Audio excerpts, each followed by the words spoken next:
Good afternoon everybody and welcome to the stream. I'm Robert from the El Magnifico Games channel, and today we're continuing with our playthrough of some of the Talos Principles community maps in the Steam Workshop. Specifically, we've been playing through the mod Outfall. We started it last stream and we're continuing it today, and we finished last stream, that was yesterday, on this particular puzzle, Co-Works, which had me absolutely stumped. I didn't actually check how long I was on it, but I'm pretty sure I was stuck on this puzzle for over an hour, and I'm ready to give it another go. What I think I will do though is I will note the time, and if I end up spending more than an hour trying to solve this one today, then I will move on to a different puzzle and come back here. Because otherwise we may end up spending the entire stream on one puzzle, which wouldn't be that interesting. Anywho. Yeah, so 5 force fields. The first 2 can be brought down using this switch, although it brings up these 2 force fields. The next one has to be jammed. The 4th force field, there's a pressure plate to suppress it, and then the final one also has to be jammed. We have a recorder, so we're able to make a duplicate of ourselves, and we have a platform. And yep, I don't particularly have any ideas yet that I didn't have yesterday. Still, we may as well begin with the setup we were using before. So, with effectively only access to 2 jammers, the one in the past and the one in the future, and with 2 force fields that have to be brought down with jammers, it is obvious that obviously one jammer is going to be used for the 3rd force field and the other for the 5th. And that's what we've just set up there.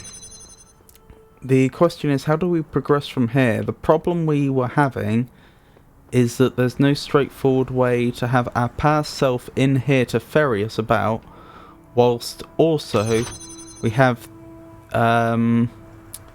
those 2 force fields jammed.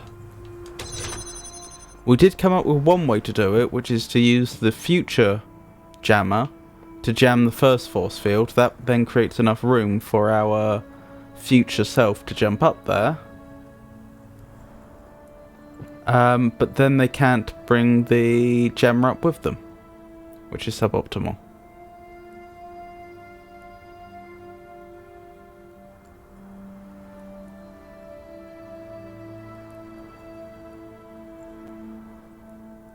I suppose if the jammer was already up there that would work, but we don't have a way to do that, do we? No, because we can't place the jammer from down here up there, can we? We don't have anything to stand on. Well, we have the platform, but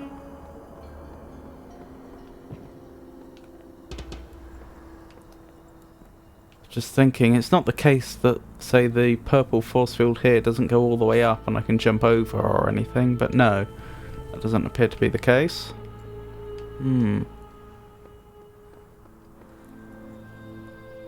How was it that I was able to get the platform on the pressure plate up there?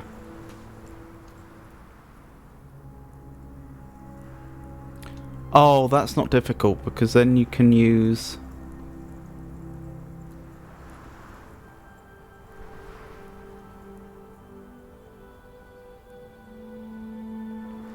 In that instance, you can use the jammer, the future jammer, to jam the 3rd force field. So the very last bit seems like it should be straightforward. In theory, if you could get the jammer past the 3rd force field, you could place it down on the pressure plate over there, which would bring down 1 force field, and by virtue of it being a jammer, you could also jam the next force field along, and then you'd be done.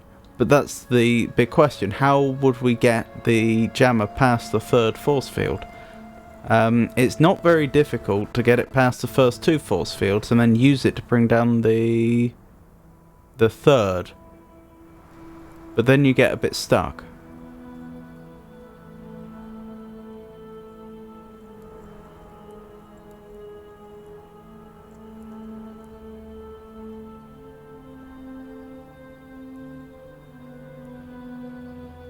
Is there some way I could have the jammer jamming the third one while it is also up there?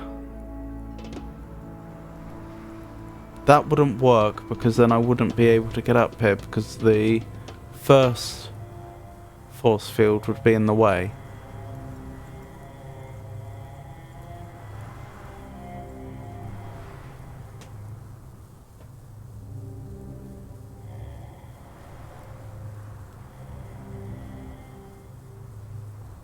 Yes, because it comes back to the constraint I spoke about just now, that we don't currently have a way of getting our past self into this room while those two force fields are down.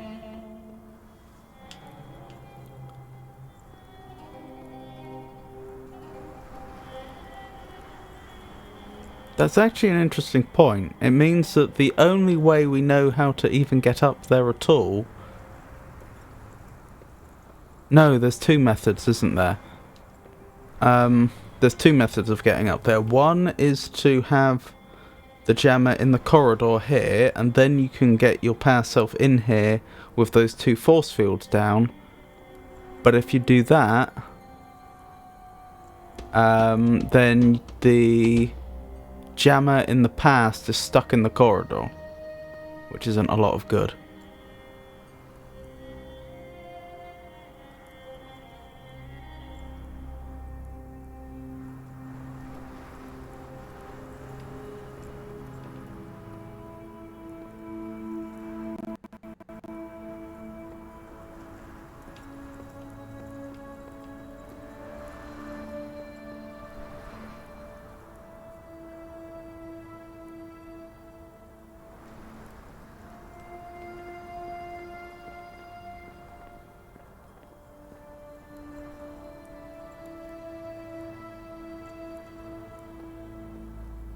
Hello, Admiral.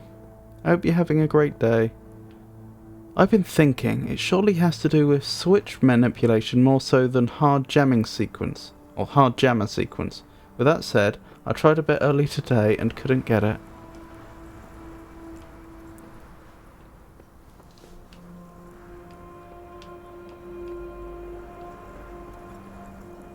You might be right. The way I can see it, there are actually several constraints, and it's the fact that they are all happening simultaneously that seems to make this impossible. Like, for example, if I were able to target one of the force fields, which isn't the frontmost force field, I could do this. And then I wouldn't need to use any elaborate manipulation of the switch. I mean, the switch would be involved, obviously, but it wouldn't be... the switch manipulation wouldn't be anything to write home about.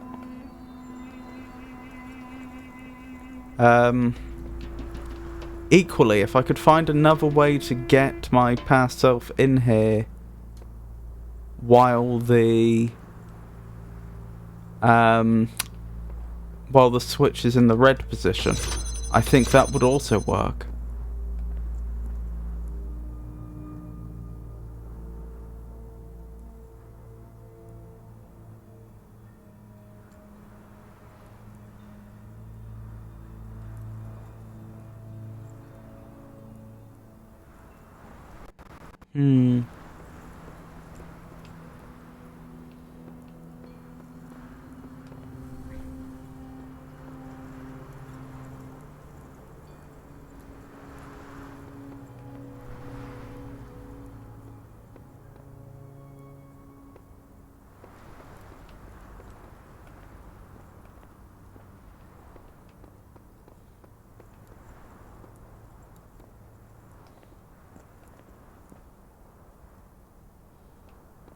I was just thinking a moment ago, if I could get my future self on top of my past self, and then, say, take them out here, I might be able to, and then flip the switch.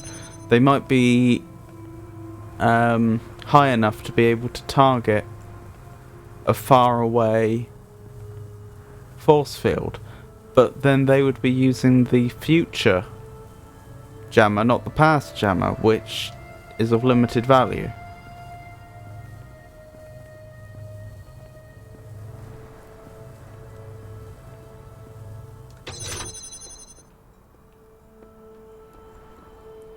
It's really my past self that would need to be able to target a force field which isn't the front one.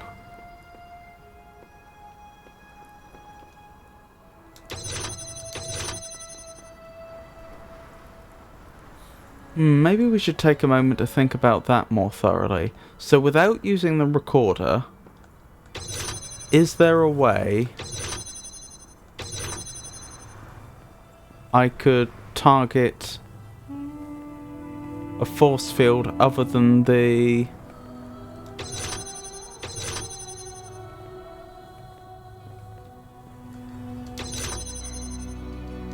first force field?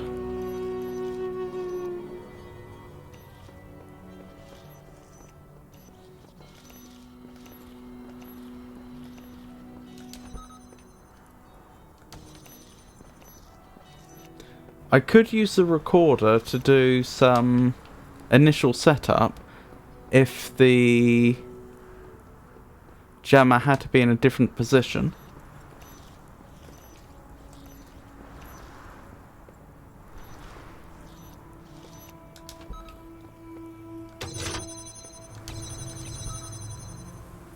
Out of curiosity, I've never tried this before. What happens if actually, I may have tried this a long time ago. I haven't tried this anytime recently. What happens if I try to just jam a force field open like so? This might be a terrible idea. Oh. That's interesting.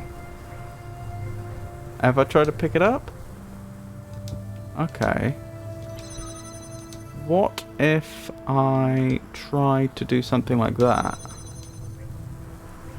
Where it's predominantly on the other side. Then I can't even target it. Okay, that's fair enough.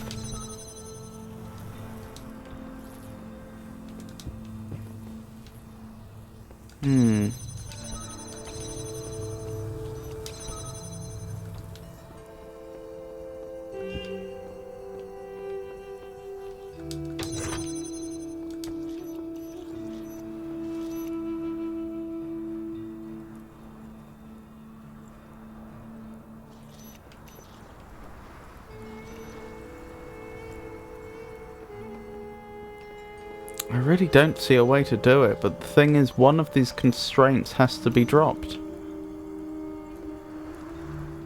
It doesn't have to be this constraint, but one of the constraints has to be dropped for this to be possible. I can't, like, get up there or something, can I? I might be able to, actually. Oh, but that would be my future self that would be able to get up there, not my past self. Potentially.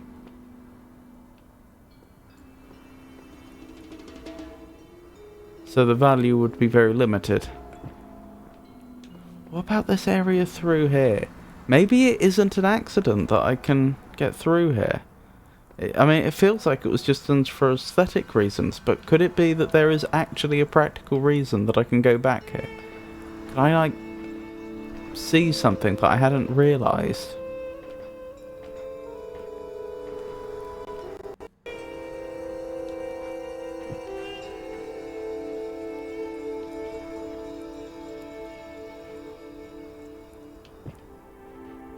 It's not like a second jammer that's buried or something.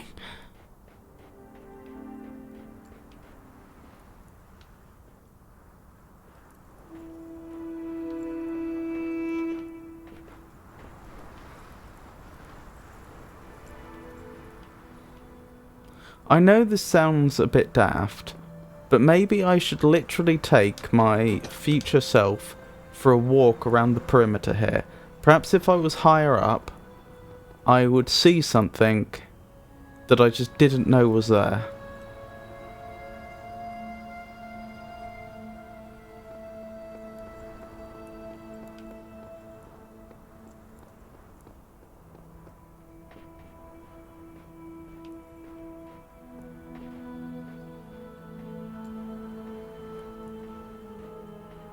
So I guess we'll just do a couple of laps round.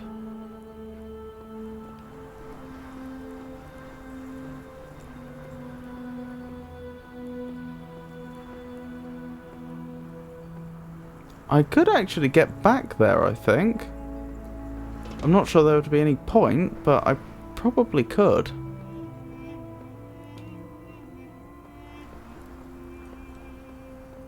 That is on the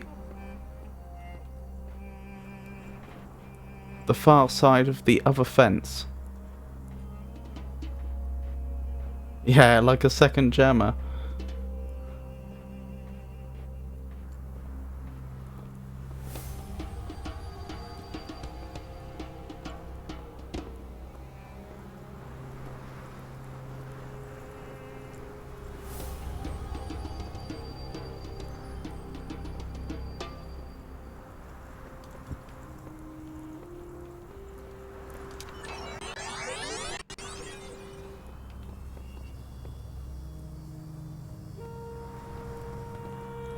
I mean, we've been stuck here so long, it really does seem like I'm just not getting something. Wait, where was it offering to let me jump to? That was weird.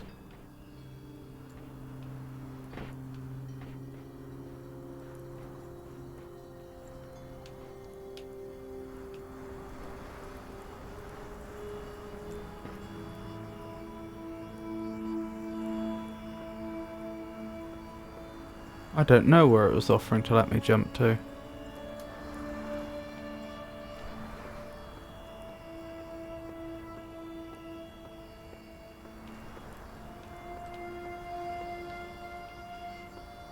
There's something that it's presenting the option to jump to over there, isn't there? It might just be back to the floor, but I'm not quite sure why it would specifically be offering an option over there.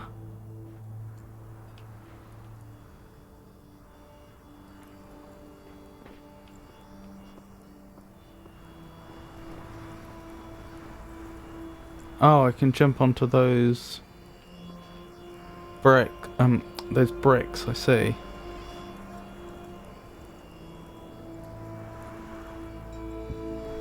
Oh yeah, it was just offering me to be able to jump on the floor, wasn't it?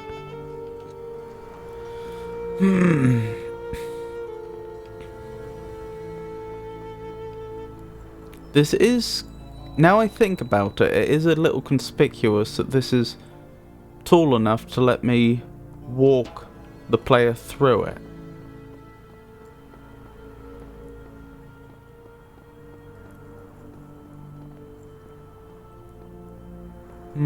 Could I use that in some way?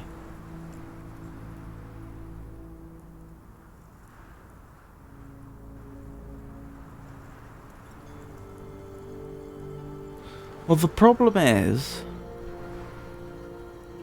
No, that might work. I'll just watch the solution. I have no idea where we went wrong. Oh no. Okay, no hints right now.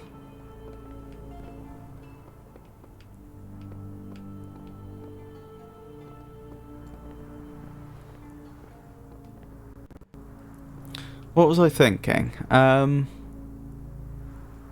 can certainly block the... I can certainly get the platform over to the pressure plate.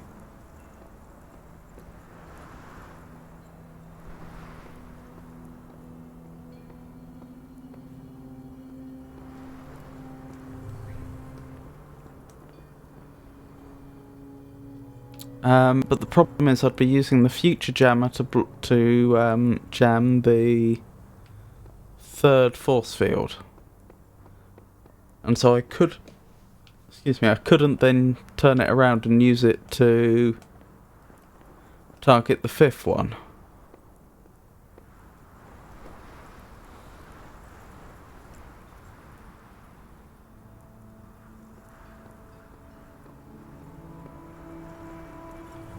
And the problem is any solution that leads to the platform being on the pressure plate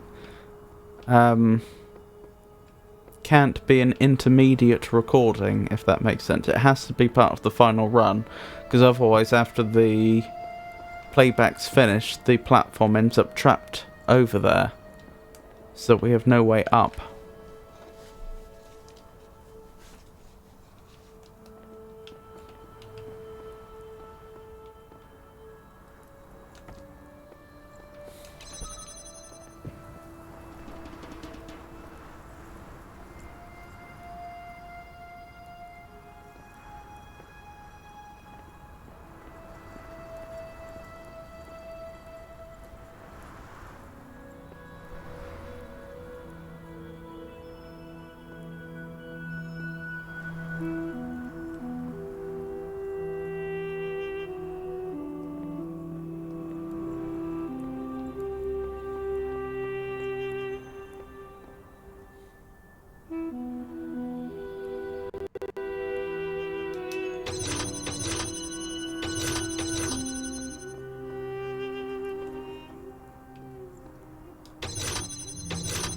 Out of curiosity, can I jam a switch? No, but I can use a switch whilst holding a jammer, interestingly enough.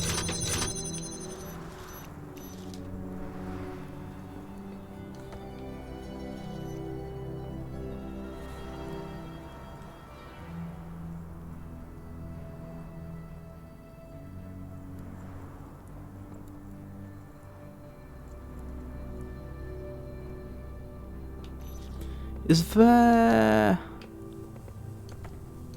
That's interesting.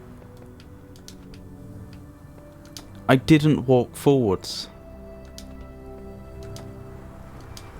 Okay. So, how far away do I have to be before... Wait. Why? See, the problem we ran into before with one of the other solutions I came up with previously that I thought would work is that I would have the jammer here and then I'd try to pick it up from up top and my character would walk off the ledge, because for most objects they will walk forwards to grab them. I think there's actually more complex game logic going on there that I don't fully understand. Probably your character only walks forwards to pick up an object when the game detects that you would otherwise be cheesing a puzzle or something. But what I'm now wondering is, what is the essential difference? Why is it that sometimes I can just pick it up without going anywhere and sometimes I can't? Even if it's jamming, it's not forcing me to walk forwards to grab it. What if it's on the other side of a force field? Then it does.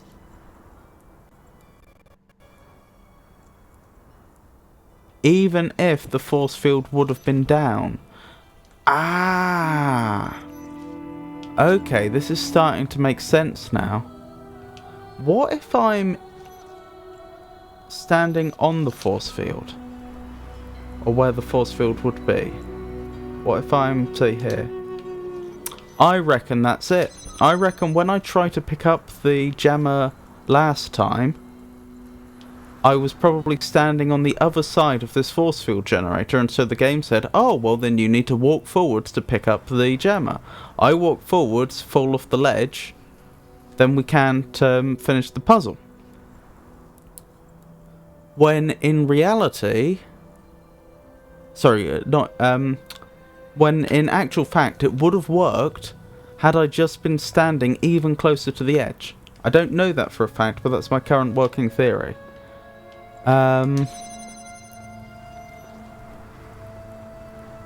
If that is a solution, though, that is so subtle.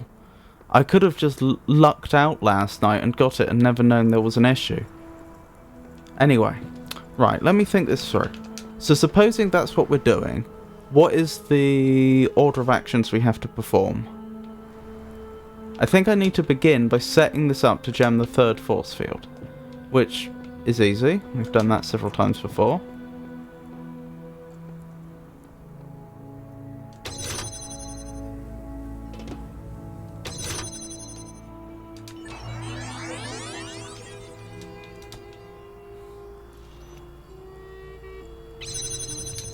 Wonderful.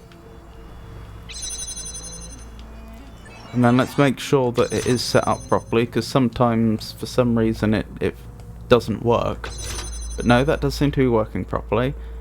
Now, I need to begin the recording. I need to ferry my future self across. And then I need to just flip these switches. Right. Easy enough. As usual, we'll do this a few times so that if for whatever reason I don't make it across the first time, there's a few more chances.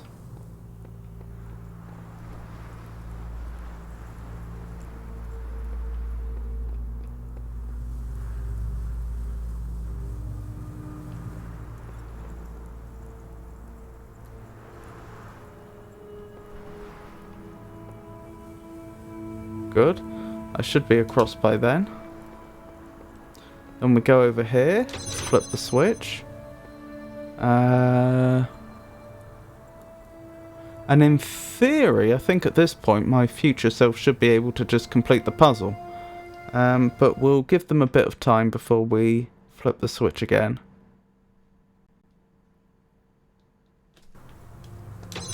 Right. So what's my future self doing as soon as I begin the playback?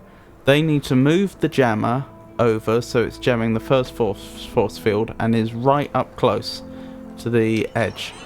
To the ledge, I should say. So this goes here. Over we go. Right, now here's the theory. If I'm right on the very edge, can I pick this up without falling down? Oh, I should have waited. But I think I did.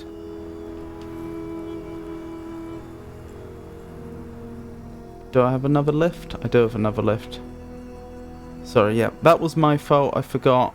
I have to wait for my past self to flick the switch. That's it. This is trivial now. That's what got me. It is the rules regarding force fields and whether your character will walk forwards to pick up an object or not.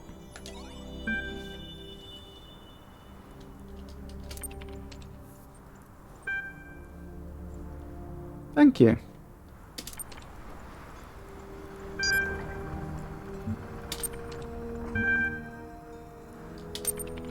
Nothing ...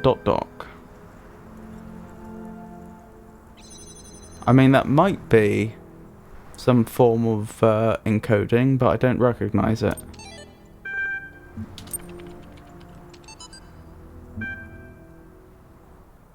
Okay. Oh, we've got quite a bit of ASCII to transliterate here, don't we? Yeah, I suppose I'm feeling a little relieved.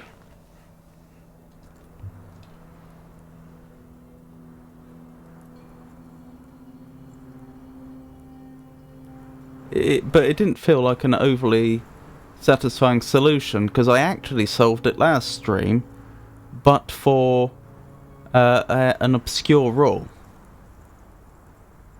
Oh, the solution you watched was different. Interesting. Right. There isn't as much ASCII here as there was last time, so it shouldn't take anywhere near as long for me to do the transliteration.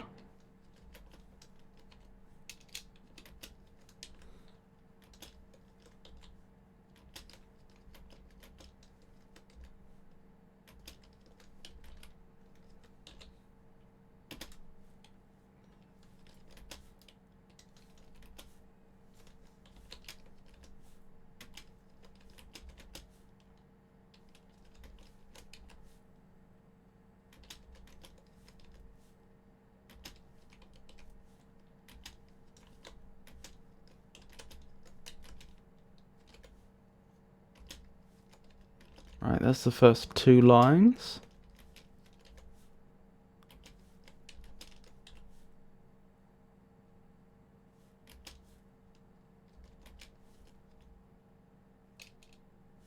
Wait.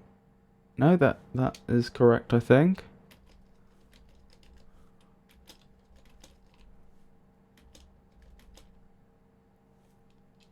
Wait, did that wrong? 20696E 6E 65 726D 6F 73 7420 706C 616E 6574. Right, that's the first chunk of ASCII. There's another one in the middle of that as well. NASA missions continue to explore from the innermost planet. The innermost planet?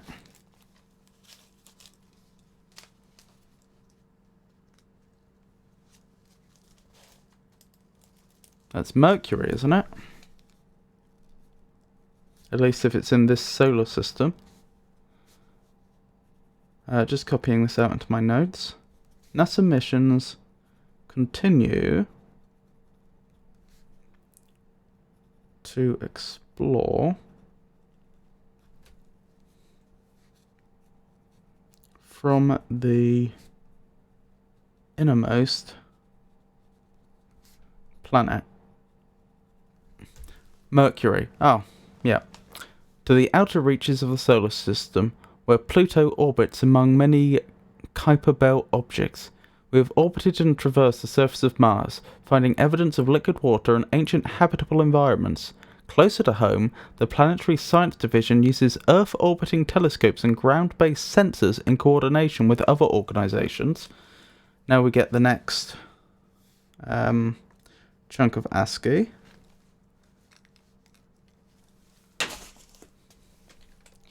Right, 69, 6E, 63, 6C, 75, 64, 69, 6E, 67, 20, 74, 68, 65, 20, 4E, 61, 74, 69,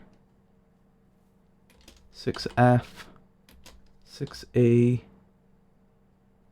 61, 6C, 75, 64. Wait, where was I? 75, 64. I think I must have accidentally...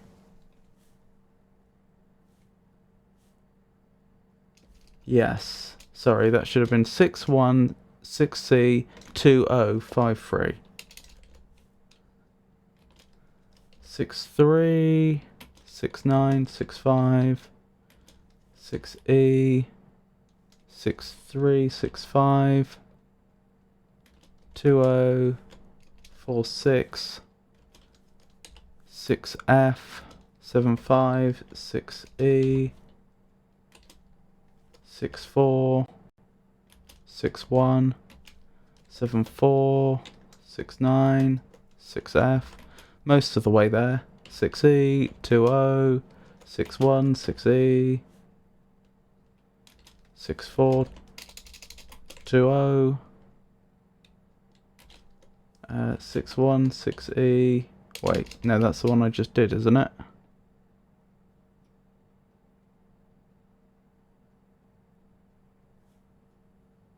Yeah, I've done 61, 6E, 64, 20.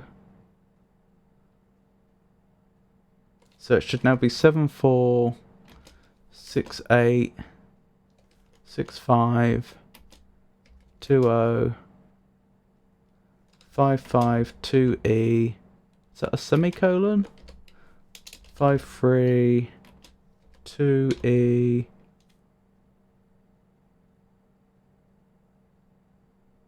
Or maybe a colon. 20, 41, 69, 72, 20, 46, 6F, 72, 63, 65. including the National Science Foundation and the US Air Force. Oh, it's a full stop. Okay, I'll write that down. Including the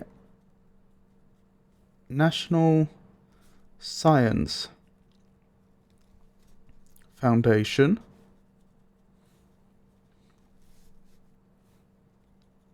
and the US Air Force.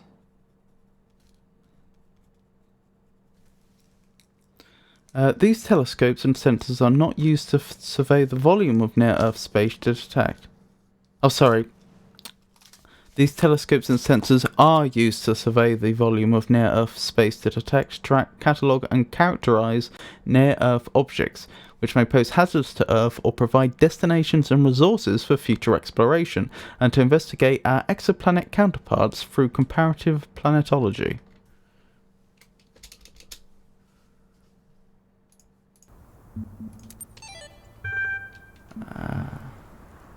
That's everything, isn't it? Yes.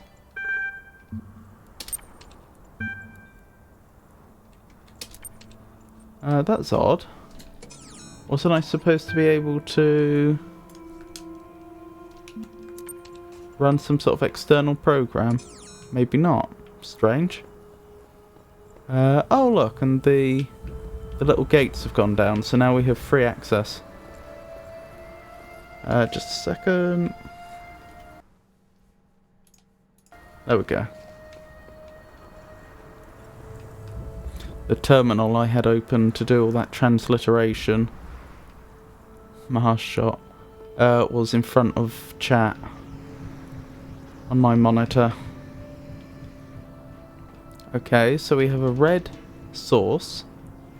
Those two go outside, so aren't part of the puzzle. Oh, there's a connector and a box up there. Wow. Oh, I see. Wait, am I stuck now?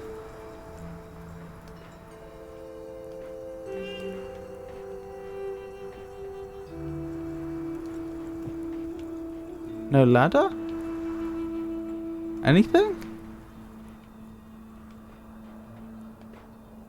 Really? Can I grab this?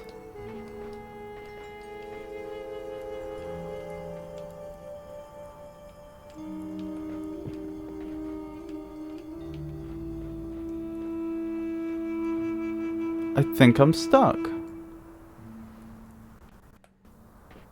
That can't be right, surely. Surely that can't be right.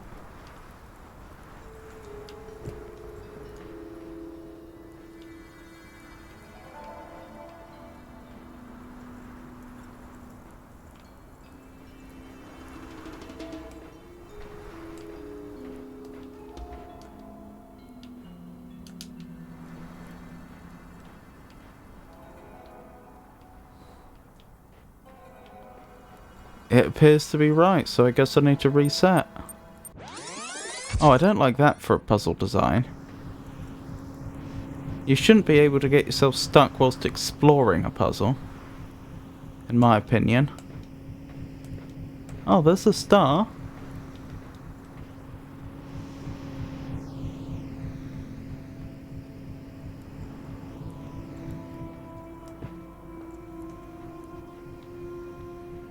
Do we know how, if at all, we can bring this down? I don't think we do.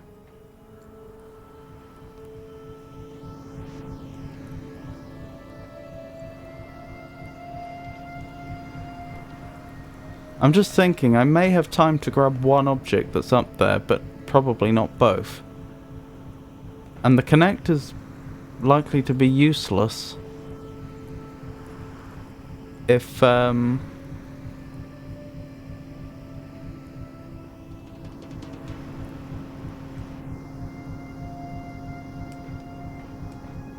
if I have no direct path through to the other side. So, of the two, I suppose the box is the more useful? No, no. Blast. Reset again.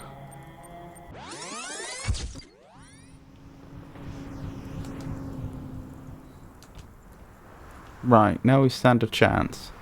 Question is, will this get me high enough to grab... I think it will.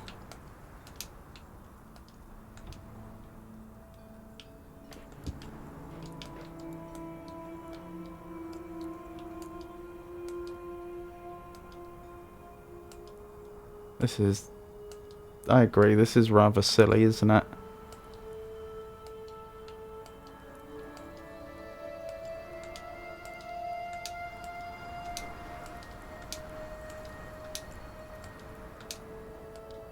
Hold on, I do technically have 2 boxes here. Oh yeah, but then without a bug you can't be standing on... You need 3 boxes to get 2 boxes high, don't you? Yeah, game's not having that. Okay, fair enough.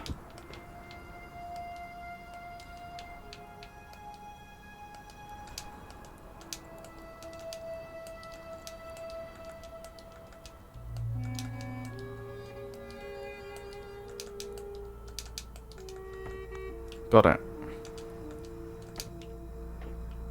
I assume I just have 1 box either side of this.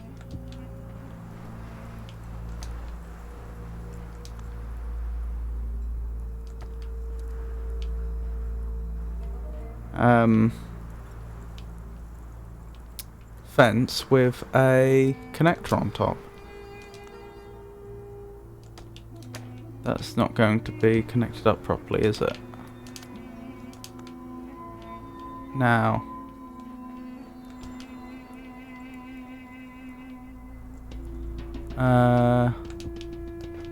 For the time being,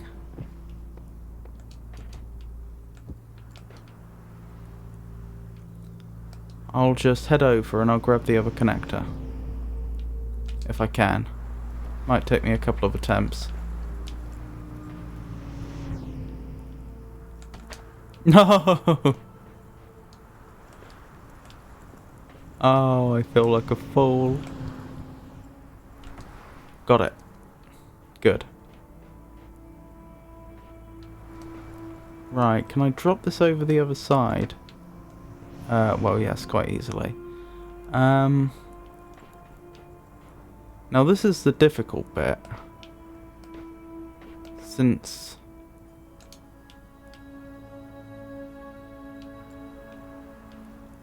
I need the box to get over the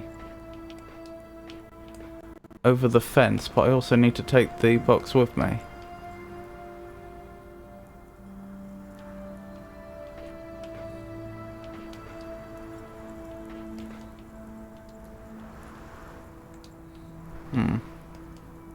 Maybe I can balance on the fence? Doesn't seem like it, does it?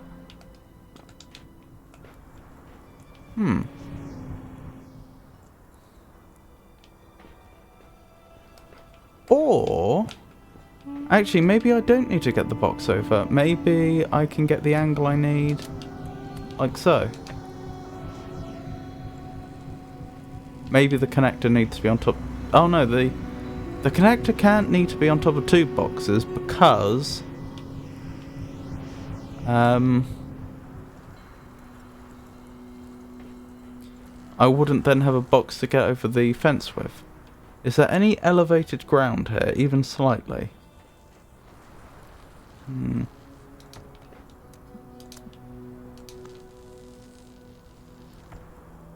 Although actually, I don't need to go back over there now, do I?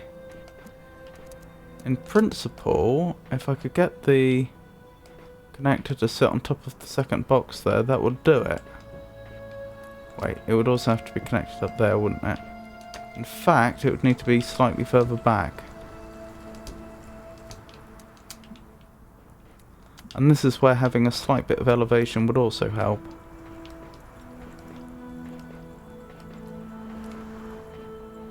Am I misunderstanding the requirements here?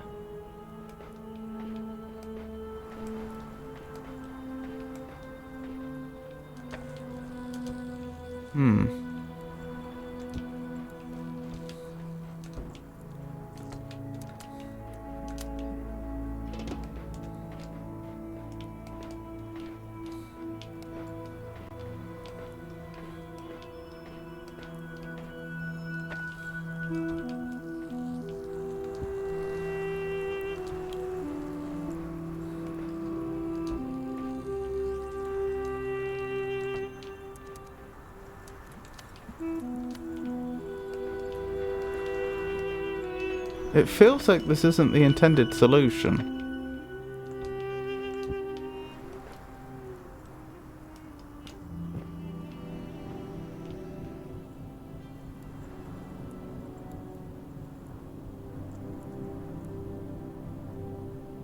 Hold on. Maybe I should go back to the first solution I thought of. If I just jump over here, I can always use the fan to get back to the other side.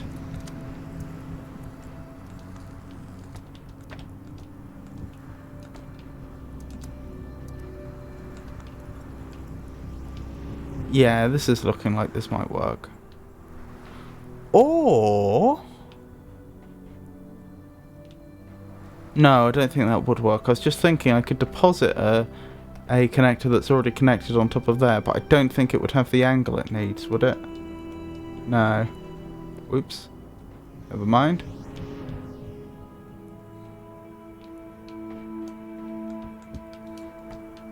I've got a sneaking suspicion this isn't going to work. No.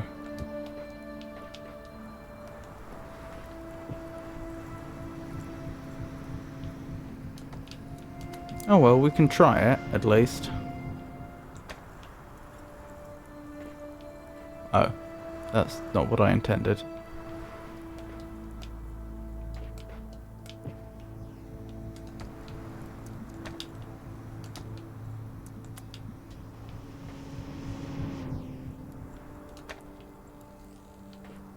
Yeah, as predicted, that doesn't work.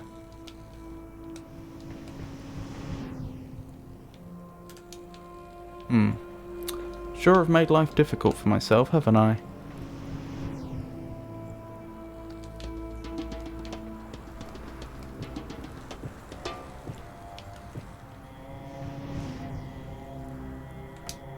There we go. Ooh, okay. What else can we try?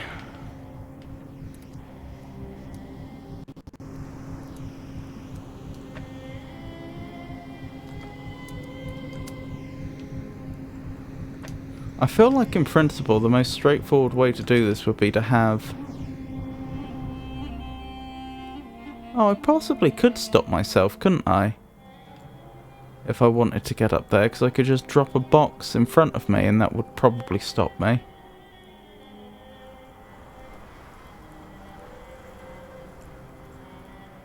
I wonder if I should try that. Because the game doesn't want me to place a connector on top of two boxes like so, does it? Do you know what? I am going to try that. Oh. Doesn't work, does it? No, it does not. Two boxes might work, but then I'd have...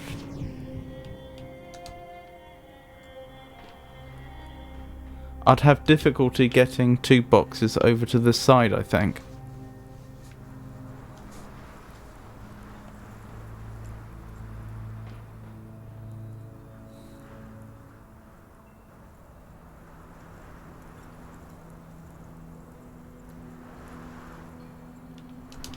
Although, I've just had an idea.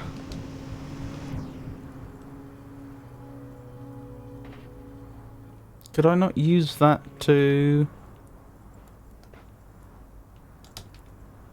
set up a stack for me? No, because I can't send connectors over that aren't on top of boxes, so that wouldn't be straightforward. Fair enough.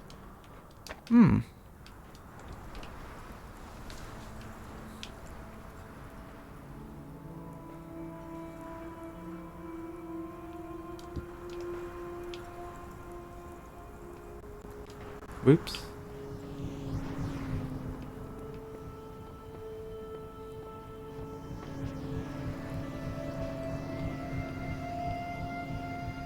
See, if this was actually on that wall, I would think that I'm supposed to deposit a connector up there.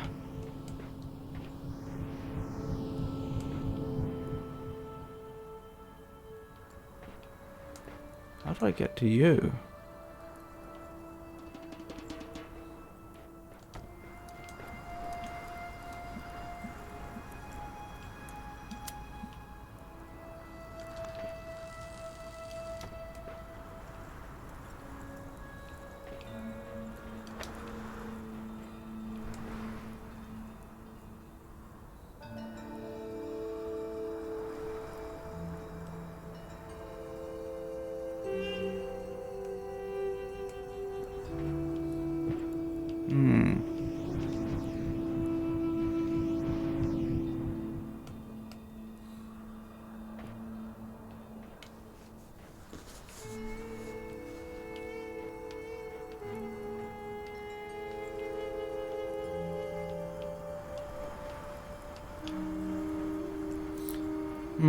Am I missing something obvious?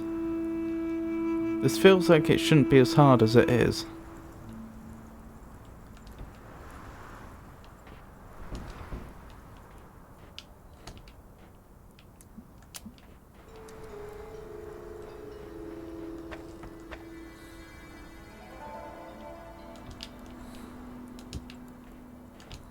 What's the lowest wall here? Oh, they're all fairly high.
Ooh, I just had a thought.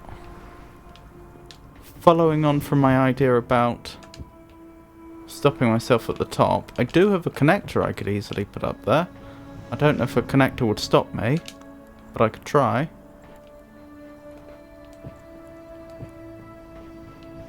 Yeah, that didn't work, did it? That did not work at all.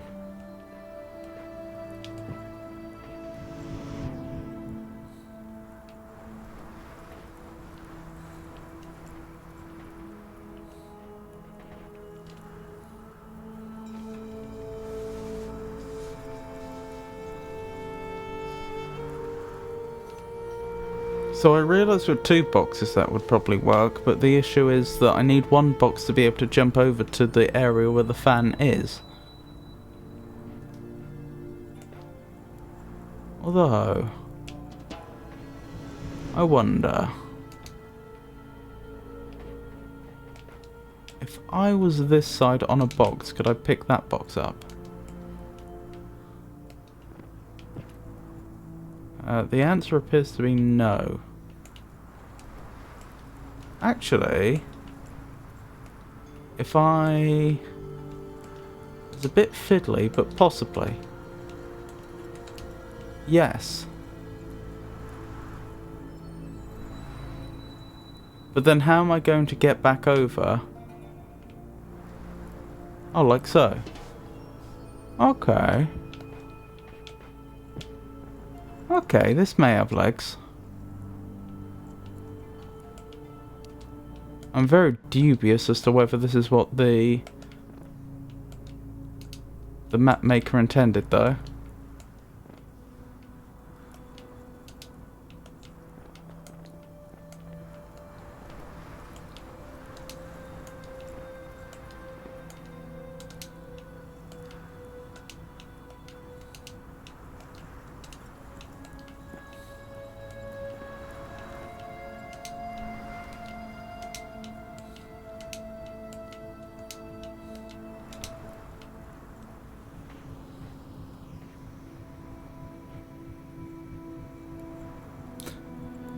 Oh no, I'm right, aren't I? That wouldn't work. Because if I take the fan over there, how do I then get back over to the side with the fan? If both boxes are over here, I can't. No, that is fair. So no, that won't work.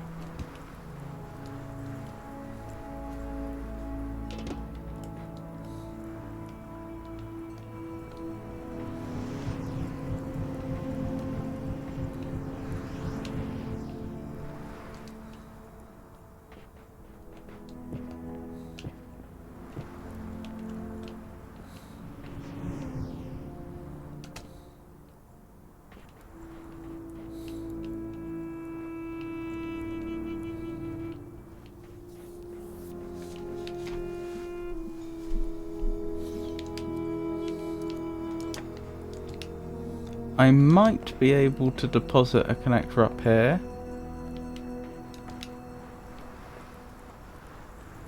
No, doesn't look like I can. Okay.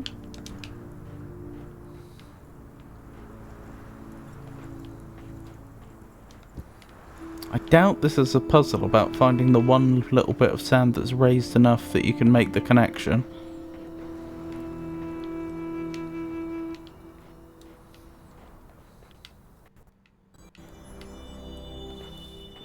And we've got that star there, which implies to me the game thinks I should be able to get onto these platforms.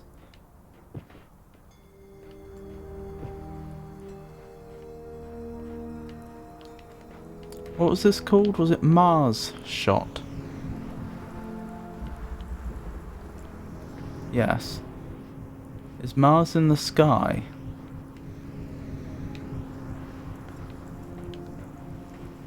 Pretty sure that's supposed to be the moon, even though it's very small. I don't see Mars.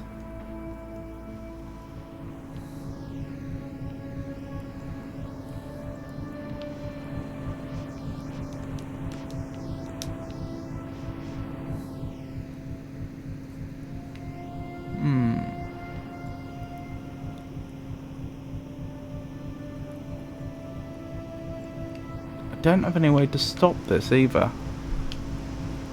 I can't pull the fan part out or anything, or as far as I'm aware there's no switch that controls it.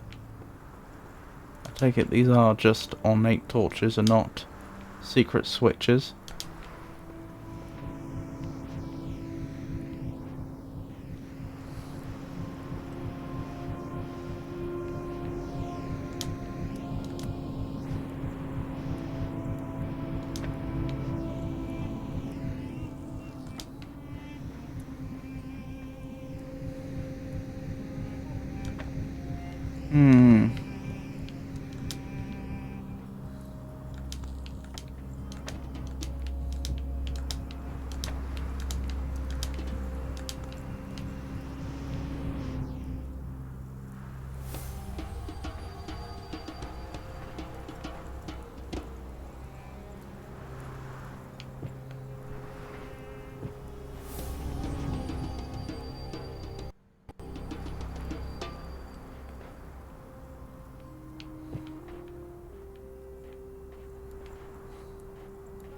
There's a wire that goes into the ground and comes up here. So that does seem to be the destination point that would help us finish this.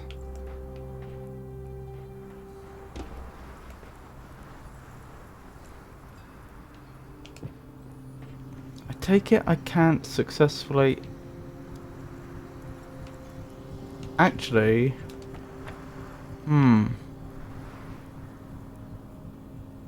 I can think of a way this might work. The only problem is I only really get one shot at it. If this goes wrong, then I have to reset, and it requires this slightly buggy behaviour to pick up the box from that side. But what I'm thinking is while I'm on the... Actually, could I use this to deposit the...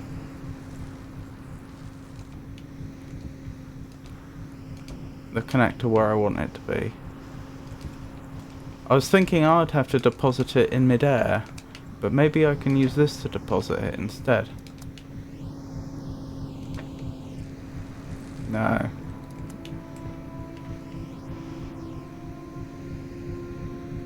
Like I say, the problem is I only get one shot at this.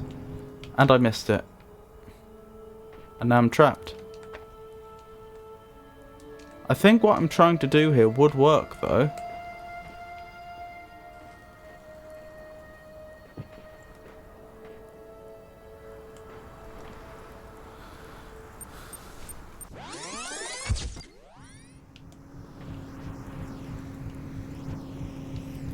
What did I have to do? I had to pick that up. Then had to pick these two up. To be fair, I had to use the exact same glitchy behaviour to pick up the objects up here as well. So perhaps what I'm trying to do is the intended solution. Right, one of these needs to stay over here.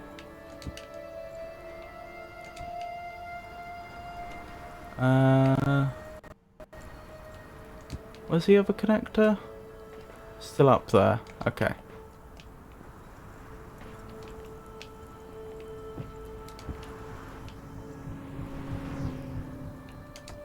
Got it?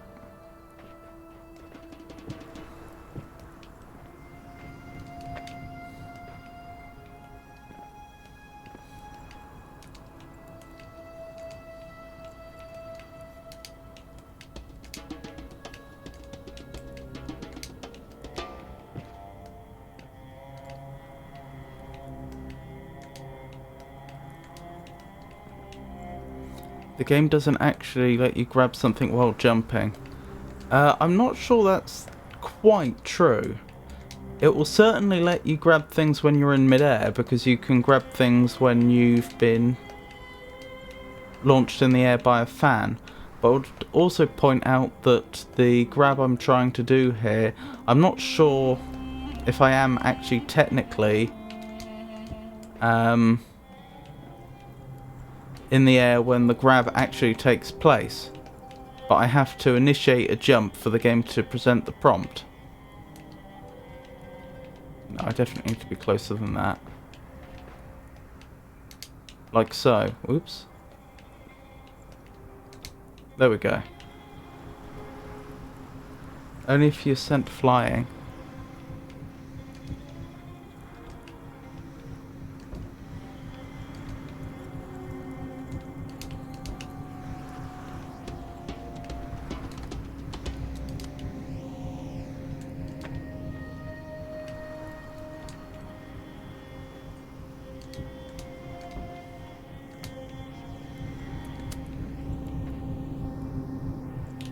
No.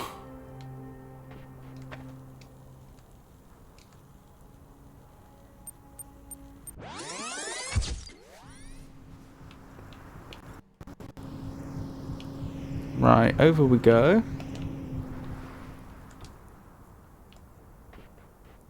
Up here. Oh.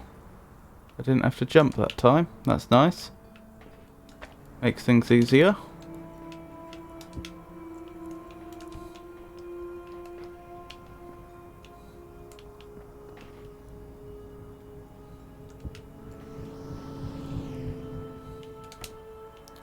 Grab that, wonderful.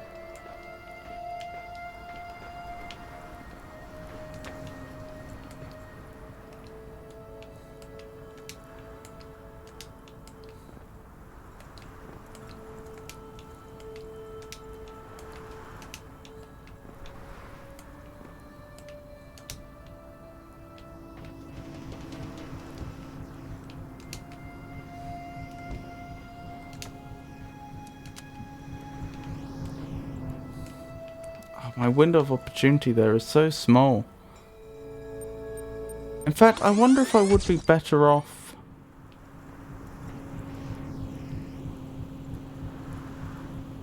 trying to place the connector very delicately on the corner or something. I probably would.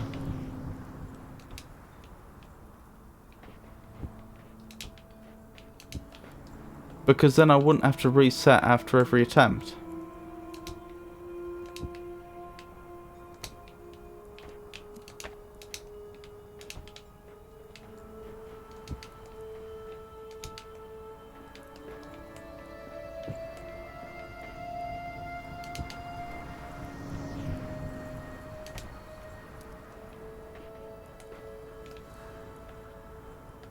Plus I'd have slightly more time to prepare.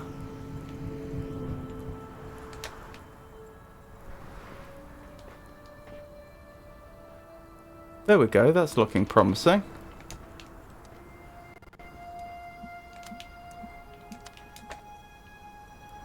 Almost.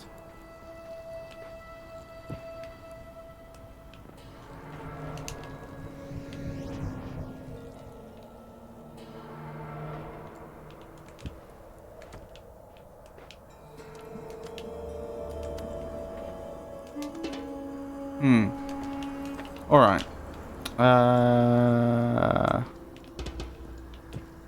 What we'll do is we'll pick this up again. No!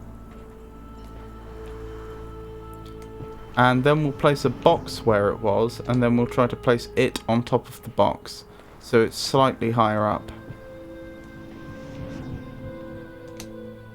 There we go.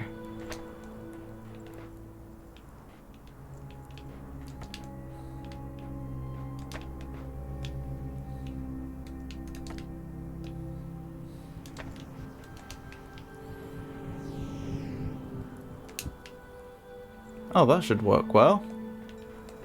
In theory.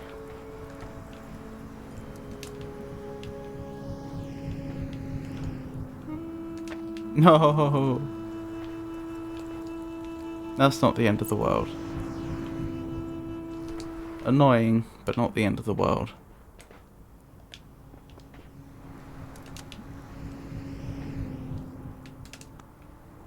Excellent. I think we've got it. Wait, where did it go? That was weird. Huh. Let's move the box. Maybe the box's position was such that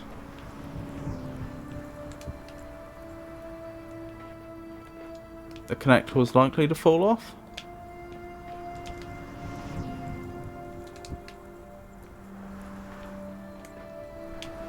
Right, how does that look? Looks workable.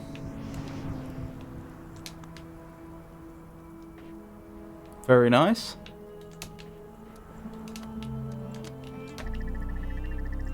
Blimey, that's a long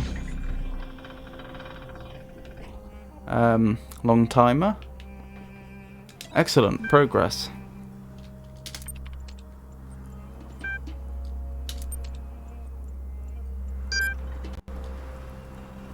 See, here it says open external program, but that option seems to disappear.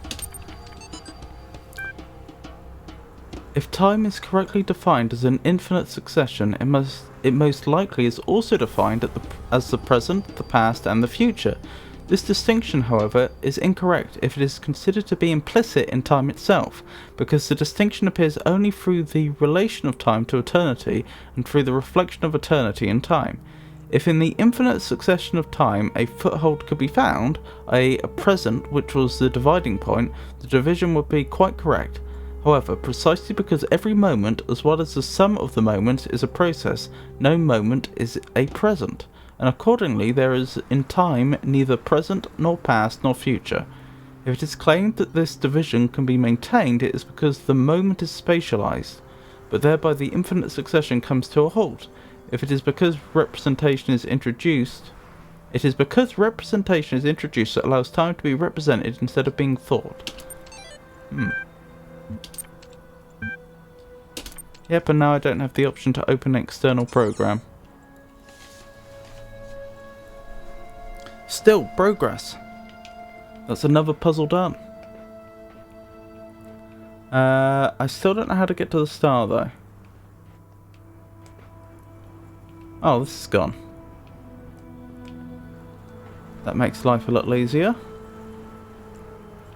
If this is gone, then I think I know how I'm supposed to do it.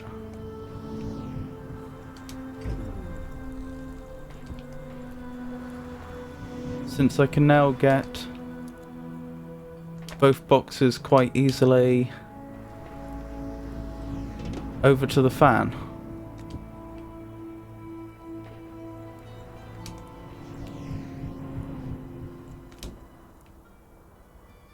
Interesting that didn't stop me. Let's see if adding a connector to the stack will help.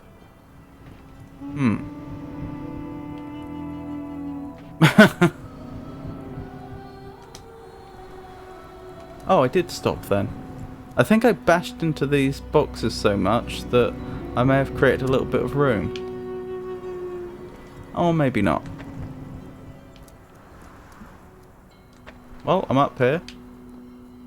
And since I'm up here, let's move these over slightly so that I have an easier time getting up here in future. Has that worked? That has indeed worked. Excellent. Right. Can I make that in a running jump? I can, surprisingly. I mean, I looked at that and I thought there's no way I'm going to be able to cover that ground, but apparently I can. No. There we go. Over here again. Over here. There we go. Right. Wish me luck. Okay, I'm gonna need to bring a box with me then. That's fine, we can do that. It's just a slight nuisance if I fall down. Actually, it's going to be a big nuisance if I don't make the jump and I fall down now, because I won't have a way to stop myself at the top to grab the box. Oh well, wish me luck. No! That's a reset then. That's fine.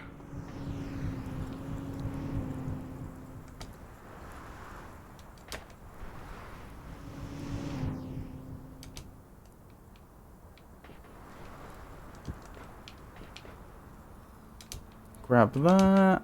I don't actually need the connector, but hey ho, I'll grab it anyway.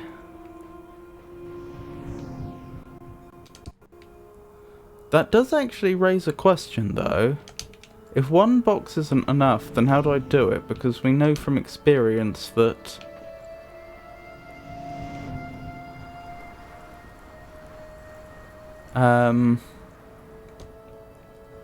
you need at least 3 boxes to get 2 boxes high, because the game will never let you jump on top of 2 boxes.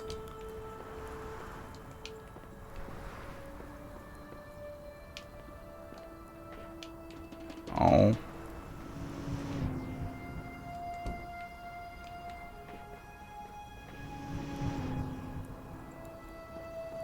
I mean, the only thing I can think is just try what I did before again and see if I'm more fortunate.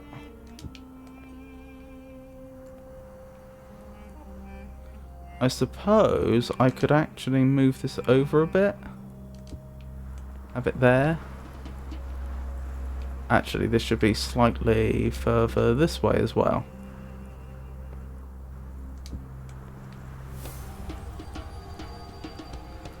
Okay, try it again. Wish me luck. I'll wait till it's at its low point. Yes! So, that's 2 puzzles and a star.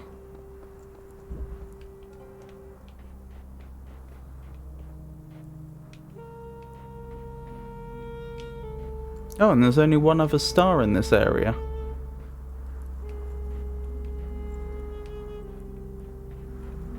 Interesting.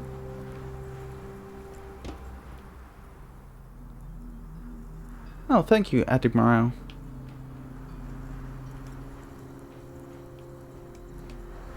I'm not sure I am actually getting through them all that quickly, but thanks all the same.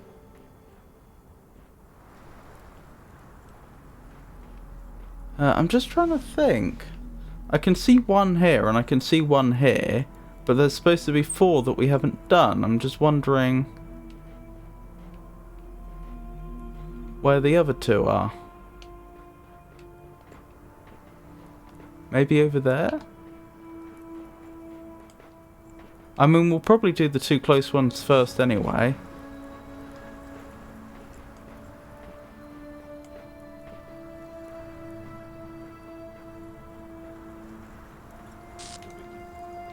This is more just to satisfy my curiosity. Oh, over there, I think I can see. It's not always clear which areas are out of bounds and which aren't. Yeah, there's at least 1 over there. Oh, those, I think that's keys.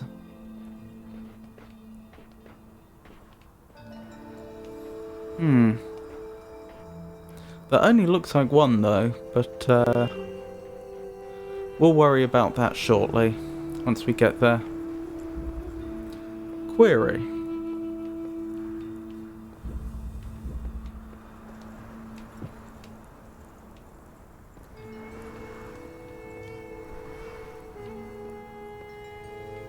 Ah, so this is our goal then. Okay.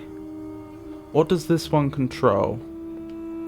That force field and this force field, so that's probably a toggling one. And the same here with the blue, I think. Yes. Okay, so the blue and the red toggle between having one particular force field up or the other. So the solution is either going to involve us creating alternating circuits, or it's going to involve our being able to manipulate the lasers that is trying to reach these destination points from the other side. We have a red source there and a blue source there. Ah, interesting. Okay, so these connectors begin by being trapped in these little areas, because obviously we can't take them through the purple by definition. That's what the purple force fields do. But if we could find a way to lower those force fields, the cyan ones, then we could bring the connectors out. Where does this go? They both appear to go to the other side. So there may be a way to liberate them over there.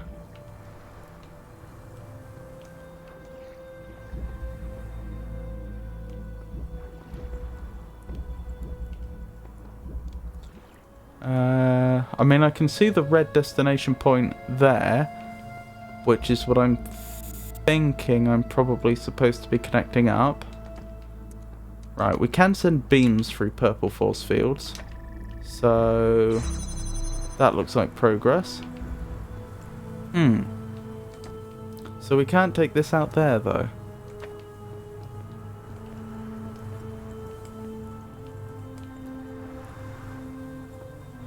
Ah, okay. So this is also... This is also a destination point which toggles between 2 or more force fields being on.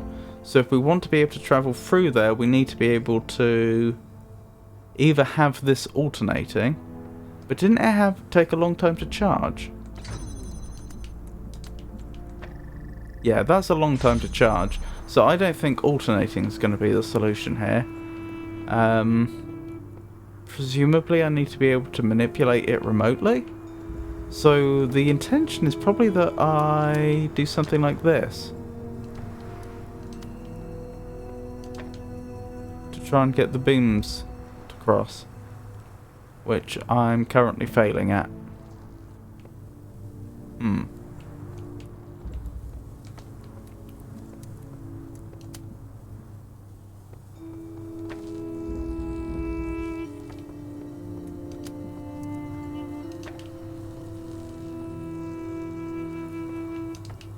Not sure how I'm going to make this work. Ooh.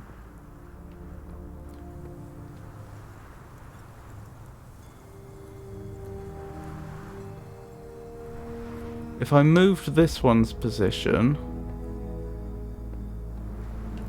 in theory I could make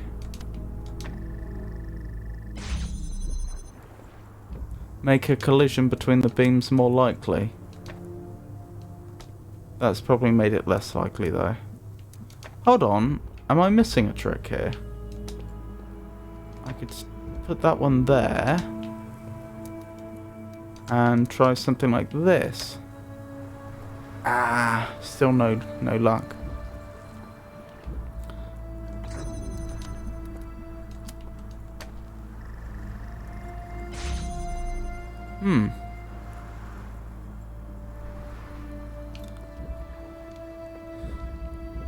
This is proving trickier than I'd like.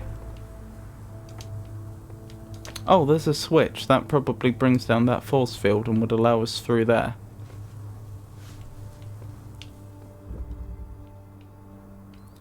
Were we able to reach it?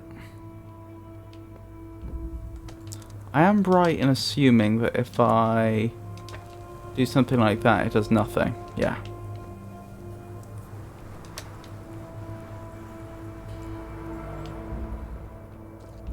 Can I connect this up? No, not really.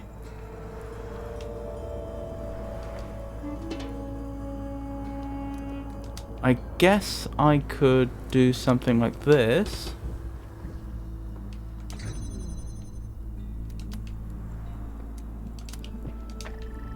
I don't know if this will help.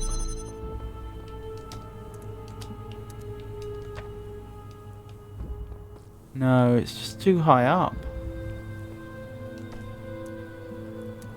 Wait, what about that? That'll work.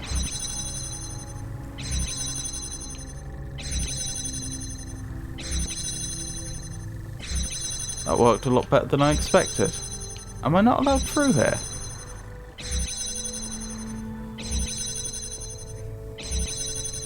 No.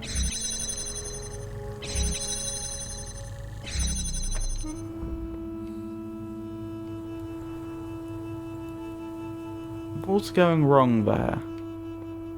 It was going down for a very short period of time. Ideally, I needed to stay down longer. I'm not sure I can do anything about that, unfortunately.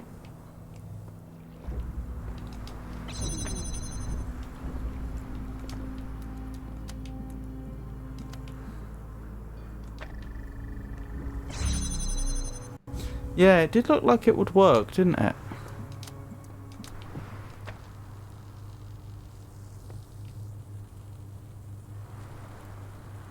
Ooh, that's a subtle rule then. So apparently I can't get away with that if I don't have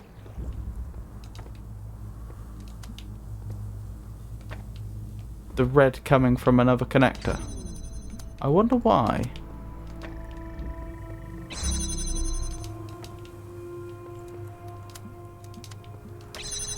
Yeah, that does seem to be the case.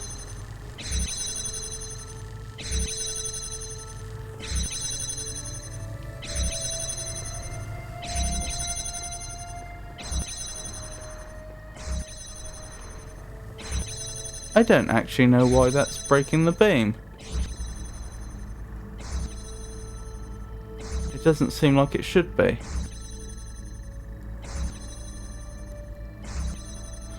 Oh, I think I understand. It's because the instant that the blue gets to this connector, it's got red coming from one direction, blue coming from the other, and it's not sure whether it's supposed to be a red or a blue connector. And so it decided to transport nothing, I think. So the reason that didn't work previously when I had it connected directly to the red is, if you think about it, the blue is coming from the blue source to another connector, then to this connector. And as it's set up right now, the red is also going to another connector and to this connector. Presumably if I connect it up directly to the red, then the red, having taken a shorter route, to get to this connector would be seen as having priority, maybe? That's the only way I can figure it.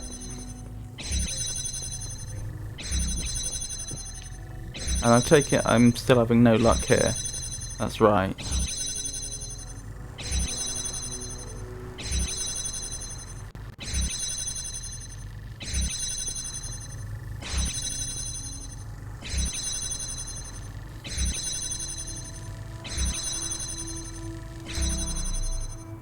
Out of curiosity, what happens if... oh, I can't really set this up, can I? That's a shame. This one is impossible. I wouldn't lose hope just yet. The only thing I'm wondering is if I send blue to it... I'm going to need to move that along, aren't I? I know if I send blue to a red destination point that is currently receiving red, it does nothing. But supposing the red receiver currently had no signal going to it. Oh, has that not worked?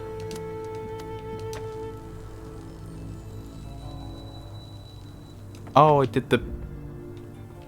Yeah, I connected it to the wrong thing again.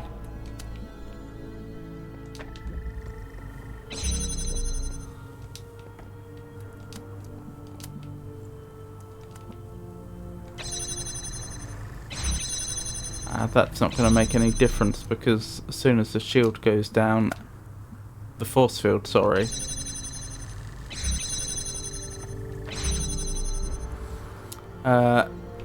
Any blue that would reach there can't anyway.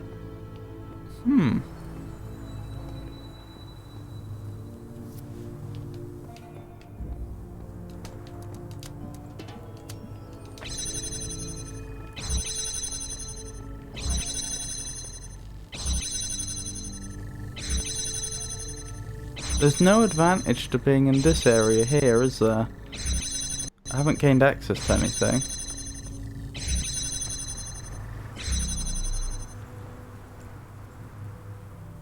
Oh, I think I see how I do it. If you note, it can alternate, but there's two important things to observe. Firstly, its default state is for that force field to be down, and secondly, once the force field here comes up, it stays up for quite a while until this can recharge. So in other words, there's quite a large window for me to pick up this connector and dash through there before the system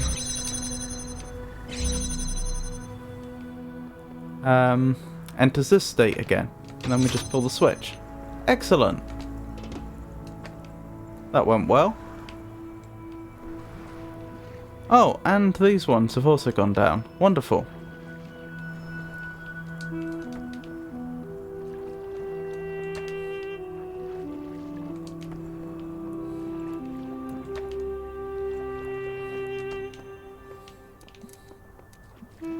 I haven't quite figured out what I'm going to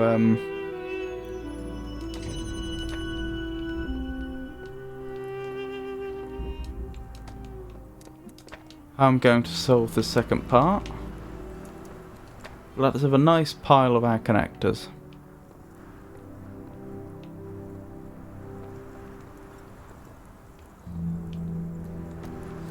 Well, I suppose an absolute minimum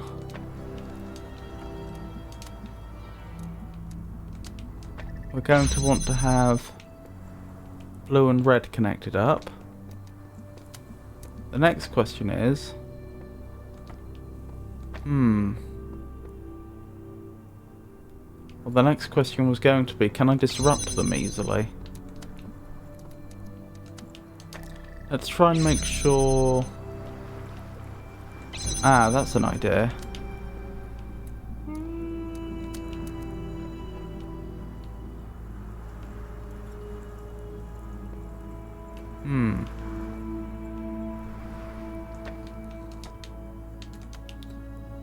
I'm thinking it's going to be easier to disrupt these beams if they're close to the ground, if they're level, if you will. For example, I should be able to disrupt the... Oh no, because that's going to be coming at an angle. I could do something... Oops, not quite what I meant. I could do something like this, perhaps? Okay. That sort of works.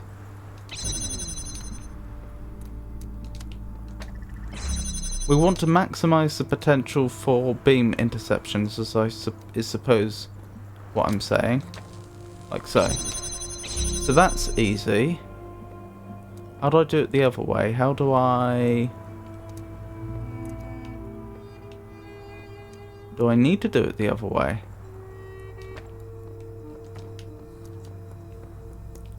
Well, we'll put that there for now.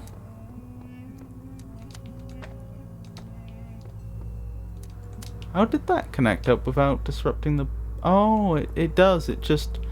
These destination points are slightly raised and it can just about go under. Oh, I can't bring a connector through. Oh, alright, that completely changes it. If I can't bring a connector through, then I am fairly certain that the solution here is that I'm supposed to be setting up alternating circuits. Alright.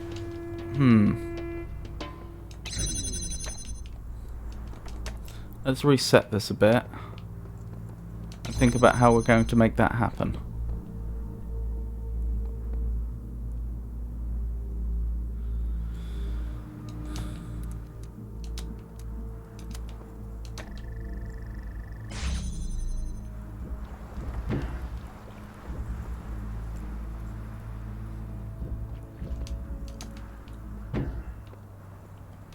Oops.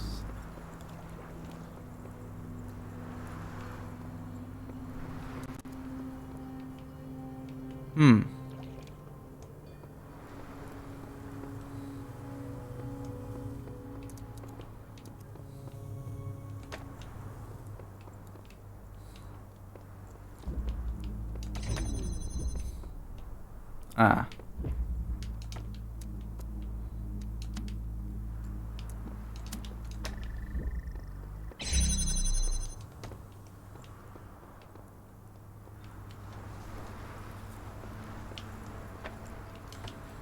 I'm wondering if it was a good idea for me to dash round with the connector. The connector that was in there or not.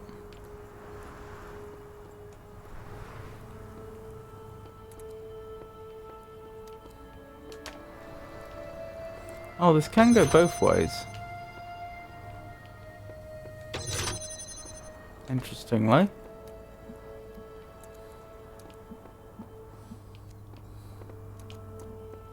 Not sure if that actually helps us though. Well, hang on a minute. A connector... I couldn't have...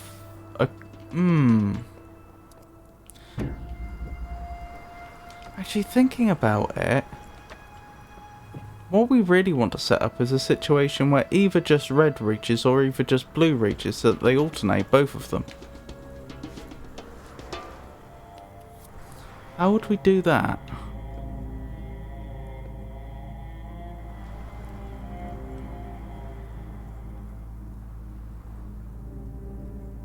I'd need to probably split one of the beams, either the blue or the red, so that one of them would be reaching its intended destination and the other one would be preventing the other one from getting there. Okay.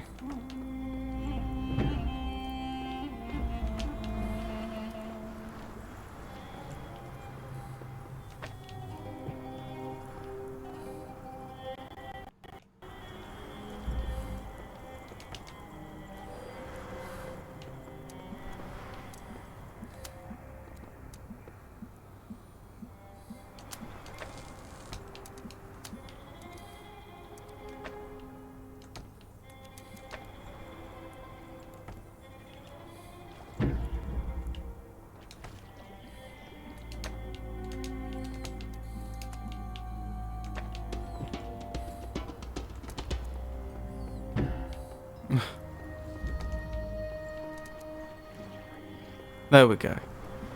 Right, hopefully I can...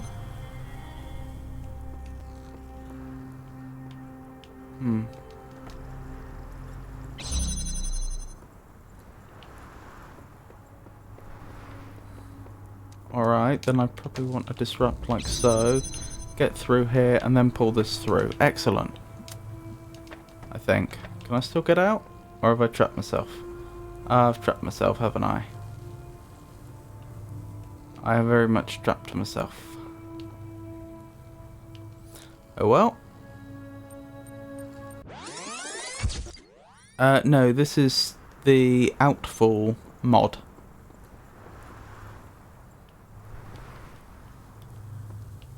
Right, what's the solution to this bit? I had to set this up.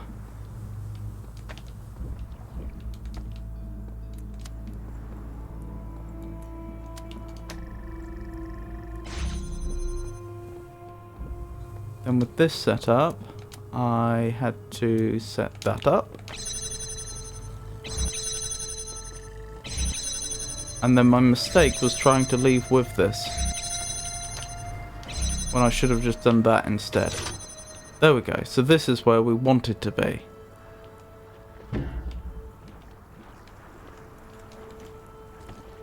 Or at least that is my current contention.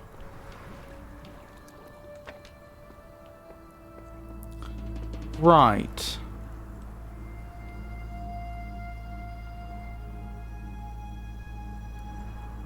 So we do need an alternating beam.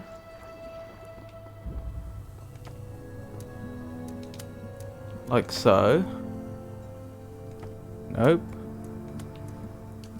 Like so.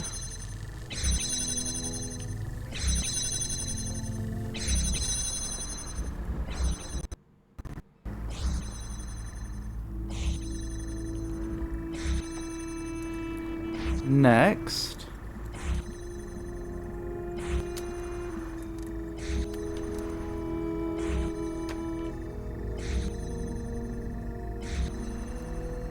That's not going to work.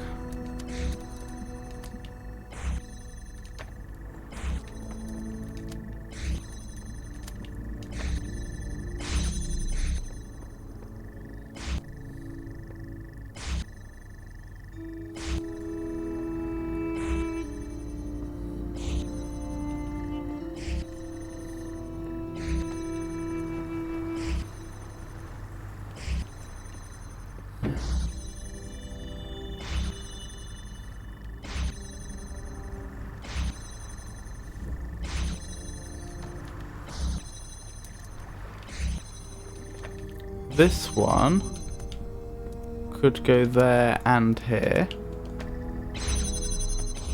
And then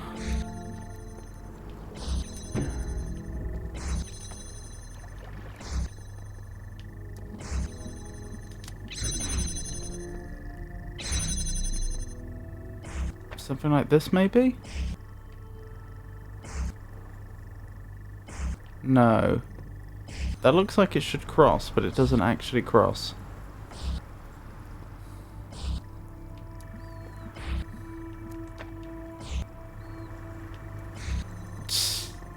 With that angle, for a moment I thought I'd somehow set the red destination point on fire.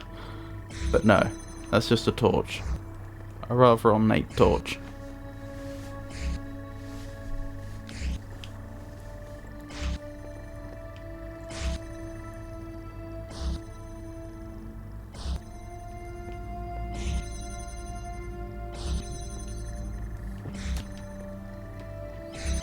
I could technically set something up over here. Oh no, I couldn't because I can't travel through there.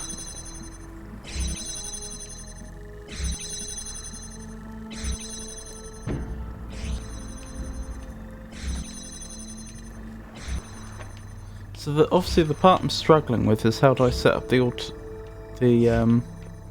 alternation.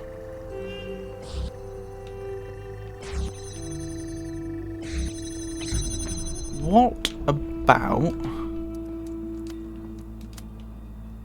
Wait. Is that what I meant? Yeah, that is what I meant. Oh, this doesn't work, does it? We tested that before.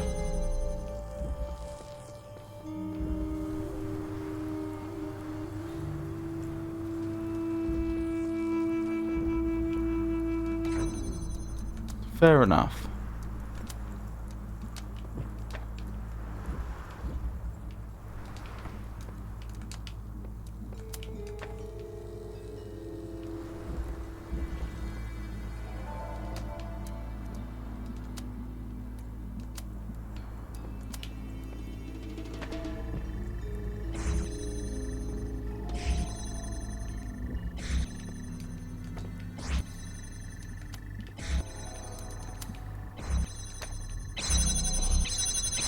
Okay, progress. Now all I need to do is make it so that this connector also has the side effect of blocking the blue.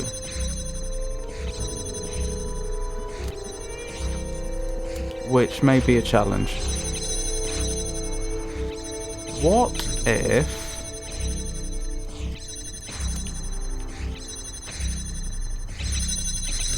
I tried placing it round this way.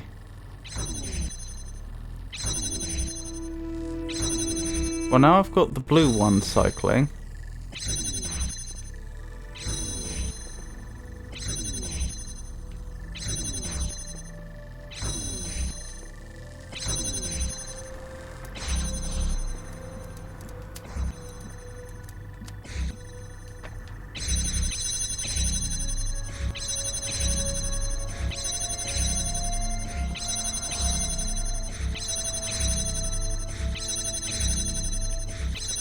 What if this one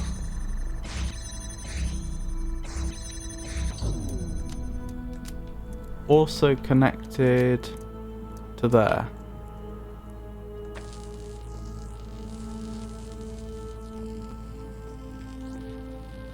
That's not working brilliantly, is it? No, because it's got two equal priority sources. At all times.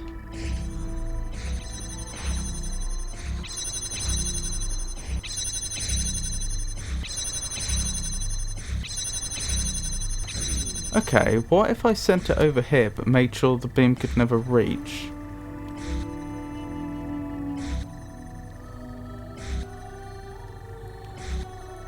And then tried to set that one up in such a position that what beam there is intercepts.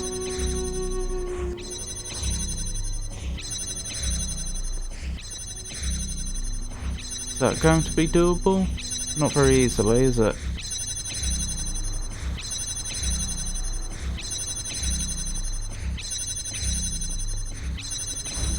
Maybe if I put it... No, I don't have the angle.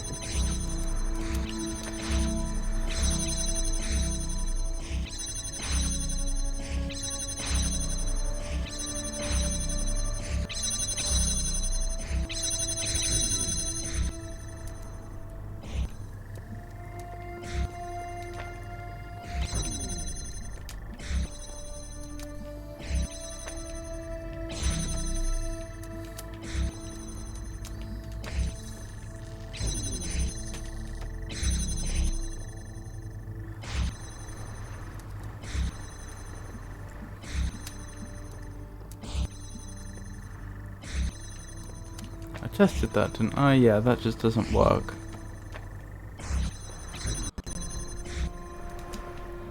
I think I could do this if I had one more connector than I actually have, but I don't.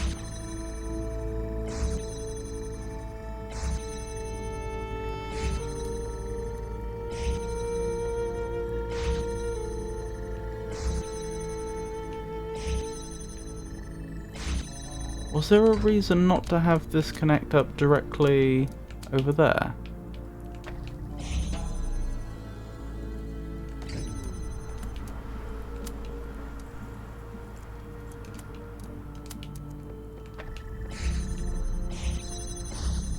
No.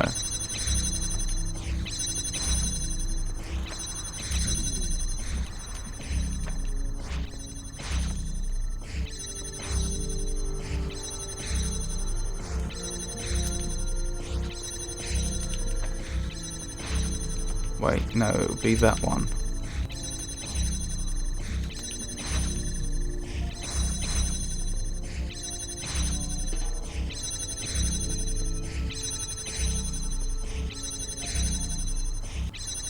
That's interesting. Why has it done that? Aren't they equal priority? Let's see. 1, 2, 3. And then 4 versus 1, 2, 3. They're not equal priority. Assuming that's how it works. I don't actually know how the game's written.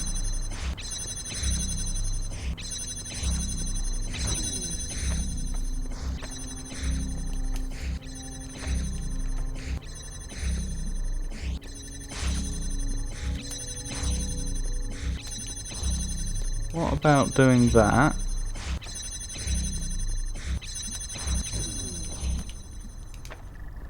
Doing that. And then just sending this beam through here. Looks like I may have it.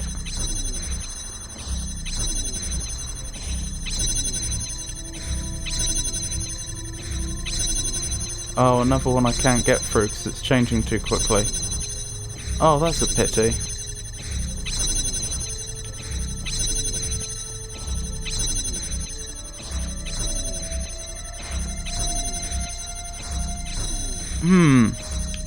That's going to make this extremely difficult.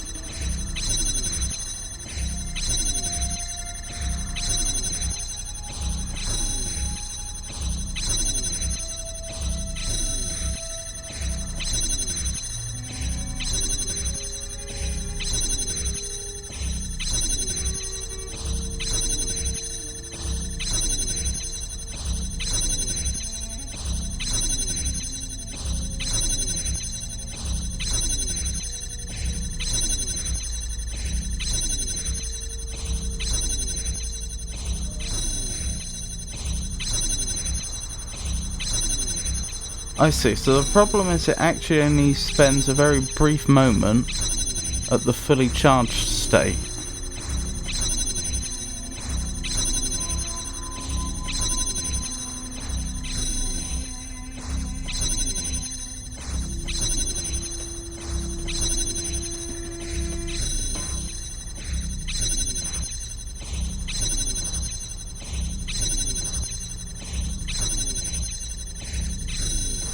Can't really think of a way around that.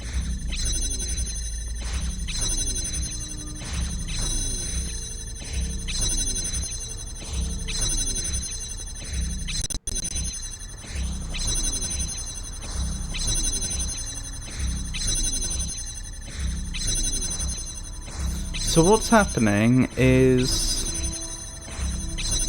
there is a blue beam that can get to this blue destination point. It starts charging, but the red beam is constantly eating away at it, and after a certain period of time there is deemed to have been sufficient interference that the beam is stopped. But then the moment this beam stops being continuous, the blue beam reaches its full intensity again, and the cycle repeats. At least I think that's what's going on here.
That one then gets blue for the briefest second, which isn't much help.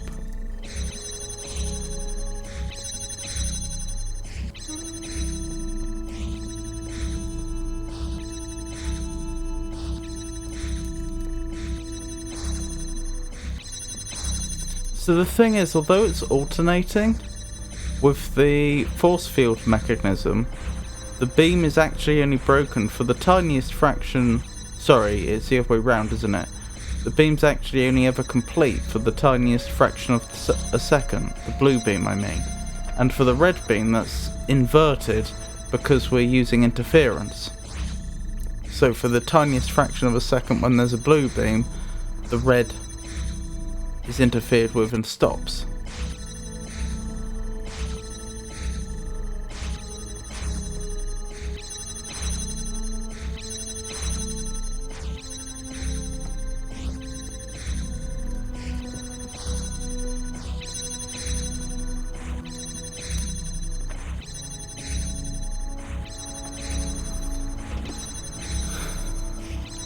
I suppose really I want to do the same thing with the blue, don't I? Much like the red, I want it to only be stopped for the briefest of seconds.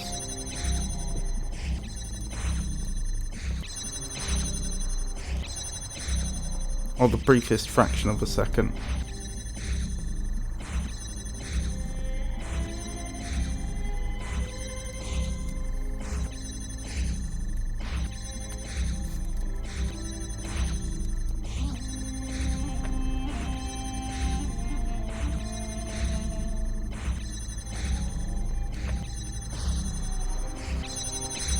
I'm just not sure how I'd set that up.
I wonder.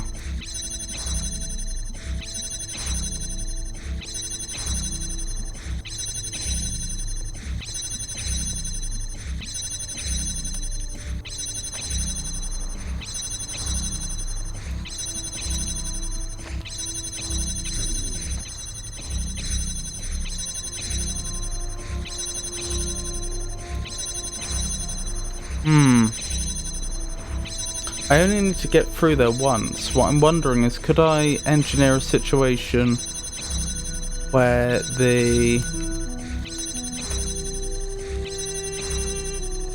blue beam gets intercepted, but I had enough time to dash through there? I'm not sure I can. It makes it a lot harder that there are no connectors on the inside there, so I can't do any manipulation from the inside.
I think I see how this might be possible.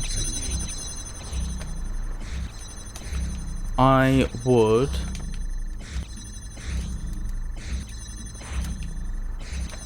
need to set up a continuous and very visible blue beam. Can I move this along a little bit? Not very easily, can I?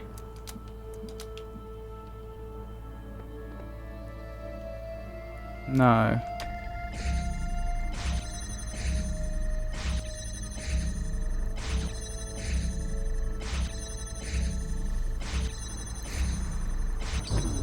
Oops. What I'm thinking is I need to get the connector over here to create an additional beam that is in addition to all the other beams it's currently creating.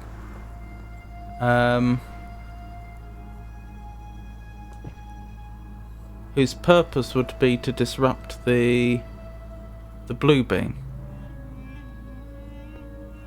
Because that's what we've got set up with the red currently.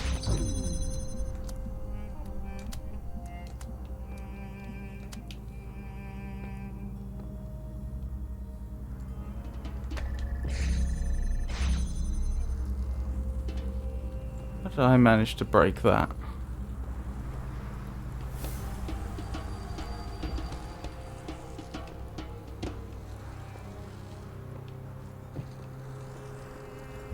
Ah, I see. It's the old priorities issue again. I connected it up to the wrong source of red.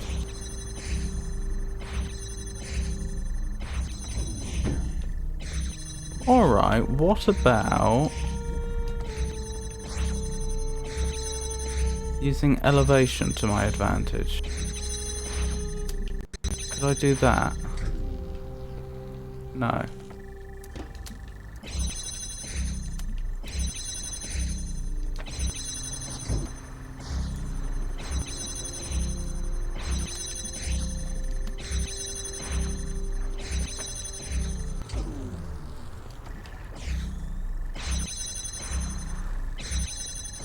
Got a lot of red beams travelling through here, which is making this harder. Oh, what about here? Yeah, I see nothing wrong with that. In principle.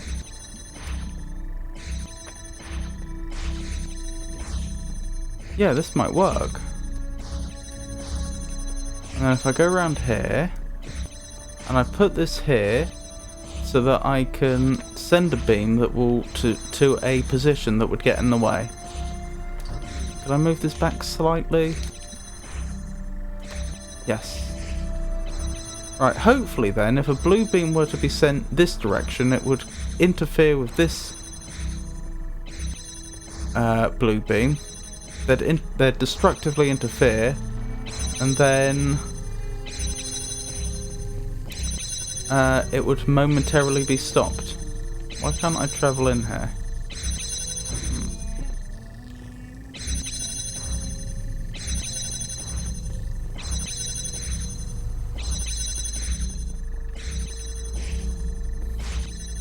Never mind. We can work around this.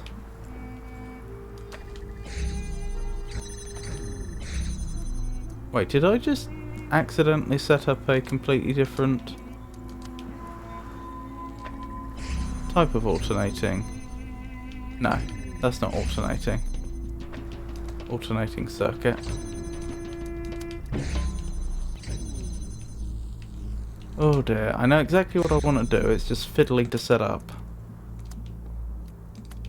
Right, that goes there. Good. Now I can travel into here, and so just as before that goes there, but we also want it to go there.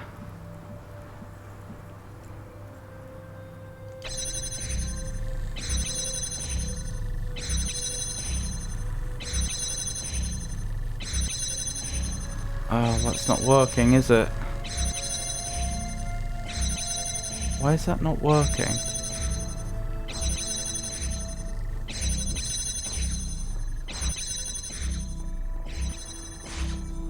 I don't know.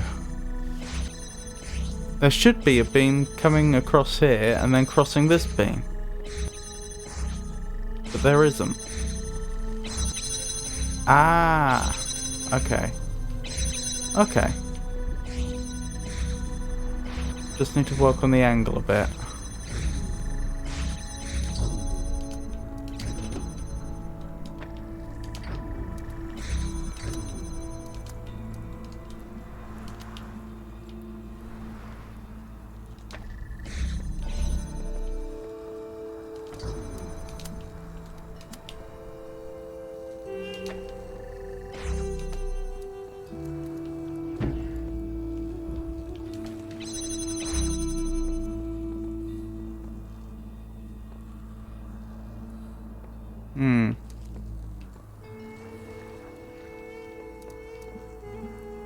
You can see the problem, I'm sure.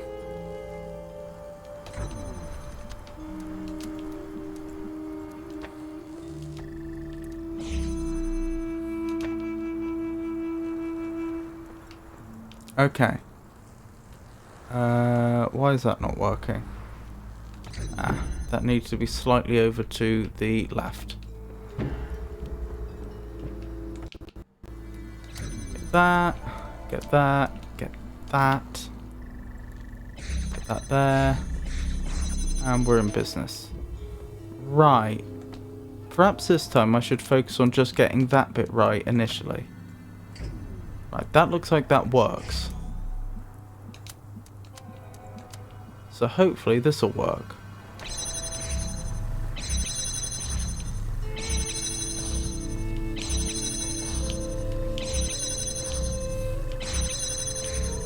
The game's not letting me out again.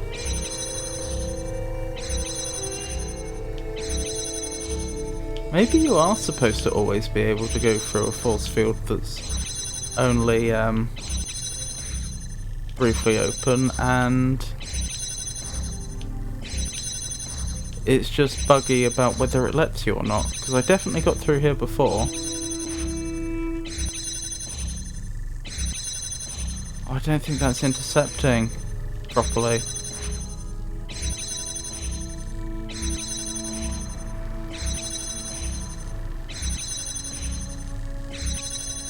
It's not, is it? No, so that doesn't work, sadly.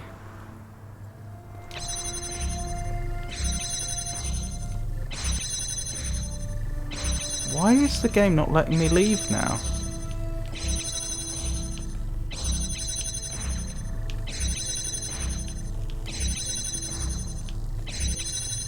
I had to be able to set this up to solve the first half of this puzzle.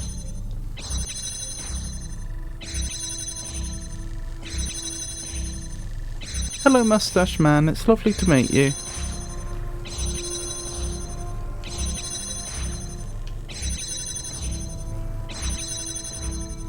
This is very odd.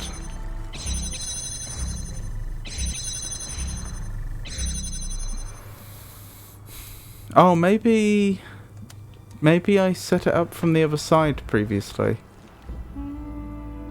But I definitely have managed to get out of there from the side I was just on in the past.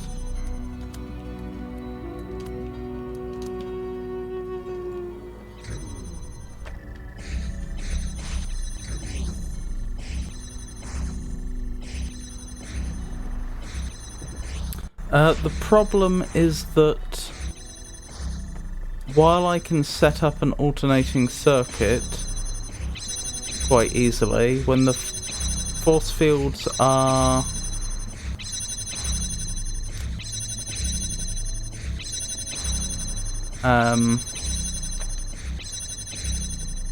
sorry, I'm trying to set up a demonstration. When the force fields are moving too quickly, it doesn't let me through, and that makes this very difficult.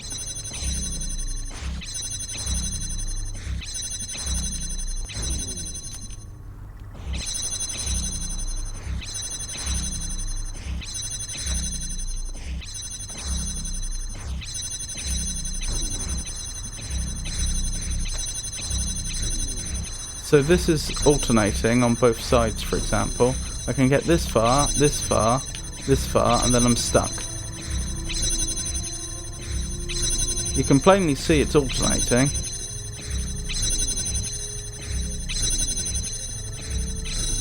But the game doesn't let you through. Which is fair enough in a way,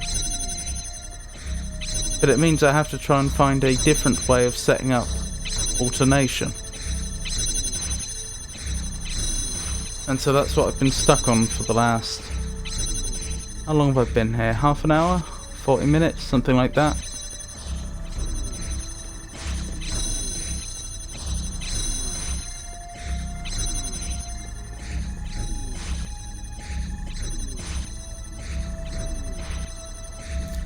Just a moment ago I tried to set it up so that when this force field is down it creates a beam which intercepts the blue, but it didn't work.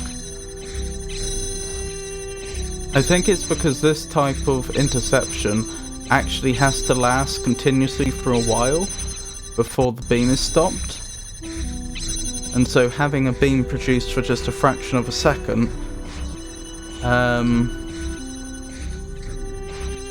doesn't lead to the beam being broken, whereas the sort of where I'm sending two different coloured inputs to the same connector, that is pretty much instantaneous. Yes, this is from the Steam Workshop. It's called Outfall.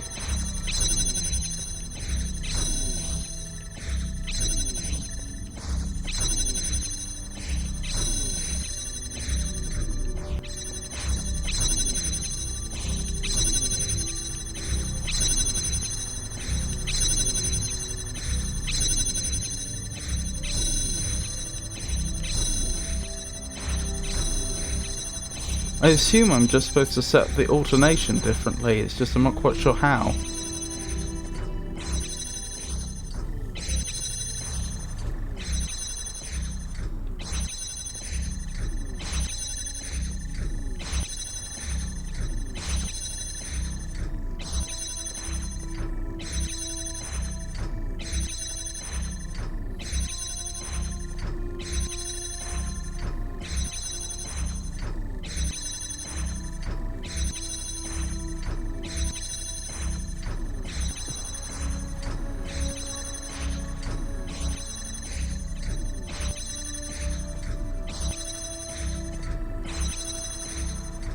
Those two are in sync, aren't they?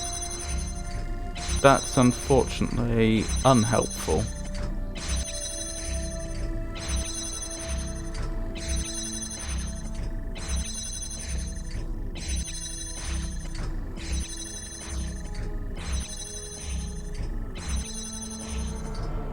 I'm now trying to think, is there a way I can set up a path whereby if a force field is up, blue gets there. If a force field is down, red gets there. Because if I could do that, then I could have one connector connected to both destination points, and it would just keep alternating. Oops. But the trouble is, to even do that, that would imply I have a way to alternate the force fields at a more regular rate. As you can see, as it's set up right now, it stays in one state for a long time, very quickly changes, then changes back. So it spends a lot more time in one state than the other, which is part of the problem.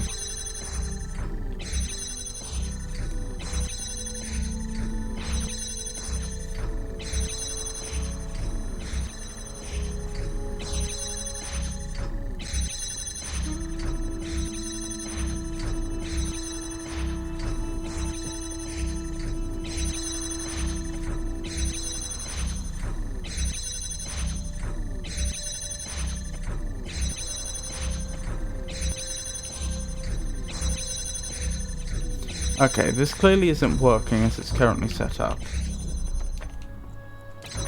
Let's clear these for a second.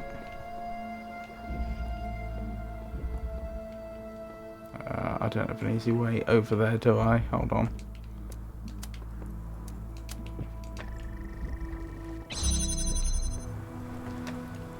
Right.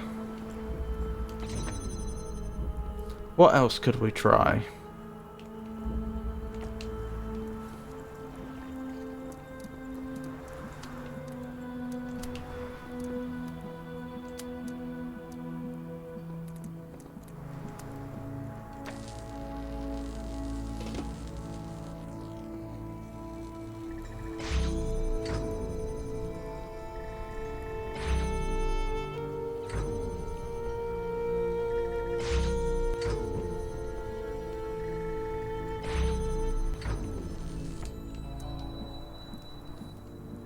I've not played this game in a long time. I remember a puzzle similar to this in Road to Gehenna DLC.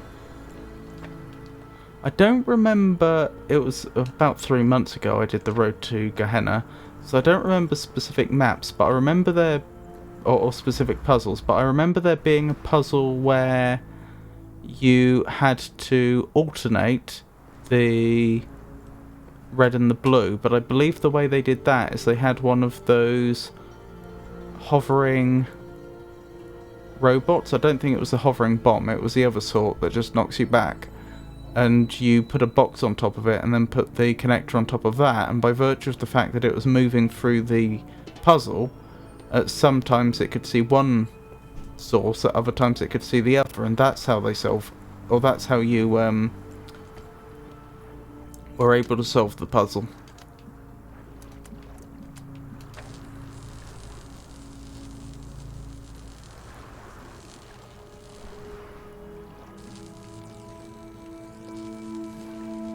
I think there was a very similar one in the Romano... No, that's wrong, isn't it? What's it called? Renamo. In the Renamo 1 puzzles as well. Which is another mod.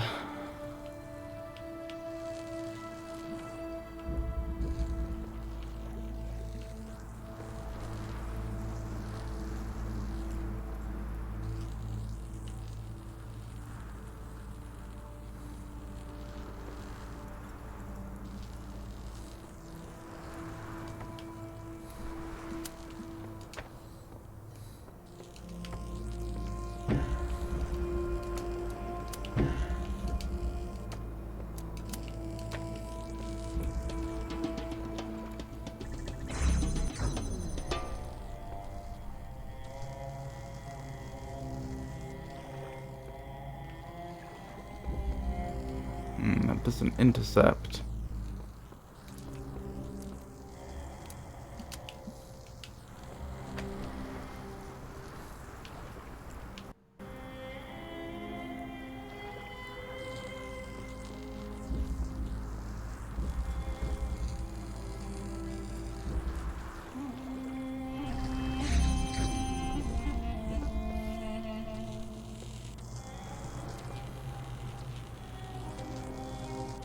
That's not a useful form of alternation, is it?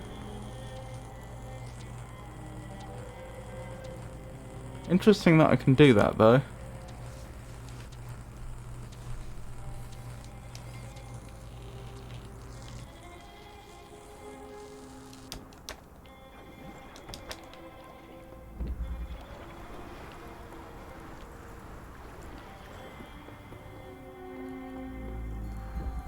I mean, these puzzles usually build up. The solution to the first part of the puzzle is usually either the initial setup for solving the second part, or it's of the same species of solution. So you could see the first part as being an example of the sort of thing that you need to do to solve the second part. That's what makes me think I'm supposed to be using the force fields. But they just produce the wrong sort of alternation, where it's almost always in one state, then quickly flips to another before flipping back. Maybe you need a mirror that will direct a laser through the force field that lead to the sigil. What is this puzzle called? I will try to download it. This is called Outfall. it's in the Steam Workshop, and specifically I'm in Area 2. That teleport will take me back to the central hub, and this is called Query.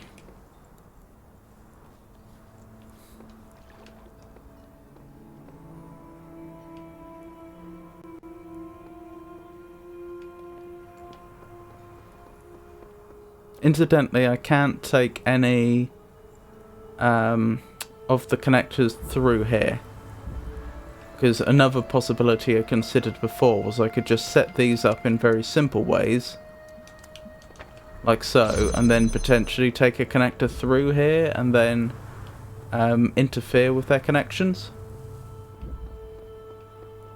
But alas, I'm not allowed to bring a connector into there.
So this works well for the first bit.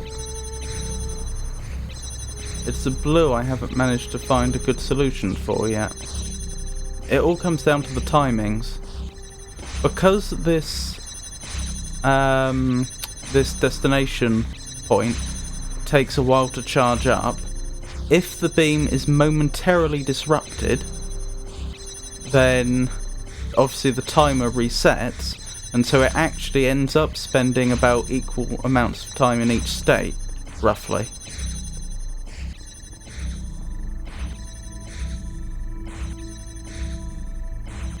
But I haven't yet found a way to replicate that with the blue. Specifically, I need the period that the beam is disconnected to be very small, but I need the, if you will, attack to be very, very fast in the audio engineering sense. It needs to instantly be dropped, but only for a very short amount of time, and I just cannot think of a way of setting that up with the blue.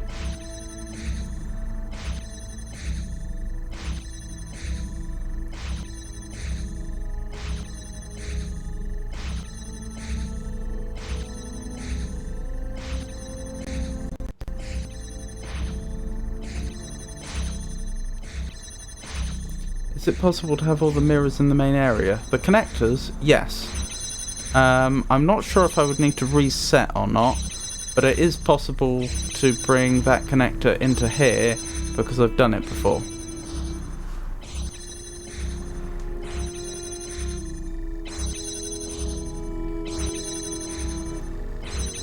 Looking at it, I don't think I would need to reset. I could just do it. But this is the main way I have to set up the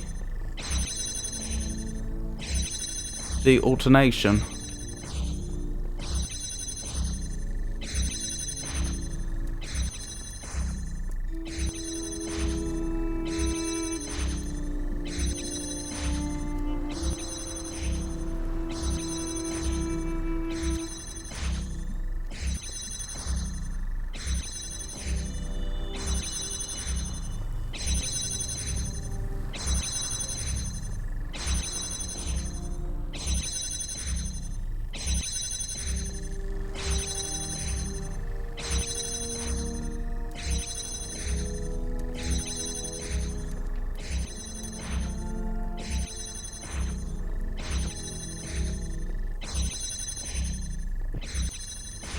I don't think I could even do the same thing with the blue as I've done with the red here. I think I'd need one more connector, if the angles even exist, because as you can see it's getting quite busy here.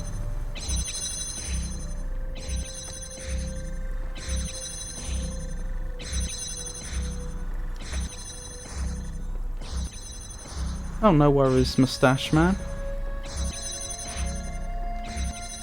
But yes, I believe the game calls them connectors. I don't know what the proper names for those two are because the game doesn't bring up any prompt, but I've been calling them sources and destination points.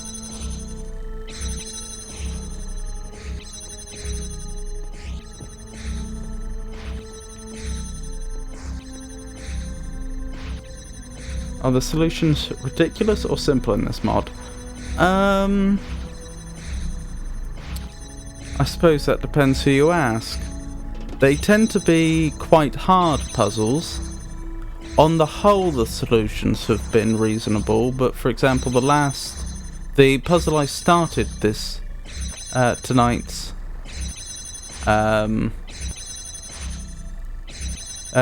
stream on, I think was not the best.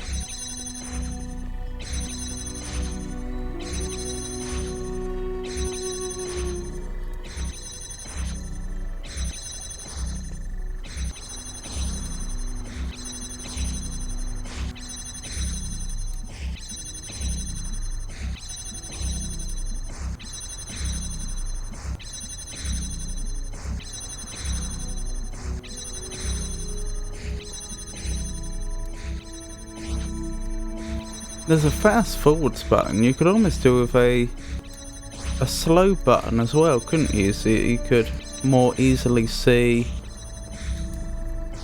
fast changes taking place, so you could tell exactly which beams are remaining up and which ones aren't, and so on. But alas, I don't think there is a slow-mo button.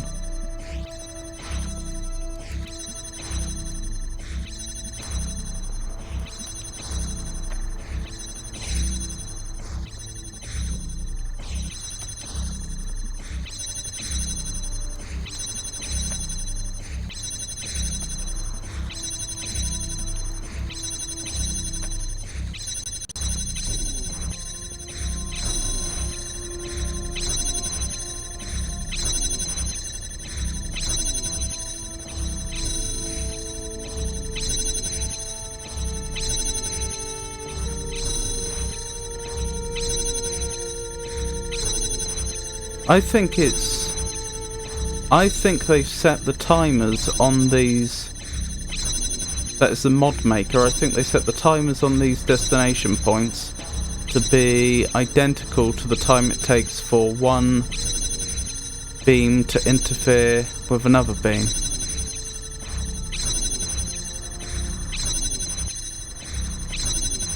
And I think they set them up to be the same, specifically so that this sort of setup wouldn't work.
I'm now wondering if I could set this up in some way so that I could disrupt this while I'm actually really quite close. To the force fields.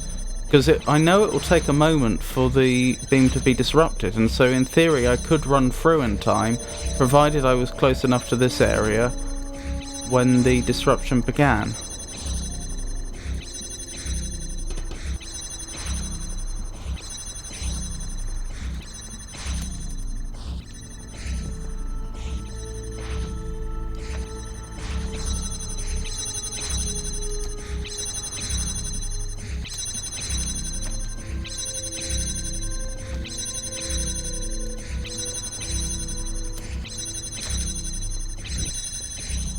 Yeah, I'd have to be so much closer than that.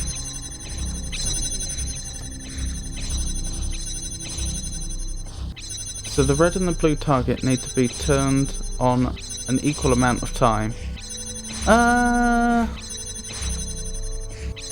It doesn't have to be exactly equal, but it can't be for a very short amount of time, because otherwise the force field's never properly open. It's as if there's a delay between the graphics showing it being open and the game actually letting you through.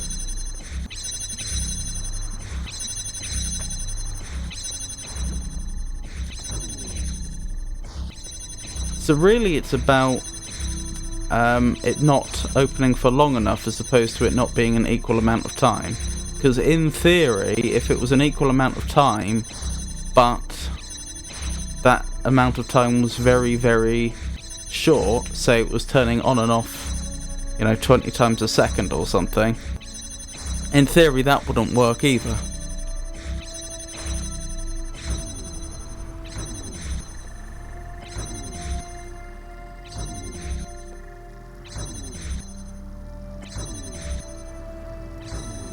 That's an example of it not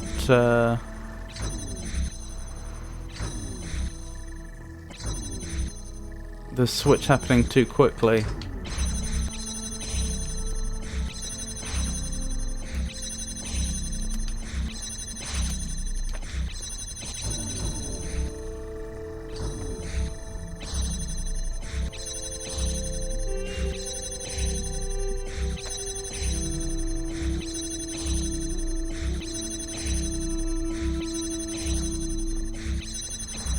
Ah, this is slightly elevated.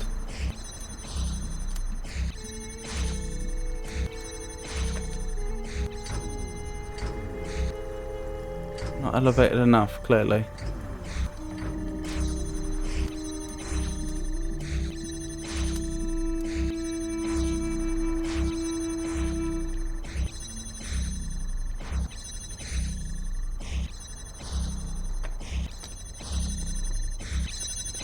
I'm trying to think, how could I engineer a situation where I'm putting a connector down, say here, and then that starts the timer for the blue losing its connection?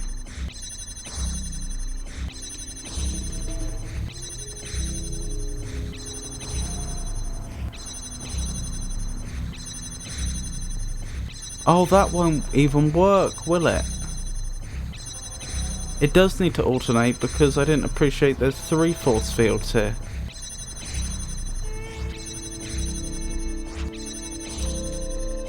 Okay, well at least we can rule that out.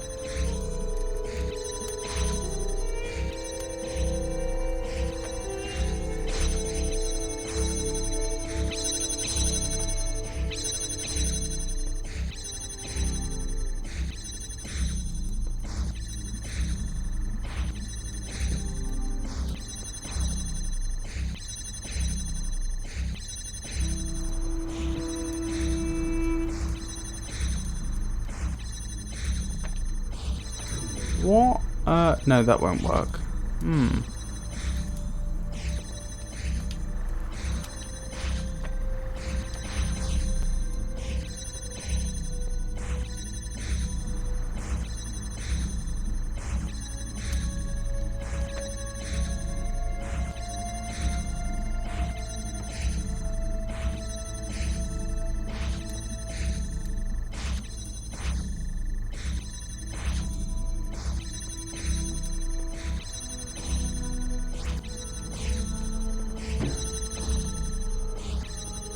I'm so dumb. I forgot the mechanics.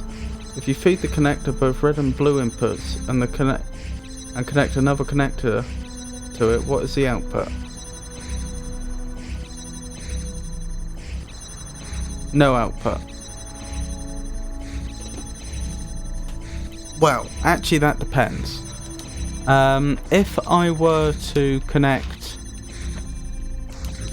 can I do this? If I were to connect red and blue sources to this one connector, and then I were to try and... I don't want that interference, that's the problem. Right, that seems to be working.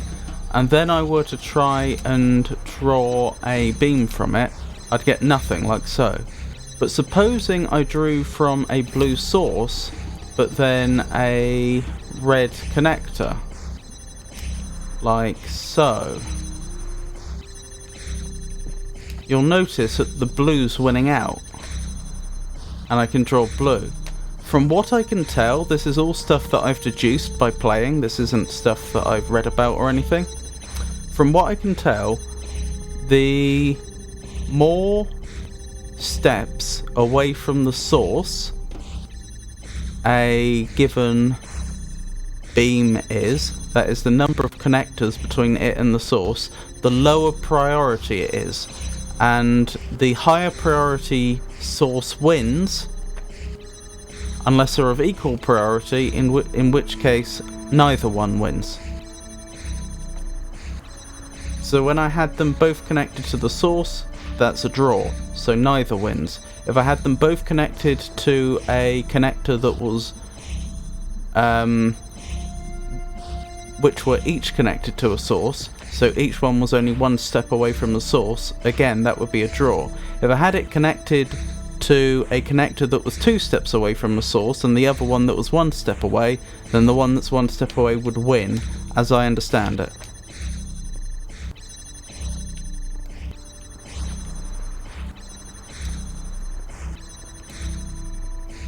And no, you're not dumb. It's the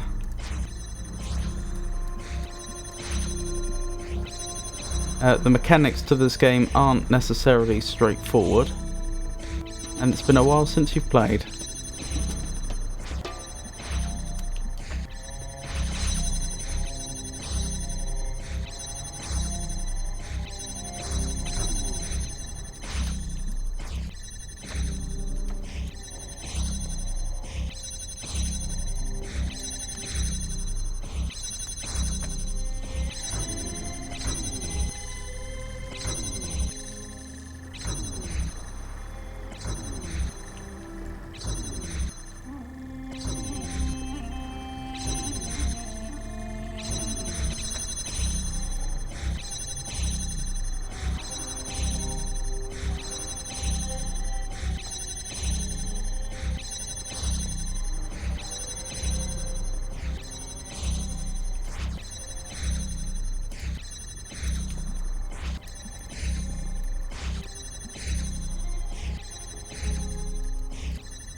I think I'll try this one for another maybe 20 minutes, and if I don't get anywhere then I'll move on to a different one, so that we're not doing only one puzzle for the rest of the stream.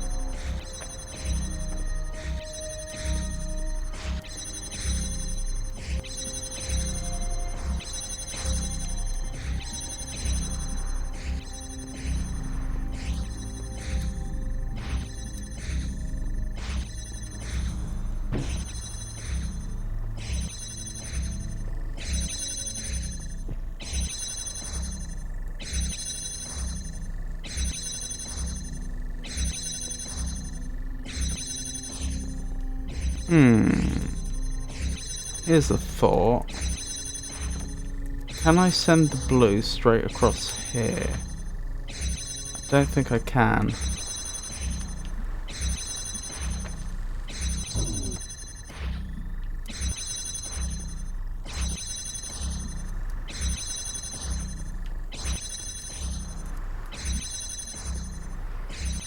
I'd really like to get the...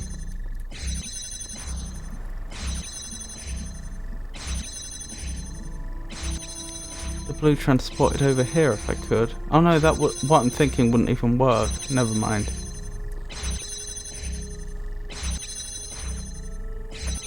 I was thinking I could have a connector over here, connect it up to the blue, and then I could also send the blue that way, and then when the force field opens, the blues would cross paths and they'd intercept. But there's two reasons that wouldn't work.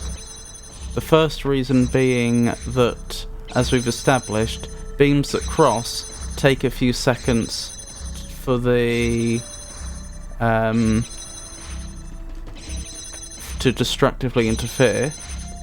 So having a beam appear for a fraction of a second wouldn't cause any disruption. And it also wouldn't work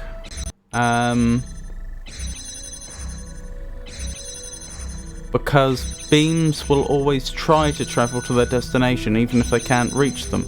So if I had a connector over here trying to connect up over there, the beam would at least get to the force field. I just downloaded the mod. Can I access this puzzle from the beginning? Yes, I believe you can. You just have to go to the second area. When you start, you should see 3 buildings. 4 actually. 3 of them are numbered, if I recall correctly. The second area will take you to this world, and then it's the puzzle called Query.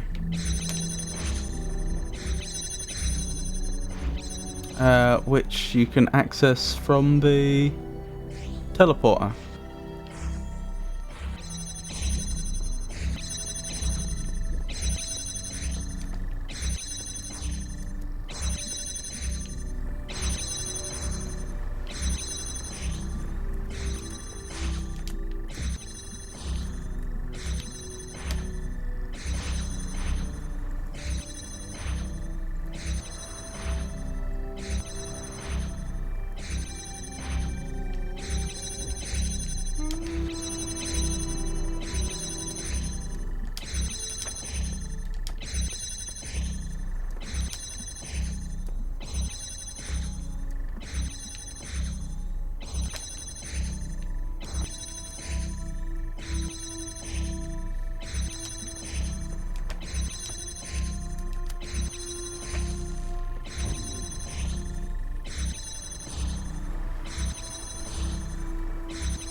Can't see a red source from the inside of the force field, can I?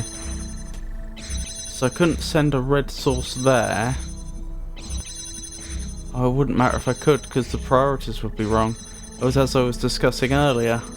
The fact that I'd need one more connector to repeat what I did with the red with the blue. One more connector than I have.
Can't think of a way to set up any sort of alternation that doesn't involve the force fields, though.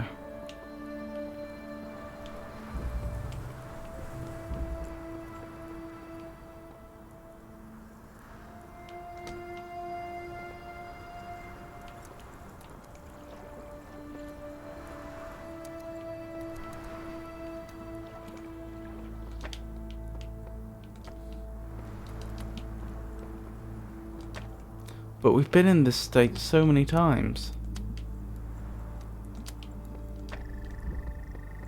And it's just not clear how you set up the blue.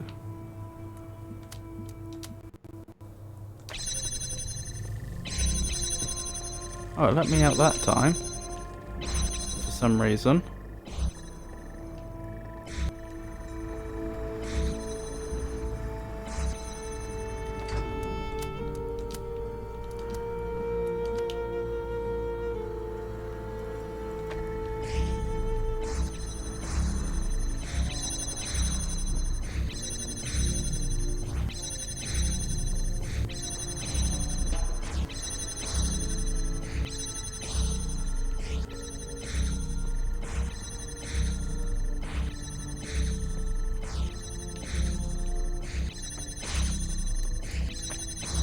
I do wonder if the solution I came up with is supposed to be the correct one.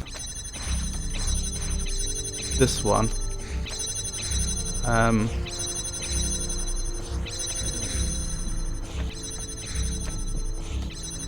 that perhaps due to engine differences between versions or something, it's broken.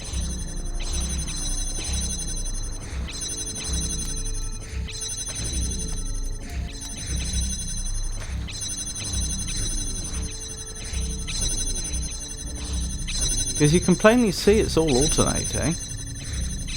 The game's even inconsistent about whether I can get through force fields moving at this speed.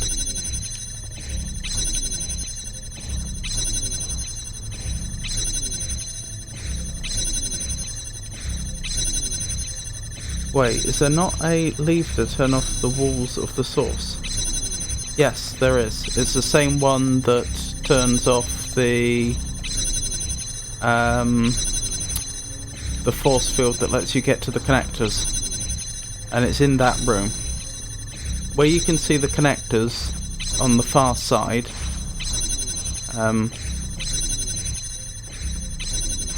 I'll just go there. Here.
It's not like a frame rate limit or something, is it? What happens if I enable VSync? Let's hope this doesn't break the game. We good? We seem to be good.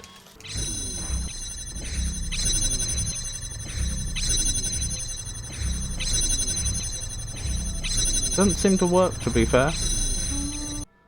Okay, we'll put that back.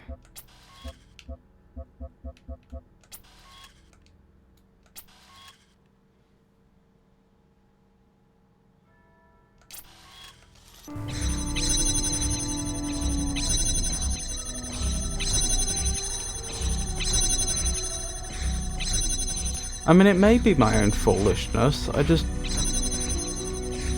We've been working on this for a while, and I just don't see another way that I could set up the blue to be alternating with only 2 connectors.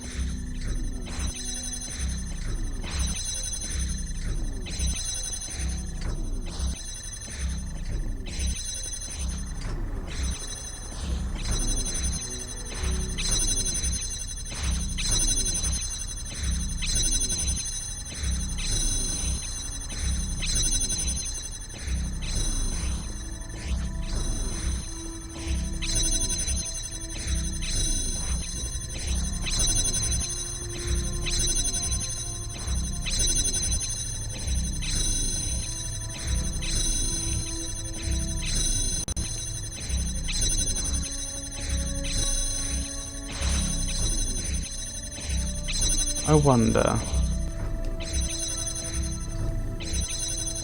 No, I'm not even allowed through here. Okay. And if I set it up again? Would that change, I wonder?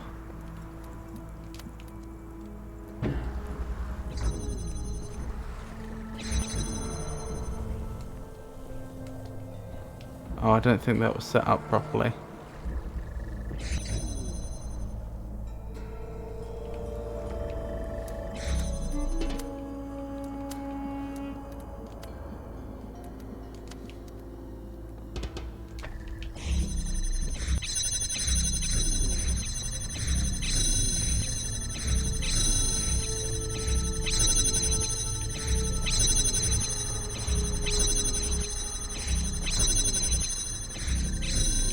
I'm gonna go off and attempt a different puzzle.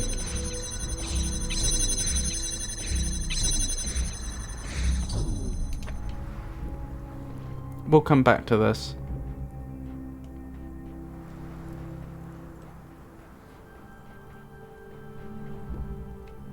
By the way. Okay. Oh, don't like that. Hovering bomb.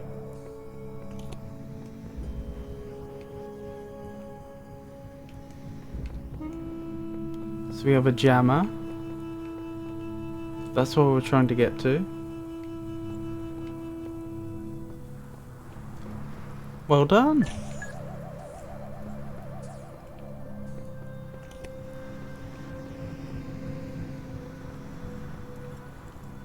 So presumably if I jam this fan, the hovering bomb moves? No. It's not being blown there.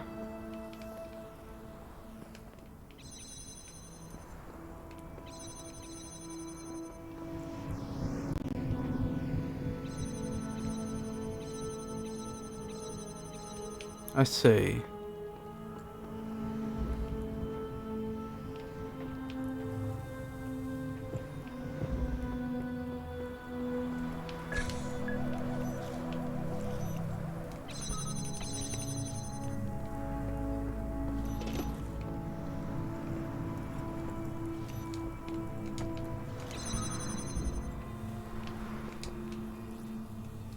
Right, that's a little bit of progress.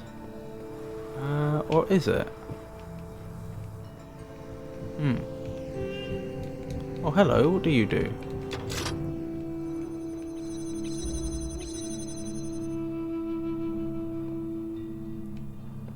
Ah, you swap the fan. Okay.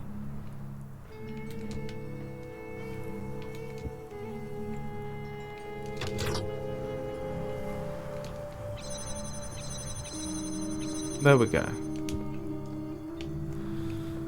So presumably the challenge is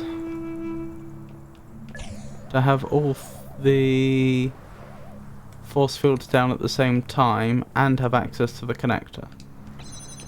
Where was the connector? There.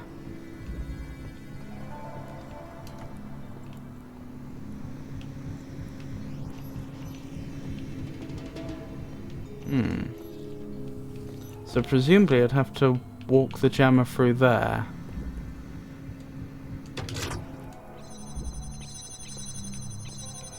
Which is going to be a challenge.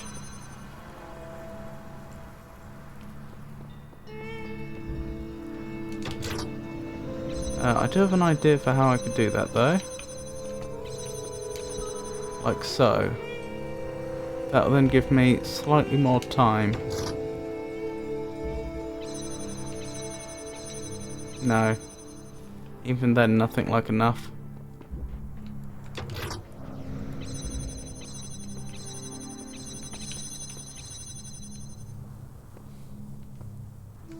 Although I do have the box, don't I?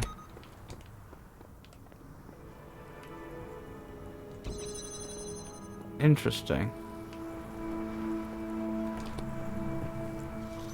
I wonder if that would be advantageous.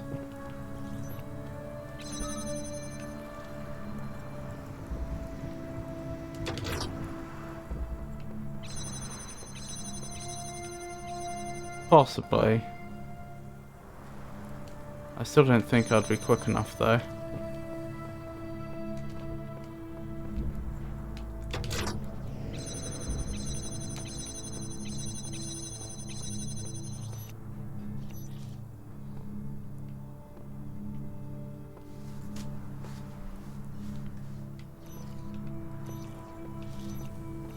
Ooh. That's an interesting idea.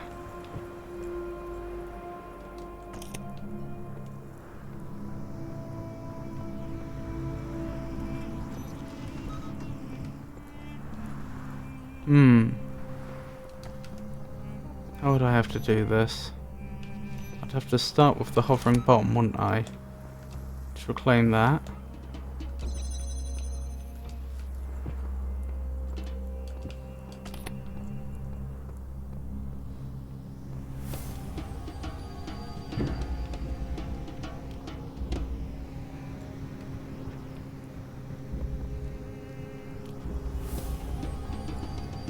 How close can I get to it? That feels dangerous. Yeah.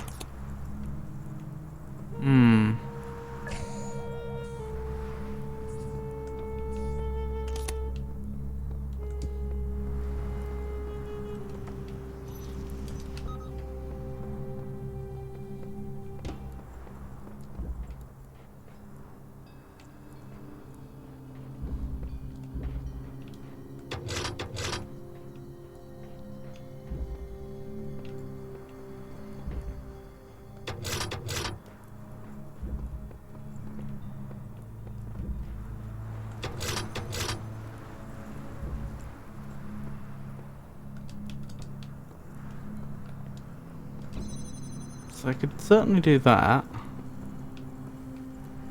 Doesn't really help me get the jammer through though, does it? No.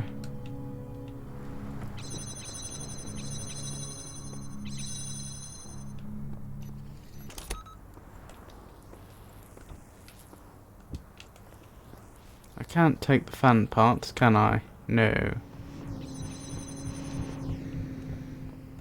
I could technically put the box on its head though. I'm not sure that's useful, but it could be done.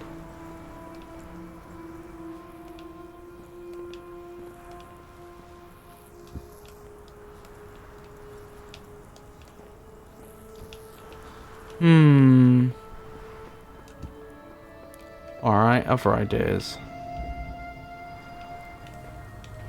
The fact that there's a force field here makes me think I am supposed to be able to bring that down.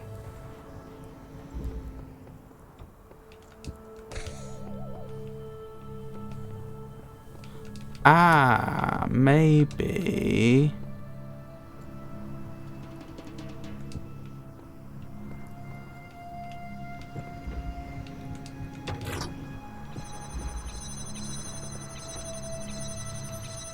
Nah.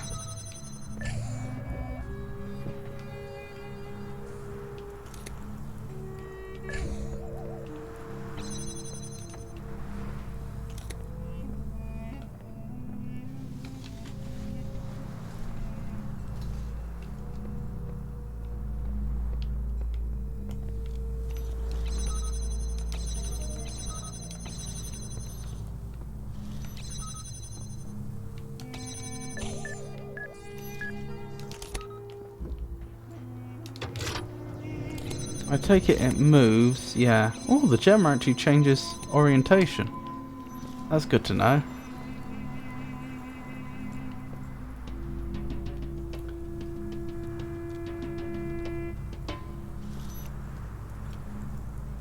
This is insane. The sequel is going to be even more insane if it will have modding support.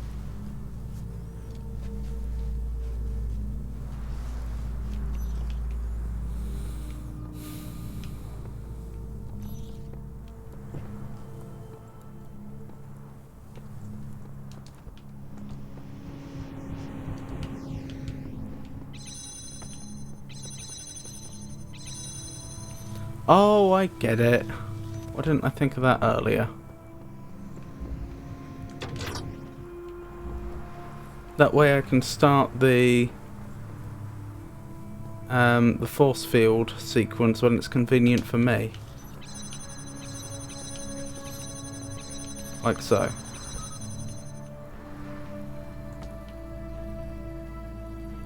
Excellent.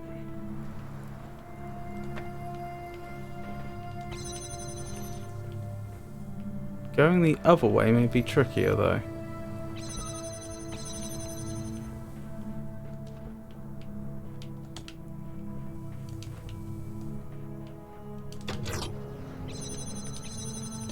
Missed my chance.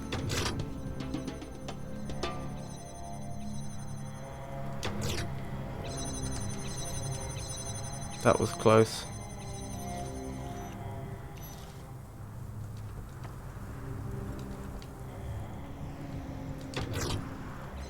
Okay, we can use the same trick I did before. Like so. Just to give us slightly more time. Oh, missed my chance.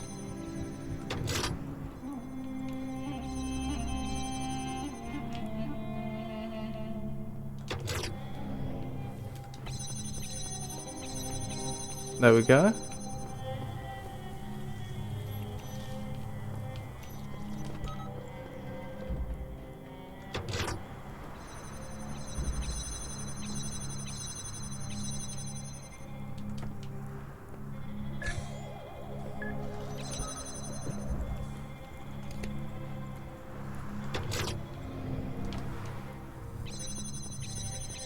There we go.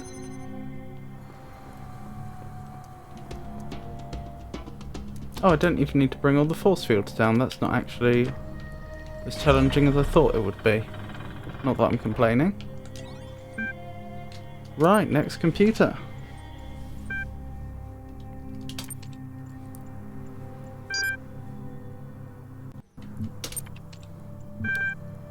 Storyoflife.txt. If we scan all the life forms that have ever existed on the Earth, from microscopic bacteria to towering forests, lumbering dinosaurs and enterprising humans, we find that more than 99.9% of them eventually became extinct. This means that extinction is the norm, that the odds are already stacked heavily against us. When we dig beneath our feet into the soil to unearth the fossil record, we see evidence of many ancient life forms, yet only the smallest handful survive today. Millions of species have appeared before us. They had their day in the sun, and then they withered and died. That is the story of life. Antonyms.txt. Galileo believed that science and religion could coexist. He wrote that the purpose of science is to determine how the heavens go, while the purpose of religion is to determine how to go to heaven. In other words, science is about natural law, while religion is about ethics, and there is no conflict between them as long as one keeps this distinction in mind. But when the two collided, during his trial, Galileo was forced to recant his theories under pain of death. His accusers reminded him that Giordano Bruno, who had been a monk, had been buried alive for making statements about cosmology far less elaborate than his.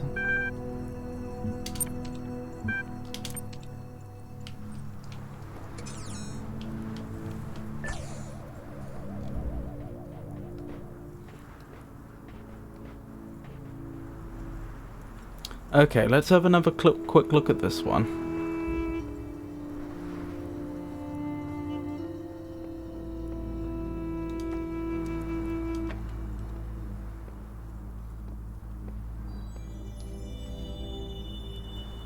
Right, if we're going to rely on a beam travelling through a force field, then that beam is going to have to be at least one step away from the source. That means the other connector also has to be one step away from the source, so it takes a minimum of 3 connectors to set up this sort of alternating system on this. Well, it would be, well, yes, and this kind of alternating system requires at least 3 connectors. We can do that with the red, it's not difficult. Could we do that with the blue? Supposing we gave up on trying to do the red for a minute, we were just focusing purely on the blue.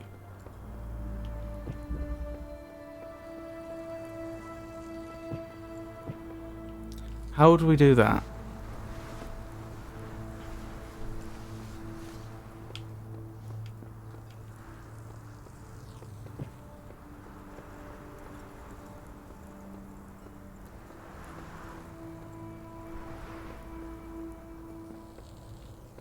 Trouble is, this one doesn't have sight on any blue or any red sources.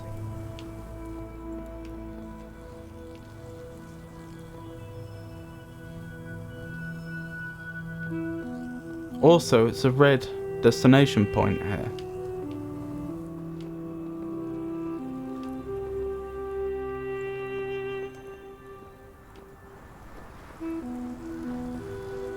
So we'd still need a red signal that gets interrupted.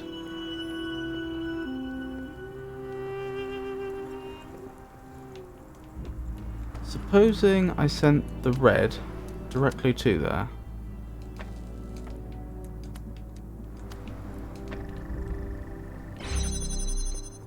Now I tried to set the blue up to intercept. That's going to be challenging.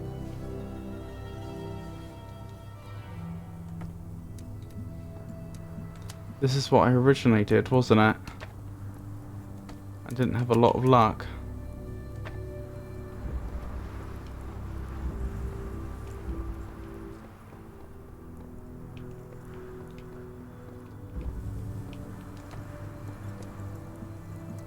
And we know that doesn't work.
think I've just invented a slightly different way to have a blue that just, sorry, a red that drops out.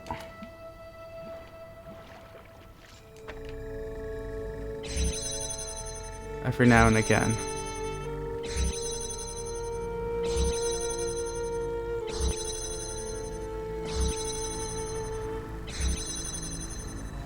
But the question is, how do I make a blue that drops out every now and again?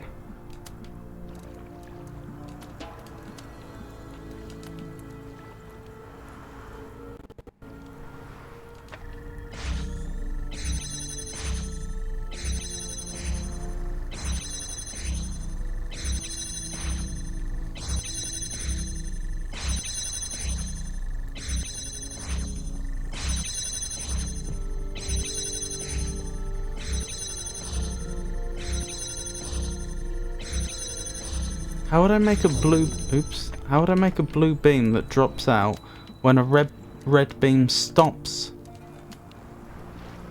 being transmitted?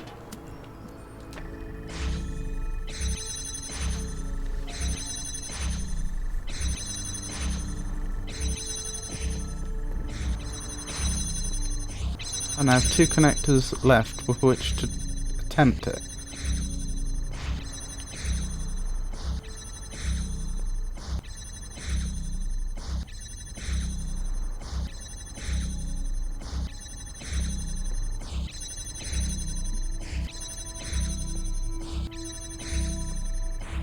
I suppose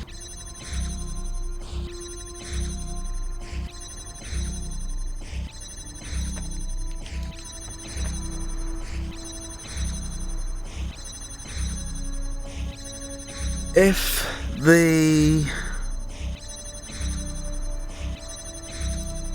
I'm going to need the priorities are all wrong. I'm going to need a blue beam set up, but it's going to have to be connected directly to the blue, isn't it? So it's going to have the highest priority.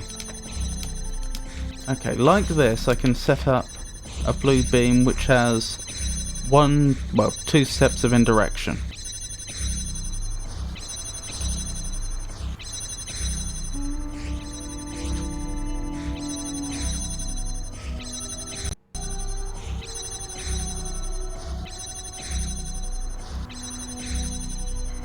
Now if I could find a way to send a red beam here, which would normally not be able to get here while these are up.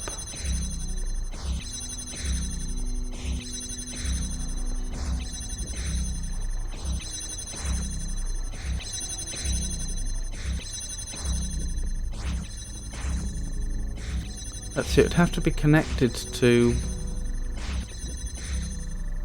a connector which is only one away from a source, so that's this one or this one.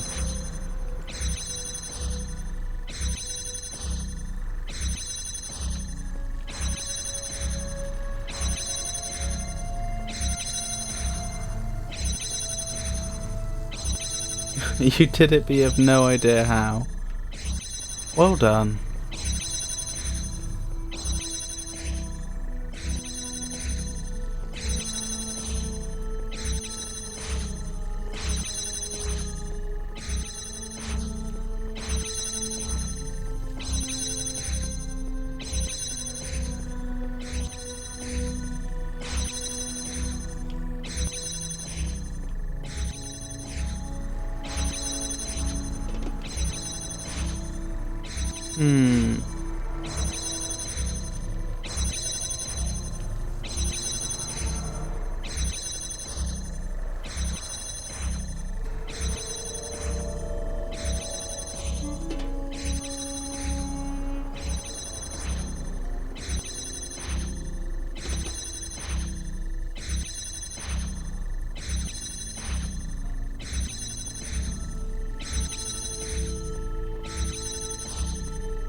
Here's all the connectors at the main area.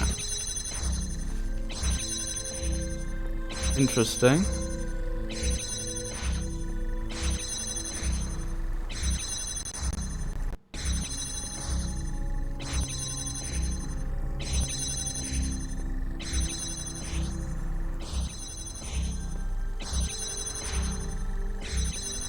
Very interesting. That means you must have set up the alternation very differently.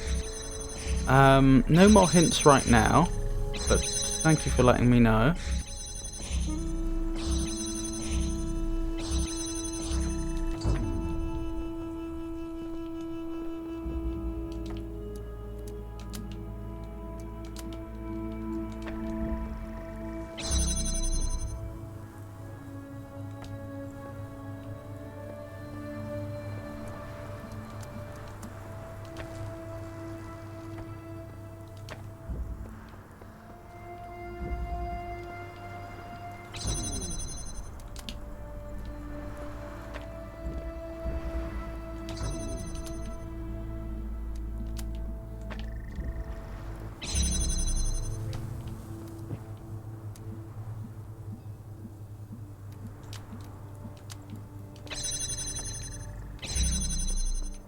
Right.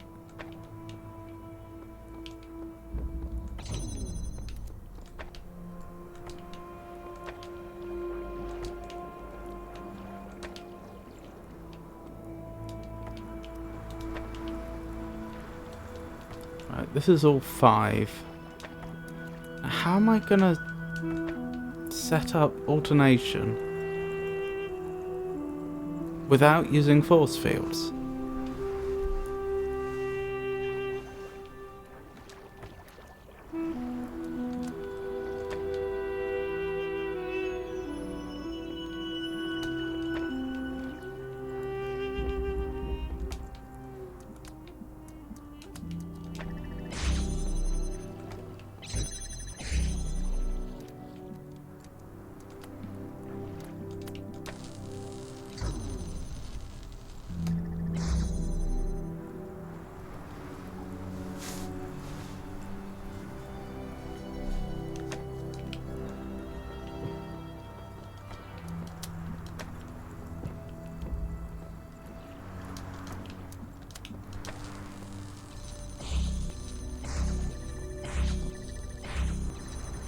Isn't that going to be too quick to travel through?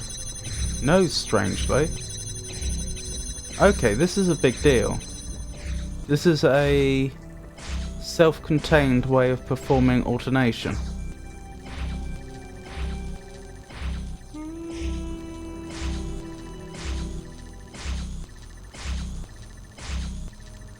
So the beam crosses its own source.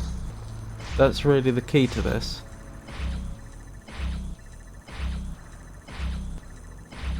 In principle, it wouldn't have to go to a connector, would it? I could connect it up to something it would never reach. Like that.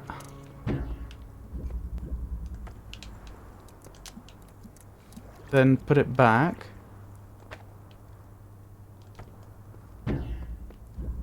I'd need to get the angle right. Hold up. Do that. Oh, but if I do it that way, it's not going to...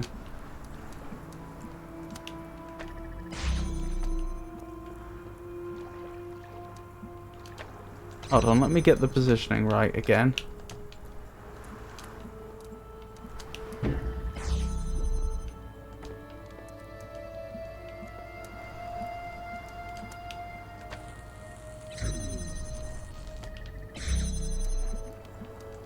No, that was there. And then that went there. So it's actually quite fortuitous that these angles lead to...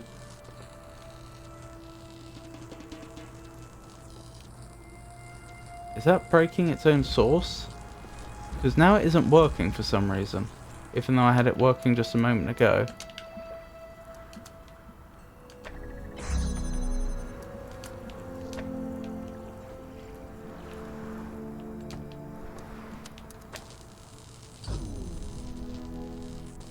strange. What's changed?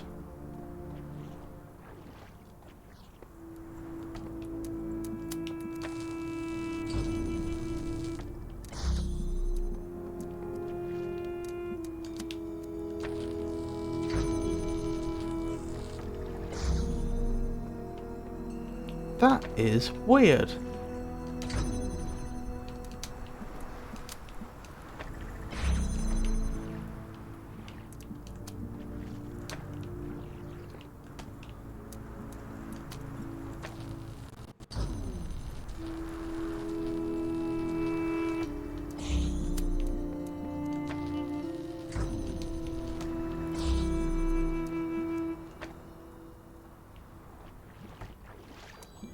Ah, what if I made sure it could only possibly intercept the source laser?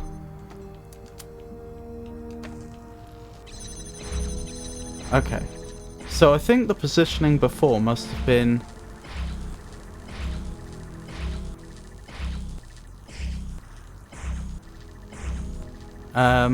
quite accidentally much more precise than I intended. It must have been due to the relative elevations going under the laser that goes to the destination point and only intercepting the source laser. Even if we have noticed before there sometimes can be a slight desync between the graphics system and the game logic. So even if the graphics system was telling us that there was in fact an intercept. Anyway, point is, if I get the angle right...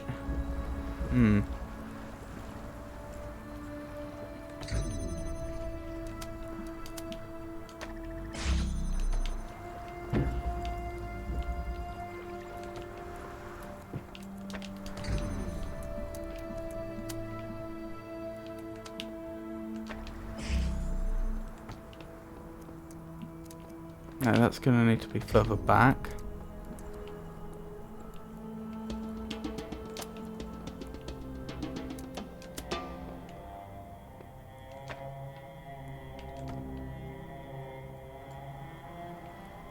Wait, no, that needs to go there and there.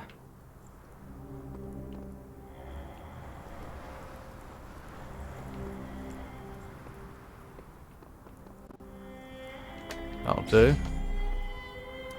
I think. Then that goes there. No, that goes there and there. Excellent. I've managed to set up the exact same idea, but using only 2 connectors.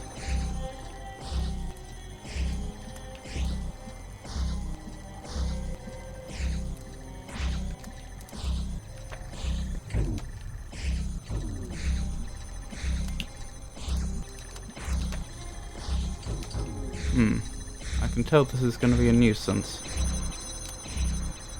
Oh well.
There we go.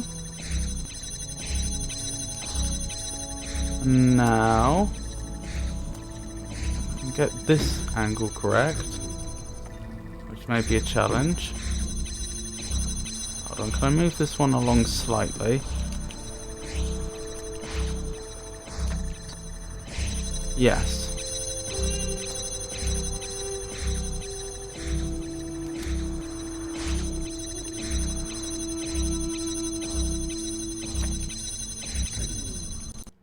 That's too high. Okay. Oh, that might have worked if I'd left it there for slightly longer.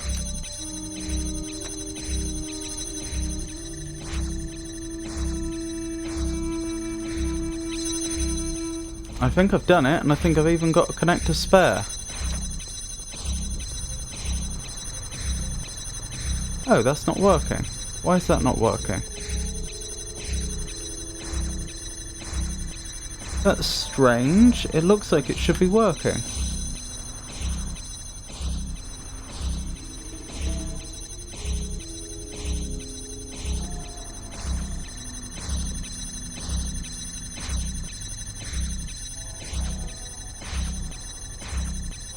I don't understand why the exact same technique works well with the red and not with the blue. Not unless the timers have slightly different durations or something.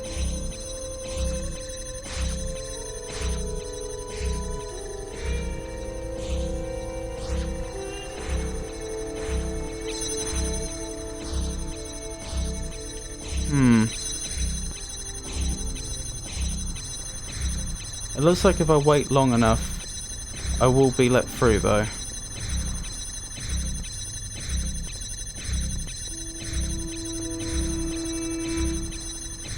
We just have to wait for the one in a blue moon moment when the force field actually drops.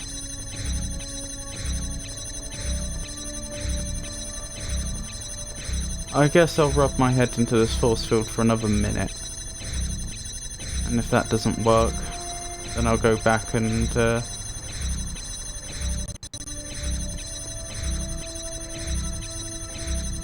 consider making some changes.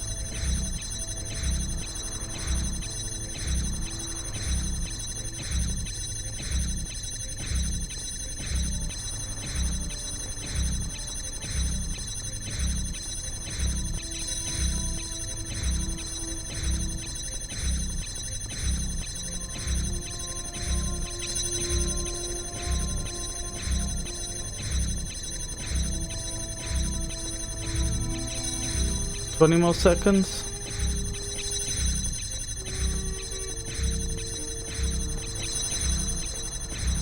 Ten more seconds.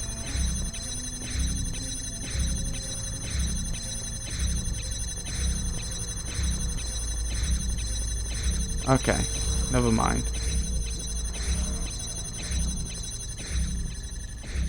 The only other thing I can think is that in this case, the connectors are slightly further apart.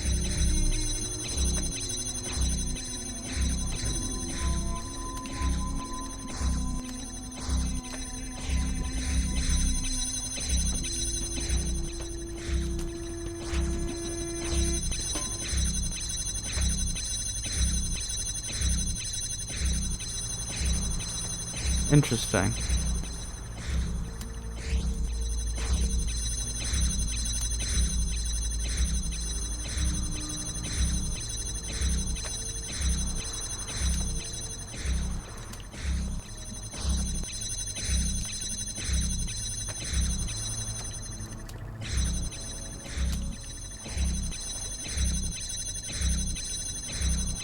That said, I didn't think the distance that lasers travelled added any extra time. I thought they were assumed to be arbitrarily fast.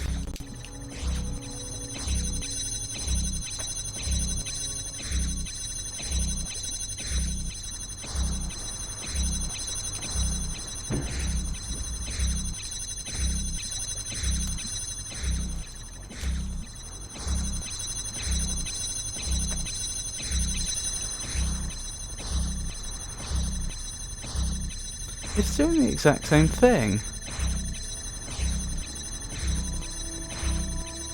I don't understand why it works on one side and not the other. It's the exact same trick.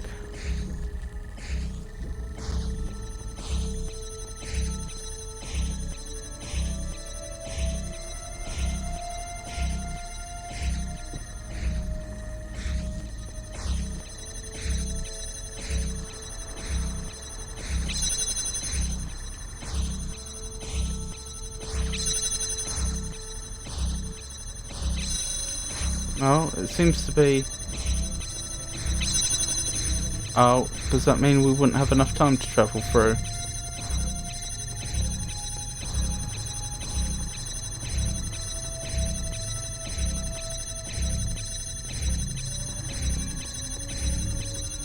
Doesn't look like it, does it? No. How bizarre.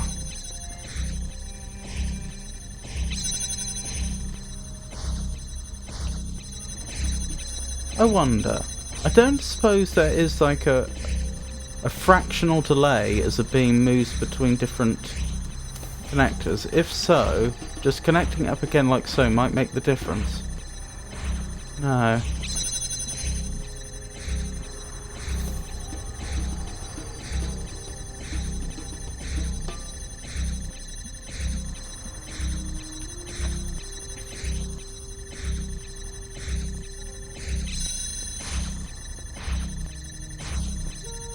Trying to think, how could I give this just slightly longer?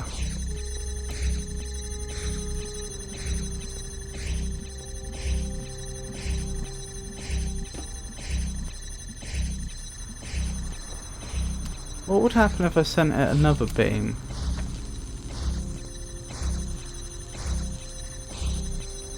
Nothing. I guess that's not surprising.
Because it almost fills up, I'm assuming that it really is a fraction of a second that we need to add to the time here.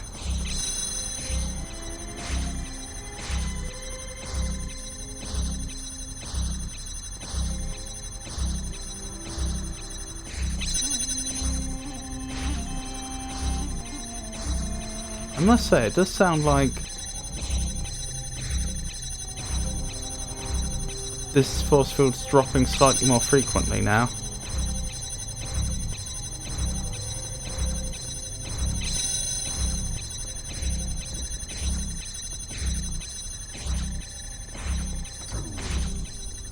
Without giving too much away, Mustache Man, is this roughly speaking the solution you came to? I mean, there may be some slight differences in where you place the connectors, but this basic idea of having having self-contained alternating circuits like this by having the beam cross its own source.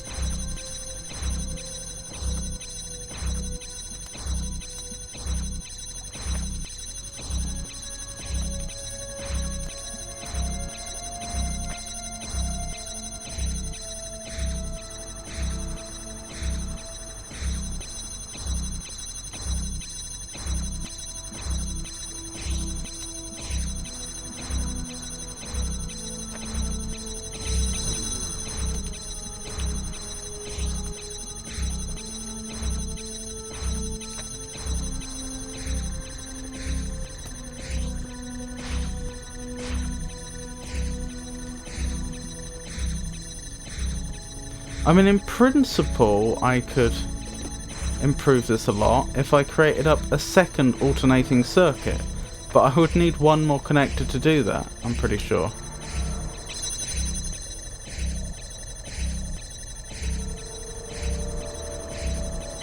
Yes, for it to act independently, I would. But maybe I could use the existing one for the red here.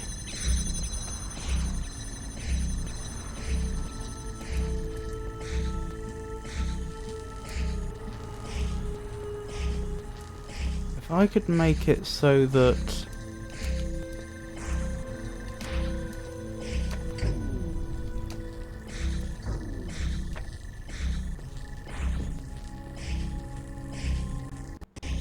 this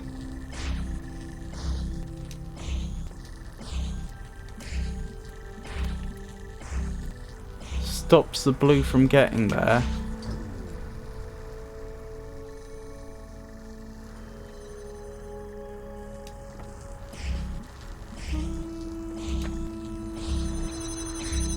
Well, we know this bit works. Can I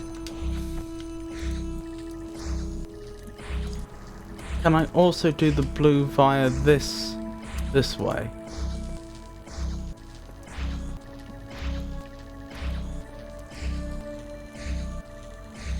Yes, but it was not intuitive. I do not understand why it works. Or I kind of don't understand why it works. I see.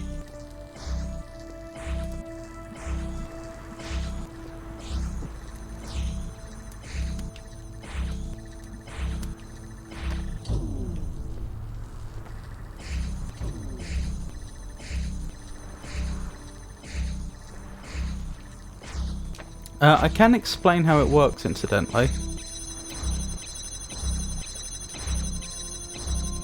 So if we start by setting this up. So this is just sending a beam, as you've seen many times before.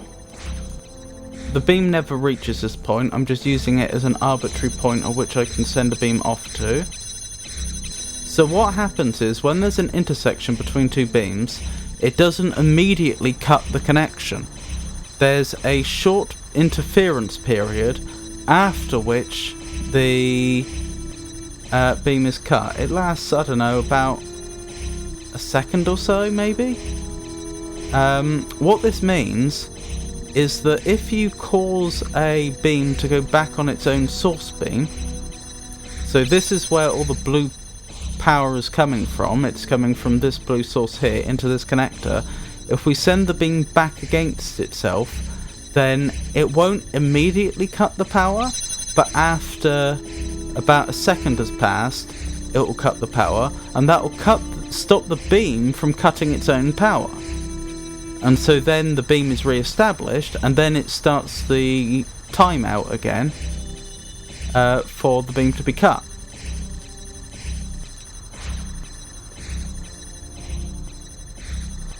I don't know if that made sense.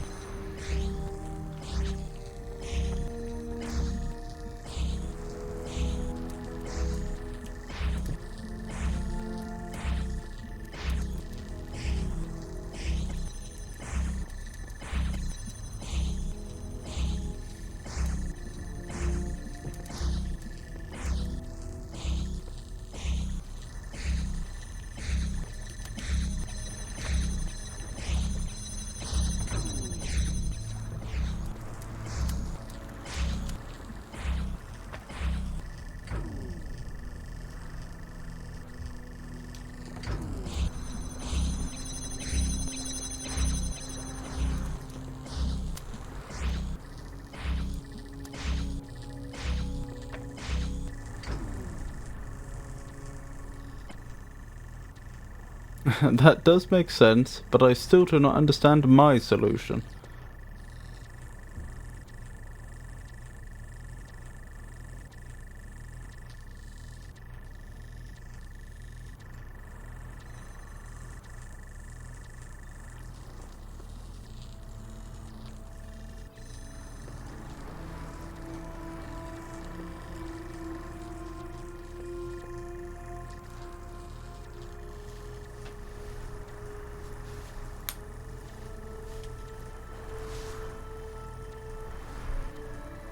Actually, now I think about it, what I'm trying to do here may not work. What I was thinking is if I have two different alternating beams going to the blue, then that should lengthen the time that it lasts before it drops out. But then I had a thought, wait a minute, the receivers effectively or all their sources. If it has two sources going to it, two beams going to it, the only way it'll ever be off is if both beams are off.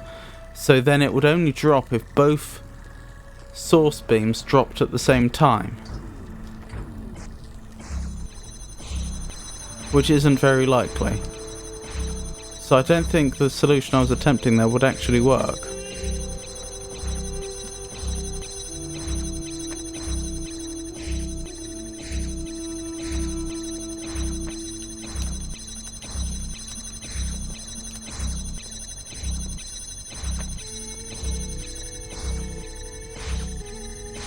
So I still don't know how I'm going to do this.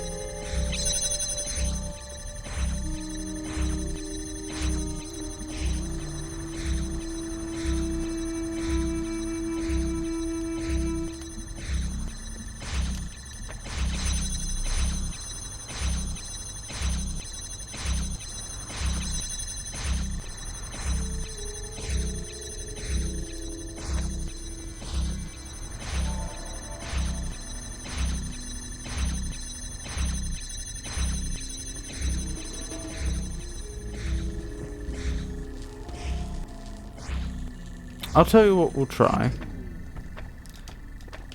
We've proven that the red can be done. Supposing I set the blue up somewhere else.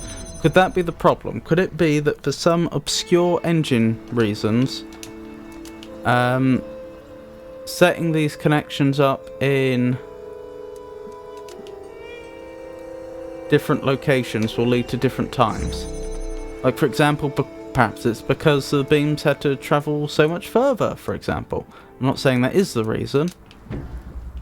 I'm just suggesting that it's a possibility.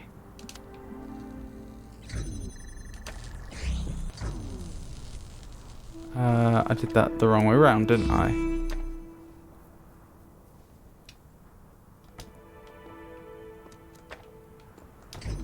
How did I do that just a moment ago with the red?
That's still not working, is it?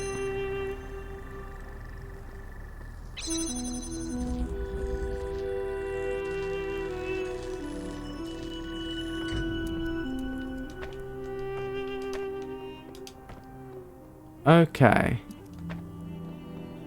What if...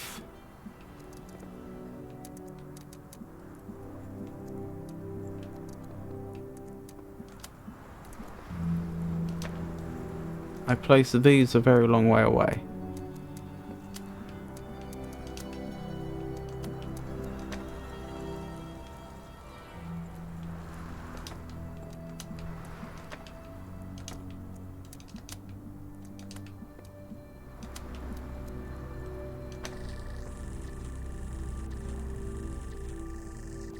Nope, it's not taking any longer. I mean, in a way that makes sense. You'd assume that the engine would simulate these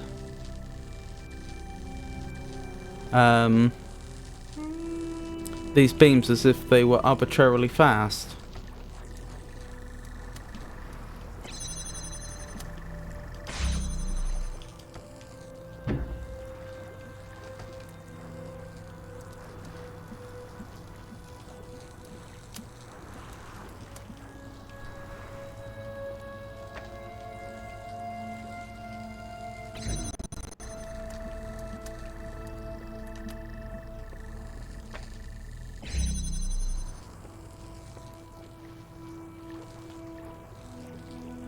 That's odd.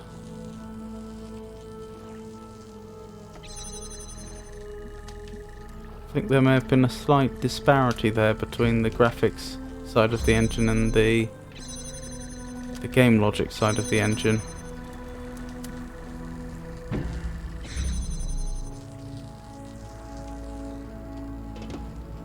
Yes, and as I feared, if I have two alternating sources going to the same destination point, then it's always on, which is correct. But it raises the question, how am I supposed to do it then?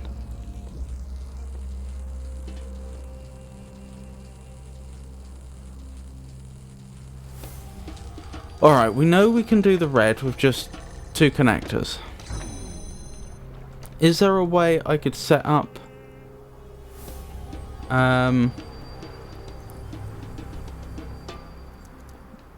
is there a way I could set up the blue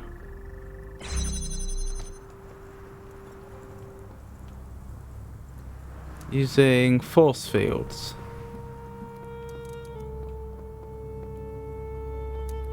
Not very easily, no. Unfortunately.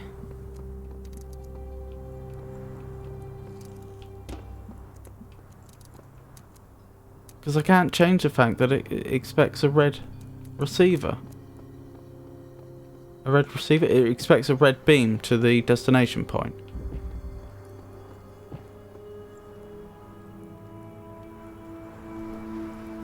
This is a weird one. I have no idea how people can explore these mechanics this deeply. I had no VSync around 140 FPS.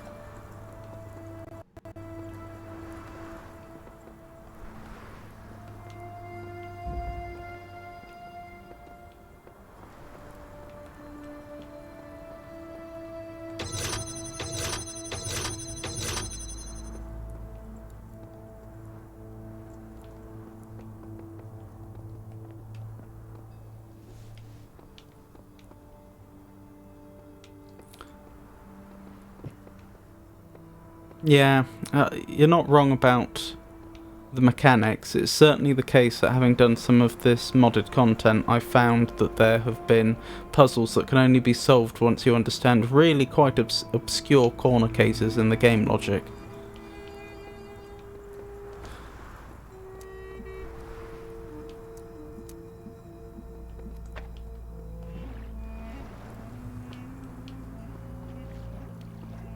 I'm still in two minds about whether I've just not hit upon the right solution, or if for some reason on my machine today the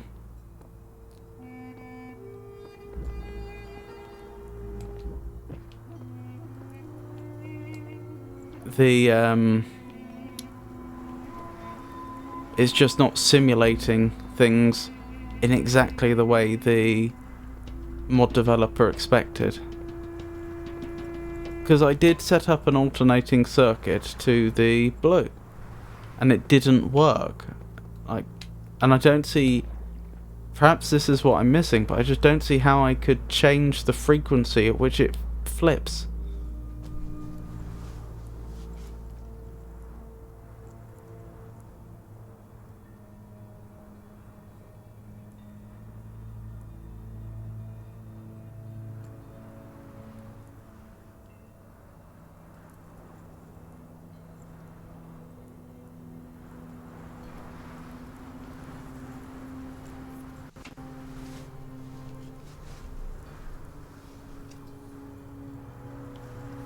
I could use 3 connectors to set up the red using the using the force field.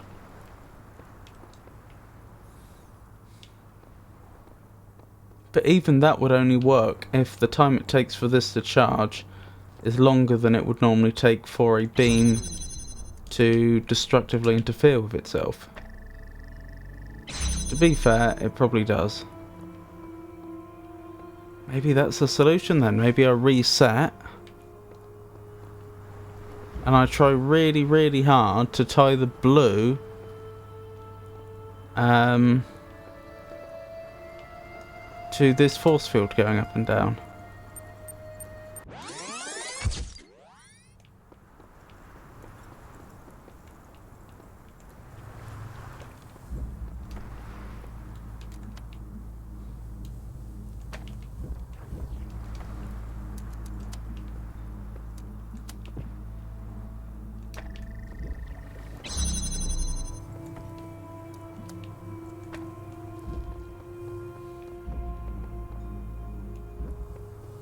Wait, I want to be on this side, don't I?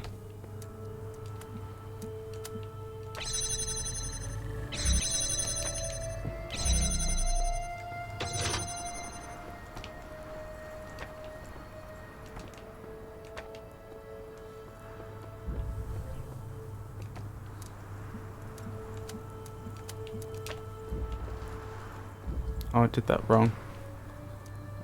What did I do wrong there? Did I do that wrong? No.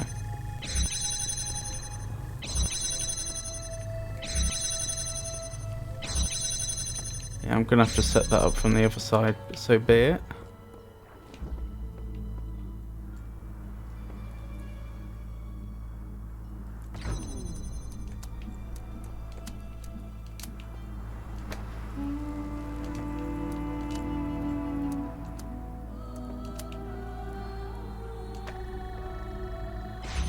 Right. Oh, that was the problem, because the beams exist.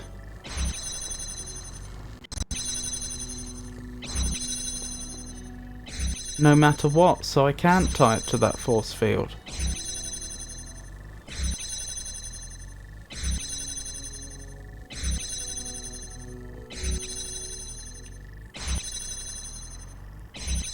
I'm pretty sure it's going blue for a second as opposed to disappearing for a second. But like I say, a slow-mo button would be helpful.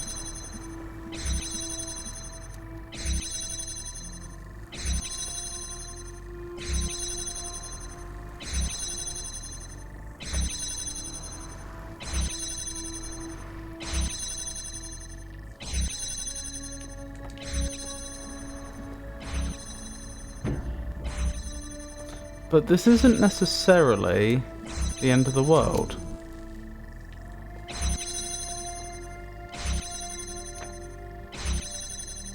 Now I have a beam that appears and disappears. So if I put that there... No. Oh, this is challenging.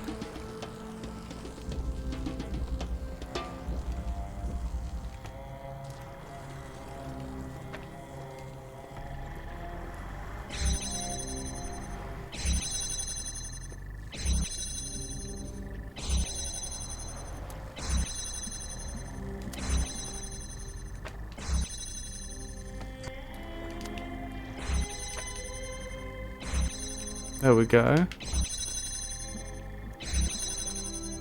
If I can just get the blue there crossing that beam but nothing else.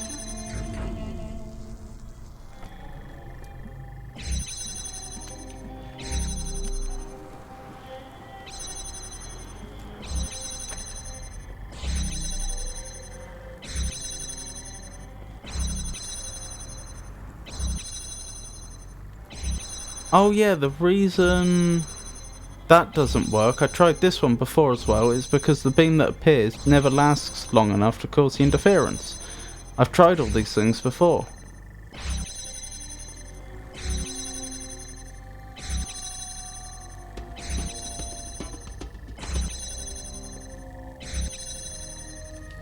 Okay. Then I really don't see how else I could do it. Besides the method that I already tried and didn't work. Or it worked with the red but not with the blue, inexplicably.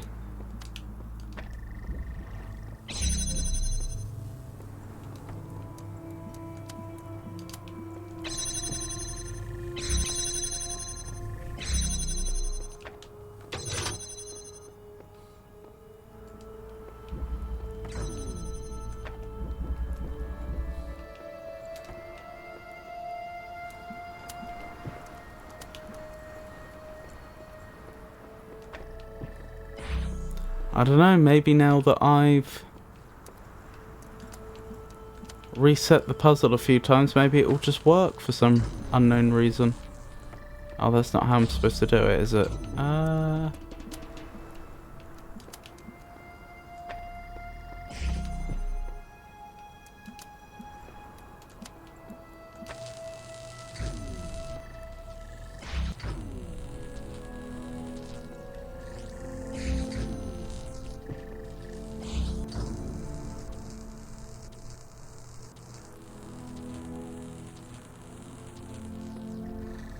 That's interesting. I only have to walk through it for the briefest of moments and it behaves differently. That's not helpful, but it's interesting.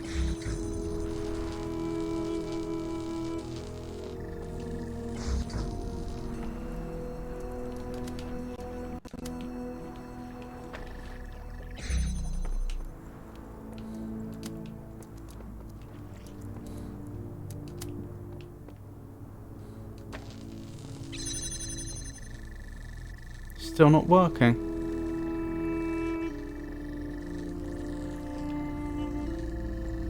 I think in a minute I'll go off and try another puzzle, because again, I don't want to just only be doing a single puzzle for the rest of the stream.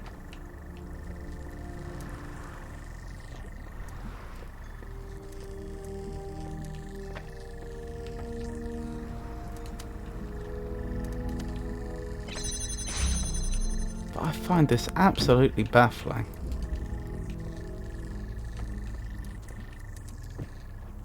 That it works on one side but not the other. I mean, I could comprehend that perhaps the developers deliberately set up the time so that would happen. But if that's the case, then what is the intended solution?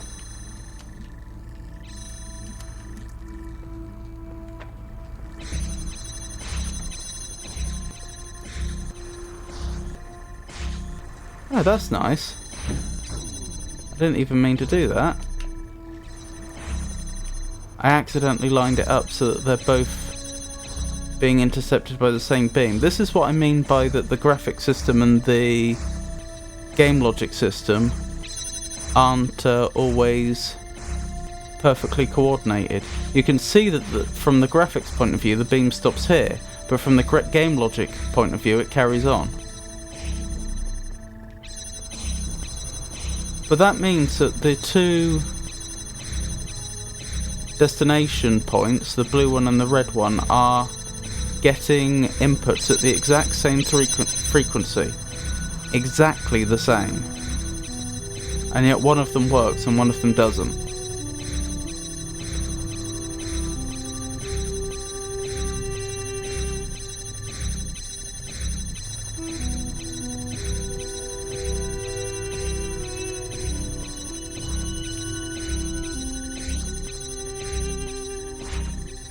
You can see they're tied together.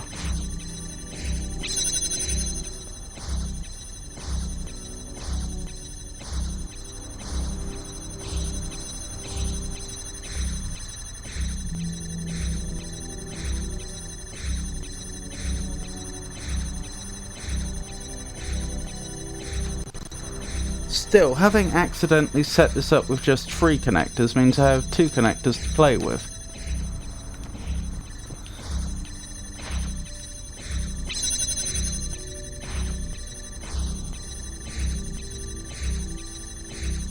I'm trying to think, is there some way I could do something, like set it up so that half the time when this one goes down, it brings another blue beam down, and the other half it doesn't, or something like that,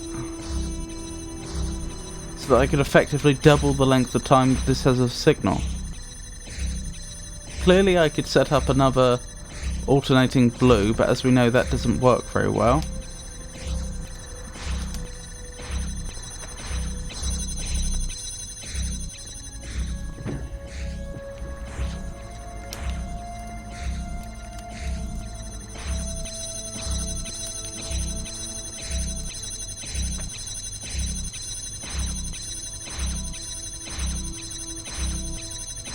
If I got the timing really precise when I put it down though, I might be able to, depending upon how the game engine's coded, I might be able to do it. So what's the timing here?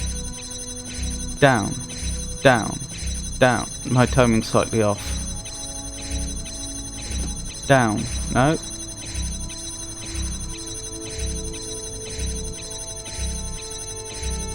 Actually, I suppose I want to place this the second, the connector I mean, the second it goes up, not the second it goes down. Up, up, up, up, up, up, up, up.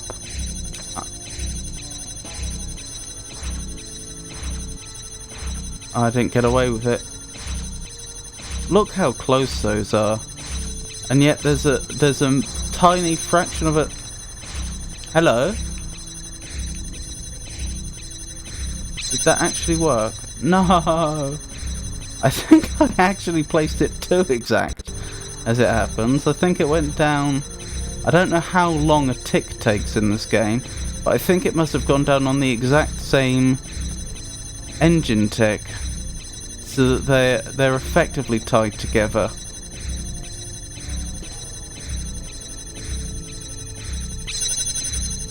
Do you have DirectX or Vulkan? I used Vulkan. I don't know, but it certainly wouldn't be DirectX because I'm on Linux.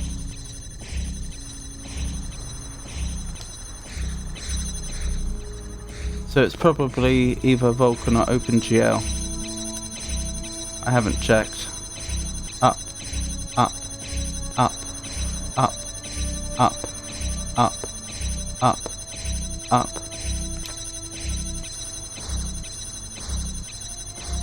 Again, too exact. Wait.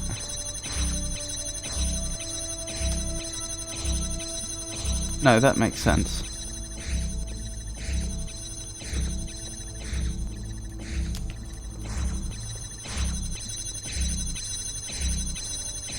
Up, up, up, up, up.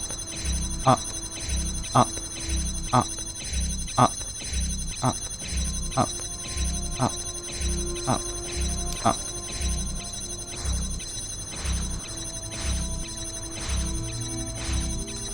Hang on. Am I thinking about this backwards? No, I don't think so. It's confusing when you see this in an always-on position, but I suppose that's just because I connected it up in a different way. But that means that my precision, the precision of my placement wasn't too close, it was not close enough, because it wasn't going down at all.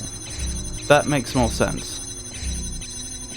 Up, up, up, up, up, up, up. Up, up. Now they're slightly out of sync. I don't think this is visually out of sync. I don't think this will ever work. Depending upon how the game's coded, what I'm trying to do may just be impossible. I'm kind of assuming that there's going to be a degree of randomness at a very low level of precision. A very fine-grained level of randomness in how everything is simulated, which there may not be. Up, up, up,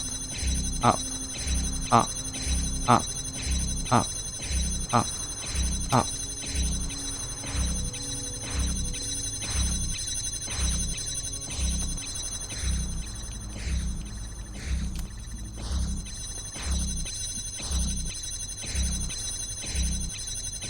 Up, up, up, up, up, up, up, up, up, up.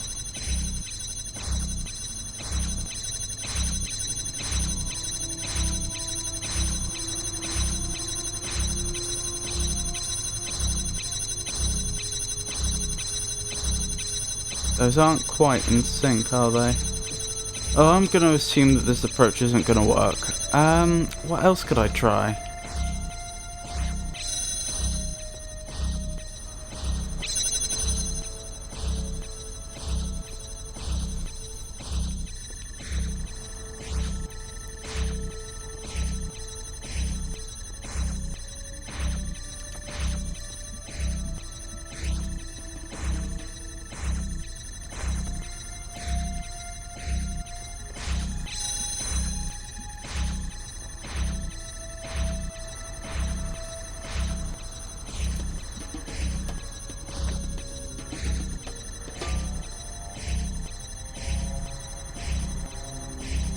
Out of curiosity,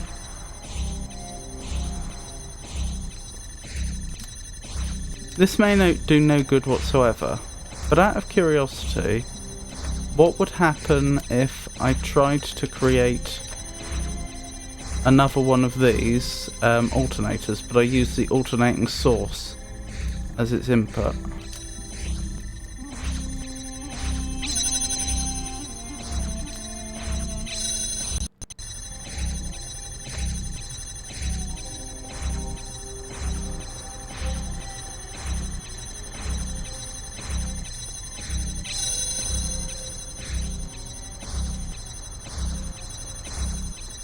Not sure that worked. Actually, what we'll do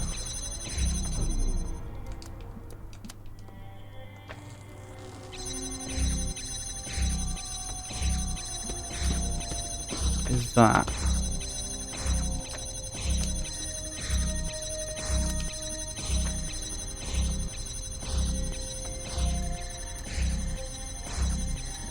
Oh, I think I know what would happen. It would never quite have enough time to disrupt the beam, or it would only just barely have enough time to disrupt the beam, either depending upon exactly how the game's coded. So that's not useful.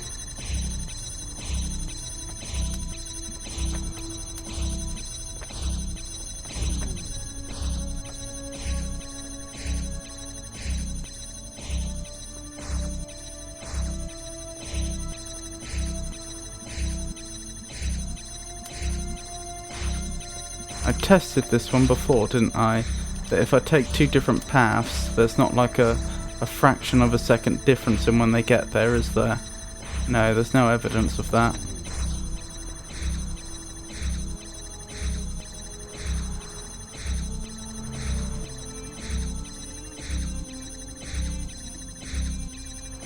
So the way to think about how it's working right now is that at a given frequency, it's giving out a down tick, a signal, if you will, to drop the connection. So it's down. Wait. Down. Down. Up. Down. Down. Down. Down. Down. Down. And it's almost like we only want to allow half of those to get through, so that it's doing the same thing but at a slower frequency. But how would I even go about that? That means that a connector would have to have a separate connection half the time when that happens.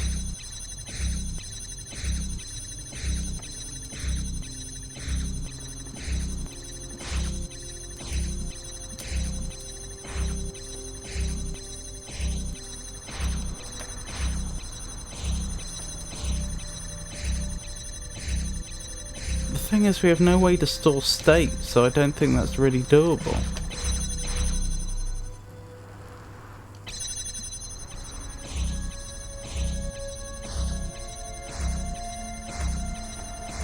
Very notable that when I connected that up, the power went through the circuit I built backwards, because these aren't directed circuits.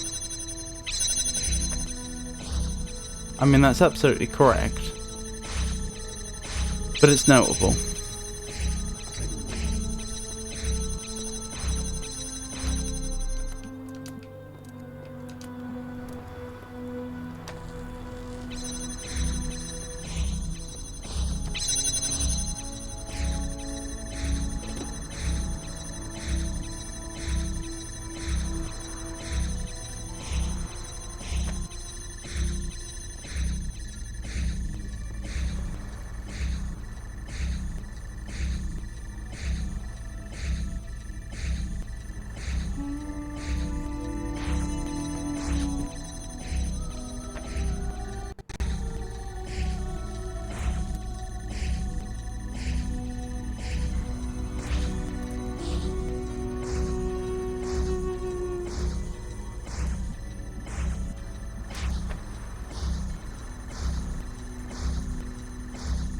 The blue one does have a slightly longer timer, doesn't it? That's the difference. If you look at the rate they're filling, it's not the same. That's the essential difference then.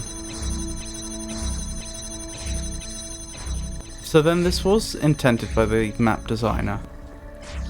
Then how did the map designer expect me to be able to alternate the blue at a suitable frequency if this isn't the right technique?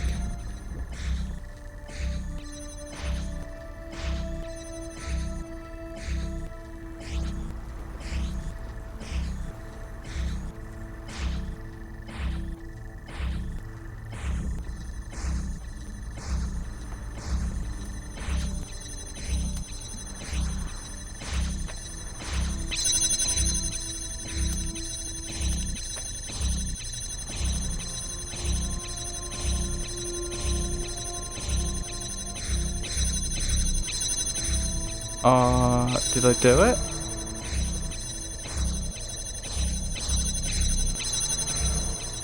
I think I've done it.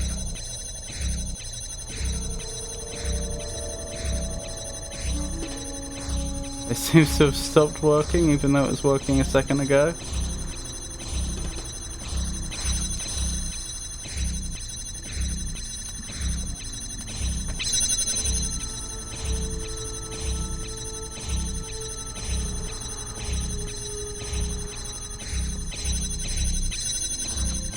Okay, I'm not sure why this works, but clearly it disrupts the flow of things to a degree. I may have to attempt this a few times, but I think I may be able to get this to work.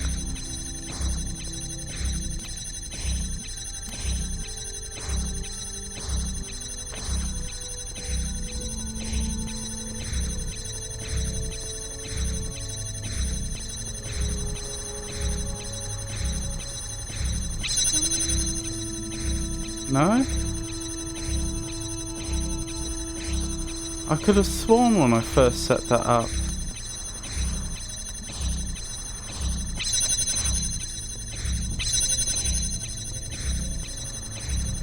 I saw a longer duration swap.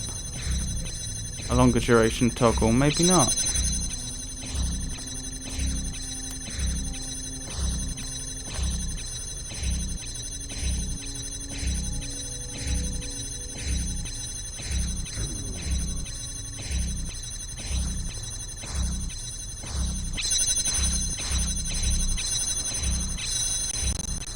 There we go, we just saw it.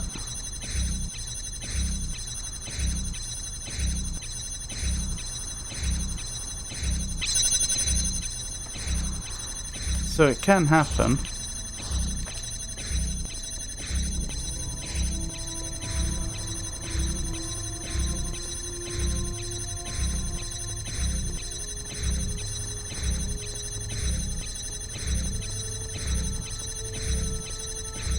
I guess I need to just set it up, then try and run through, and then rinse and repeat.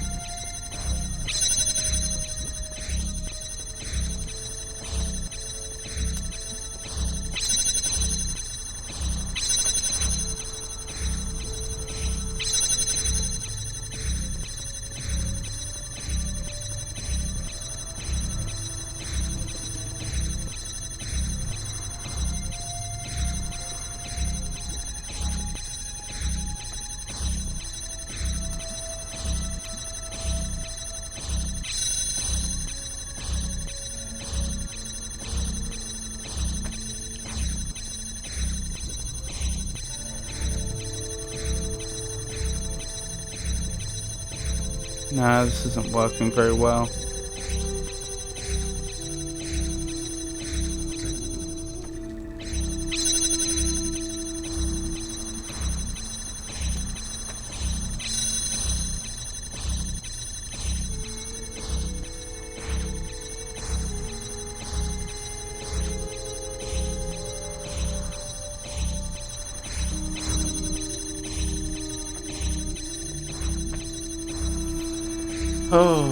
Oh dear.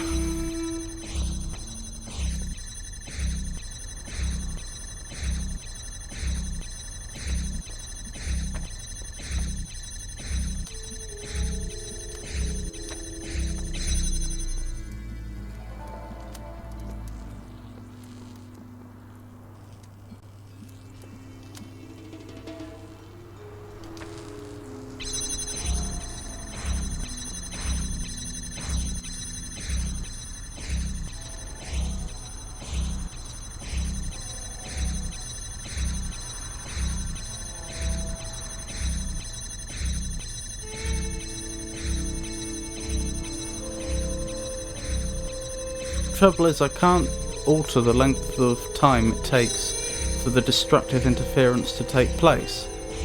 So these two alternators end up exactly in sync.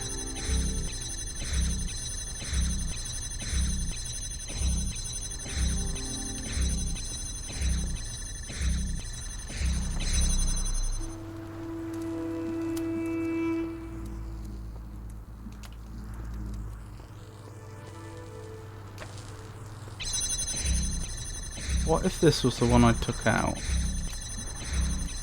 Because that one can still run independently.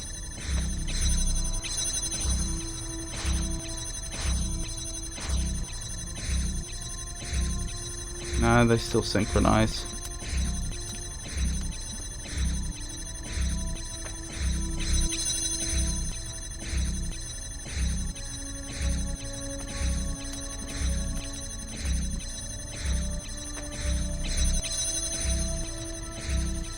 Yeah, and I can even see why. It just comes down to the fact that the game wants me to be able to create an alternator with a lower frequency. But I don't know how to do that.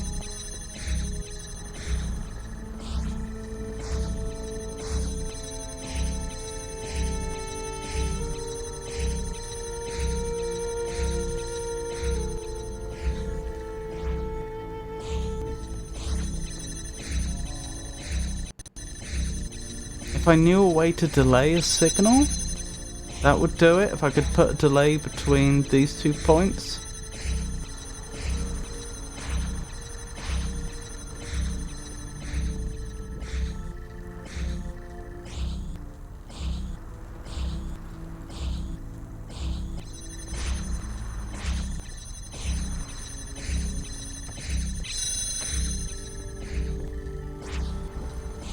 The only way I know how to delay a signal, though, is via changes in the simulated world, such as force fields going up and down and so on.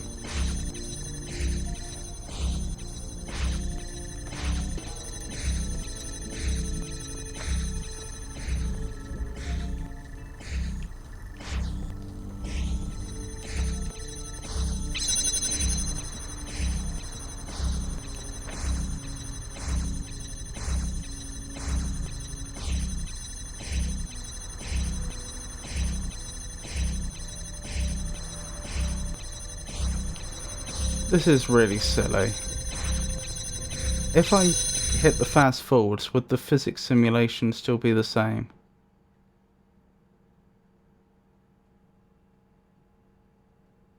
Seems close enough, doesn't it?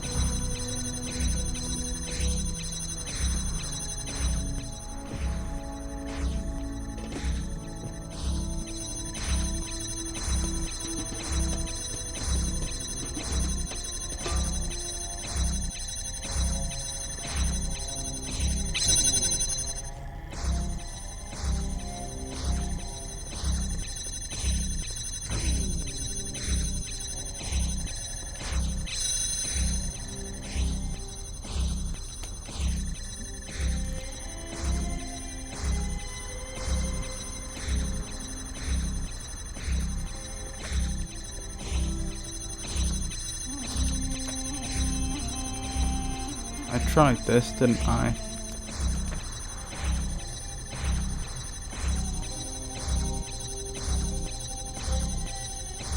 Yeah, naturally it doesn't work.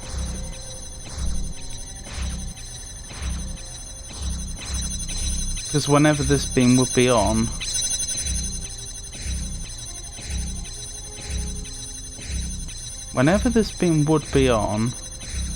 it begins the destructive interference of the beams.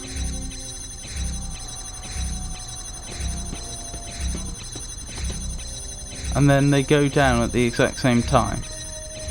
They essentially synchronize.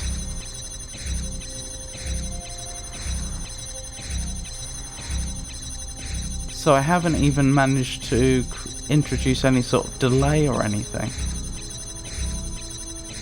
which I could exploit.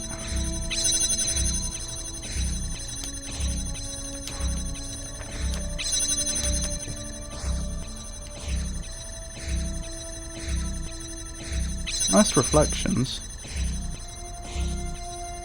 It's even picked up where the pillar is, and it's not letting the it's not showing the beam being reflected there. I suppose that's not that surprising though, that's fairly standard rendering these days.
I'm wondering, could I change the way this system behaves by having an alternating beam that blocks the signal getting through.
I think I've done it. I'm trying to figure out how I did it. I think I only worked because I accidentally hit another connector I didn't mean to hit, so I'm trying to... So red's going there. Right, I think it's just these two that are making it work. What's going on?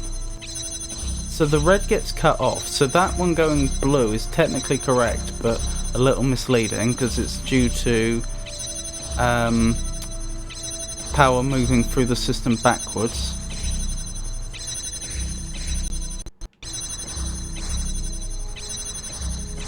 How did I manage this?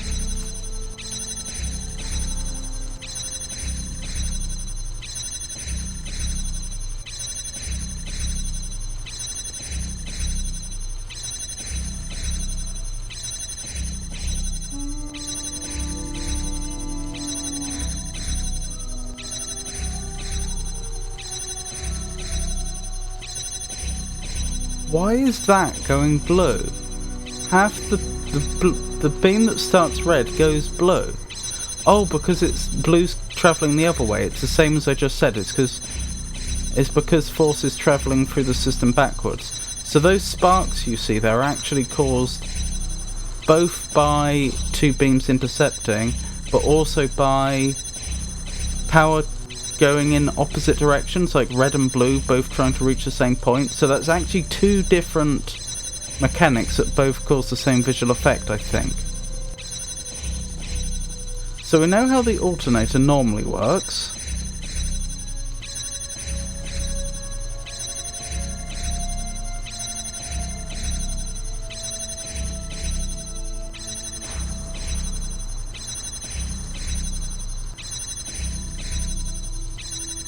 When this one receives red, it's unable to continue.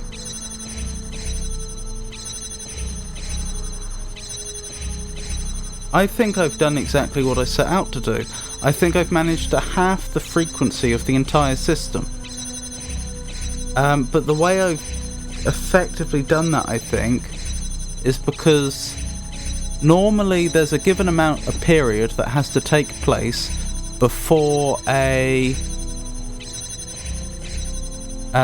beam will be stopped. There's a sort of destructive interference period of about a second.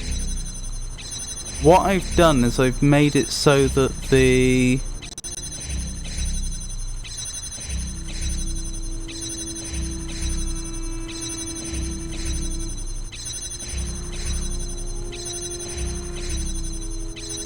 That's interesting. I think what's happening is that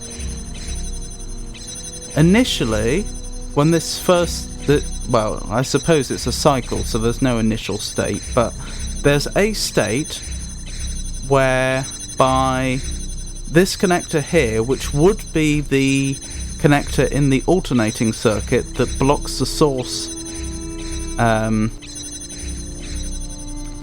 beam, this one initially can't send a beam out because it's receiving red, but then the red is interfered with and it stops. Then this one can start destructively interfering, so it takes twice as long as it normally would for it to destructively interfere and break the source, so the downbeats come at half the frequency. I suppose what I'm wondering is,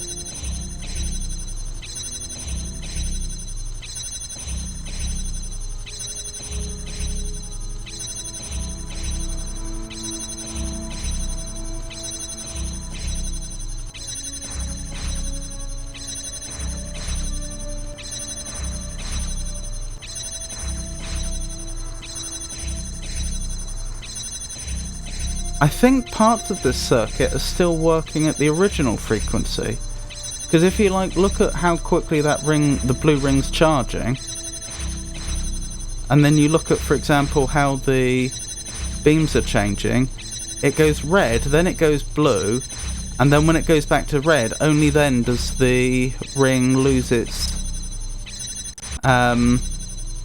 drop the connection. The blue destination point, I mean, by the ring.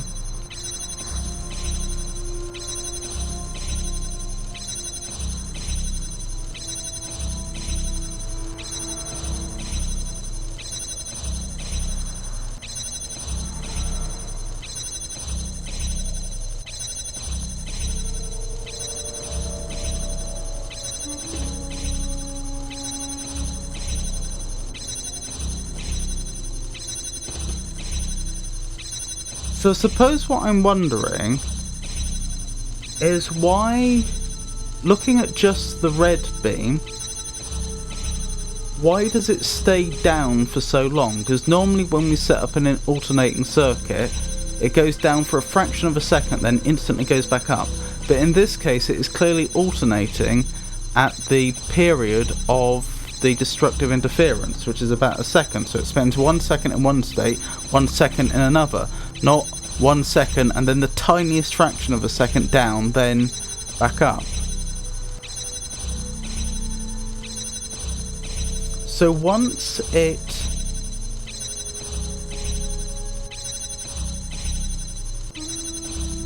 destructively interfering with itself, isn't it? Yes. So once it destructively interferes with itself, it goes down. What's holding it down?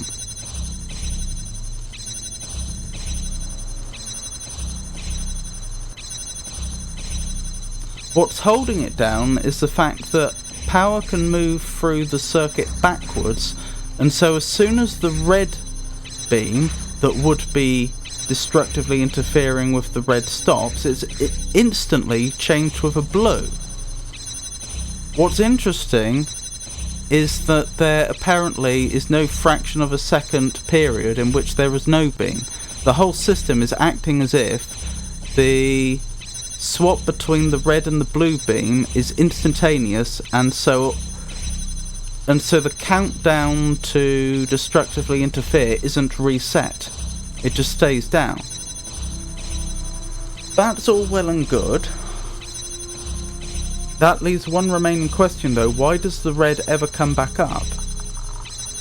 Because the blue destructively interferes with itself, because we created a alternating circuit. So for a fraction of a second,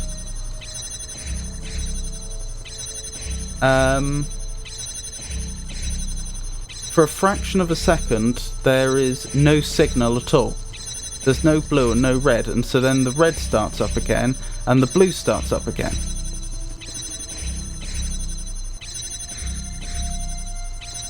Wow. And so to do that,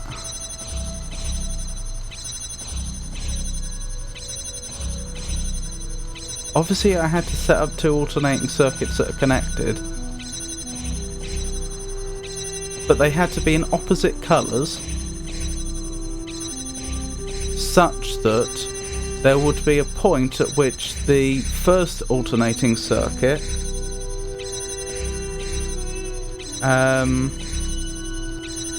has both blue and red of equal priority. This wouldn't have worked if they were of different priorities, if the circuits that we're getting there were of different lengths. They're of equal priority, causing no beam to be produced. And that takes 4 connectors to achieve. Good evening, Yisha. It's lovely to see you, and yes, I am well.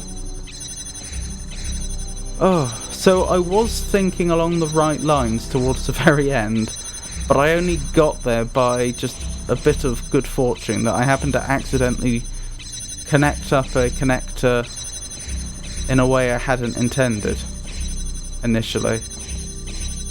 Oh my goodness.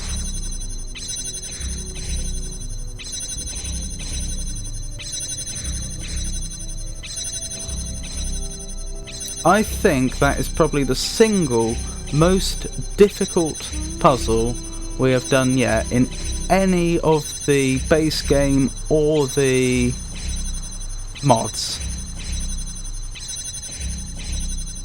I mean, not only did I have that little bit of luck at the end where I accidentally connected it up correctly accidentally, meaning that I ended up stumbling across the I was thinking along the right lines, but I didn't quite have the exact configuration. I stumbled across the correct configuration, but that took 4 connectors to set up.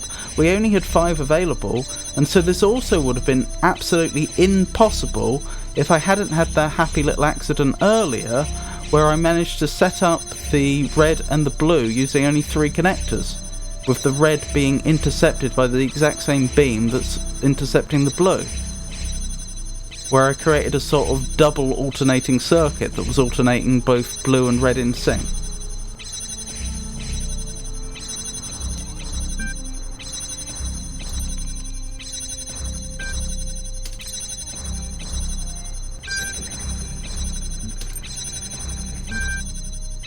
Geese01.txt. Rome was all destroyed except the capital, where the little army was entrenched behind the massive walls which had been built.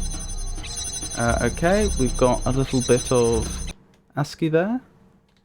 Let's have a look at that.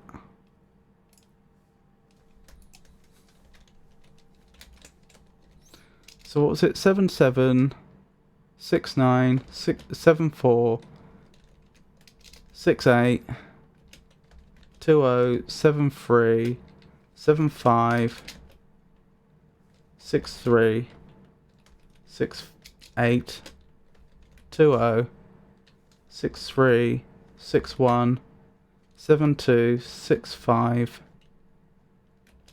20, 62, 79, 20, 54, 61, 72, 71, 75, 69. With such care by... Oh, I missed off the 6E. Tarquin.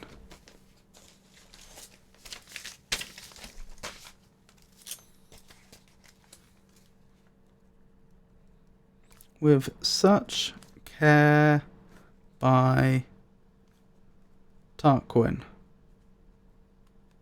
So that's Rome was all destroyed except the capital, where the little army was entrenched behind the massive walls which had been built with such care by Tarquin.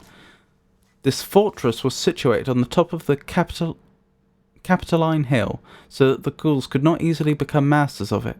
One night, however, a sentinel in the Gallic camp saw a barefooted Roman soldier climbing noiselessly down the steep rocks on which the capital was built. The man had gone to carry a message to the fugitives from Rome, asking them to come to the army's relief.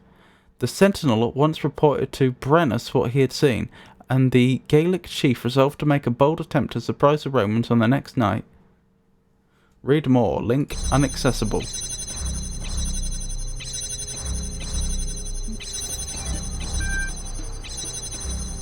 This puzzle was called Query. If someone were to ask you what is the colour of the ocean, chances are you would answer that it was blue. Sorry. Let me try again.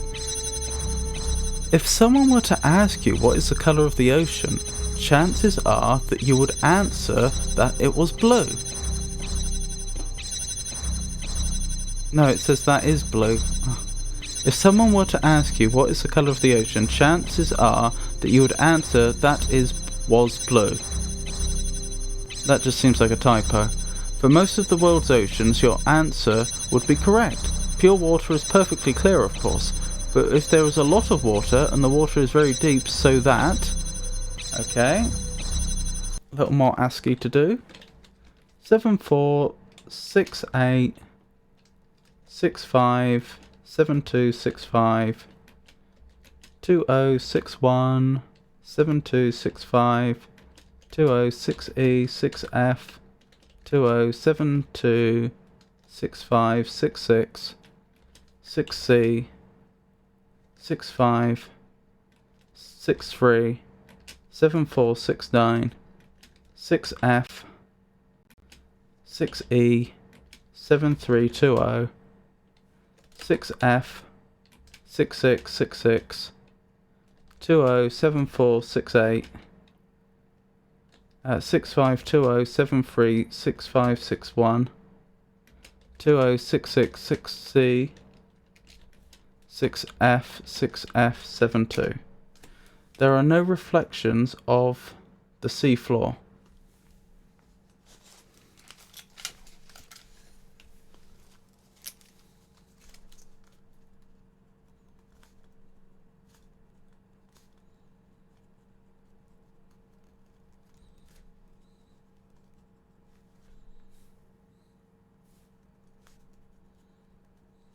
So, if someone were to ask you, what is the colour of the ocean, chances are that you would answer that was blue.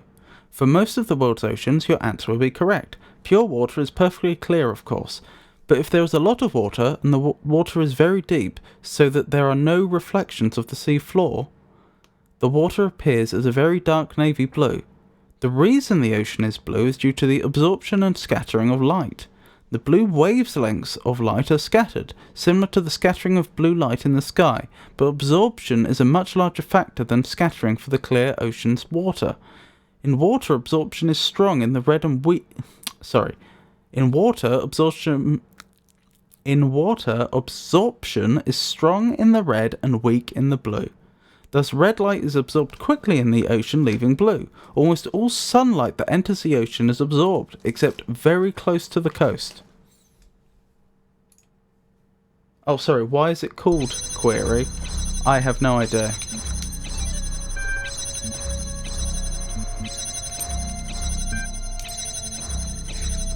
Still, that's another one complete.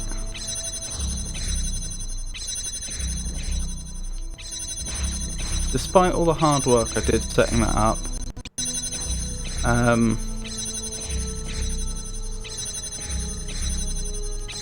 it would be nice not to have all the noise.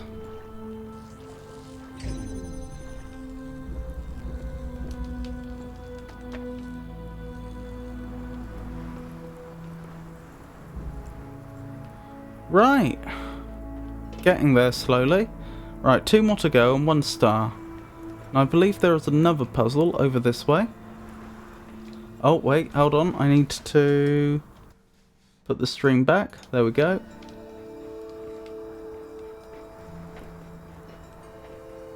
Oh, this is another one of those... Hold on, there's 2 puzzles in here. But we can't enter due to the force field. So presumably we're supposed to grab a jammer from elsewhere? Okay.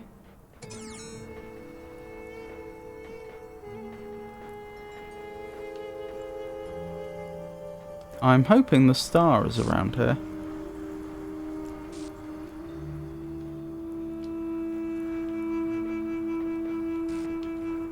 Otherwise I don't know where it is.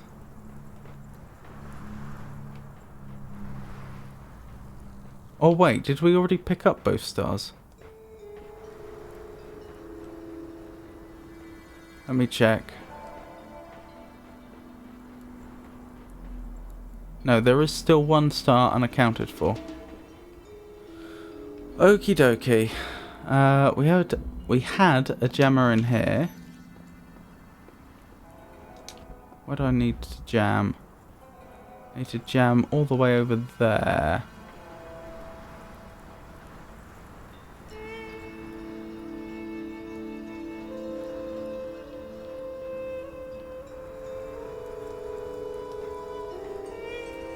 Well, now you know, Yisha.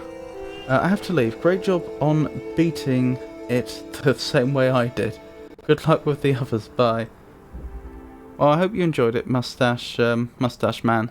And I hope you have a wonderful rest of your day.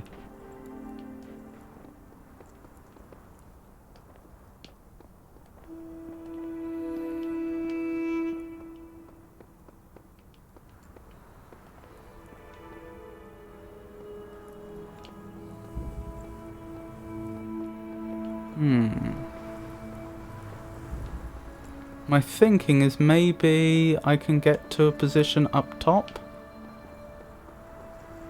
using the recorder, and then I can use that to position the jammer in a good place. We'll see.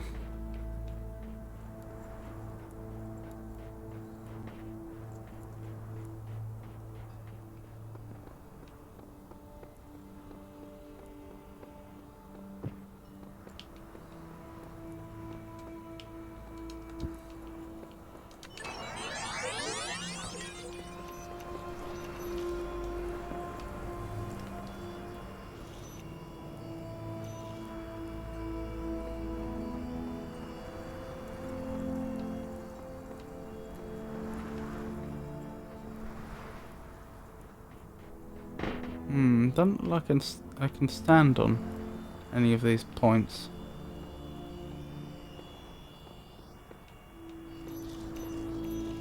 No. Okay. Well, I'll check to see if we had a jammer in any of the previous puzzles. We had a jammer in this one. That looks like an easier angle.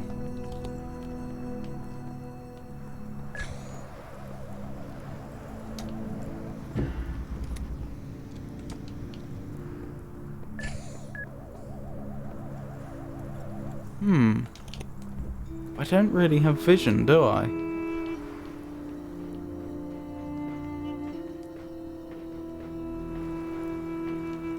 I definitely didn't hear, did I? This was the one we just did? Yeah. Almost makes me wonder if I'm supposed to break a jammer out.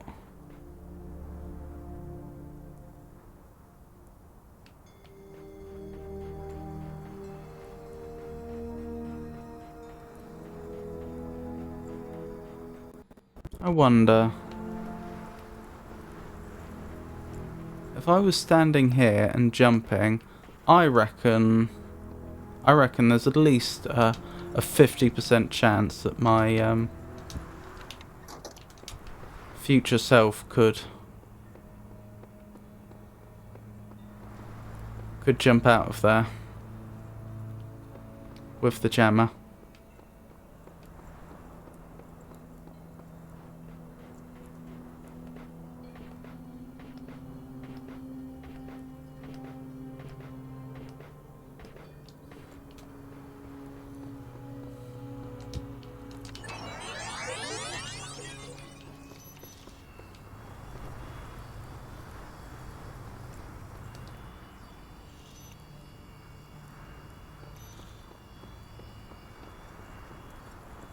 Here we go. No.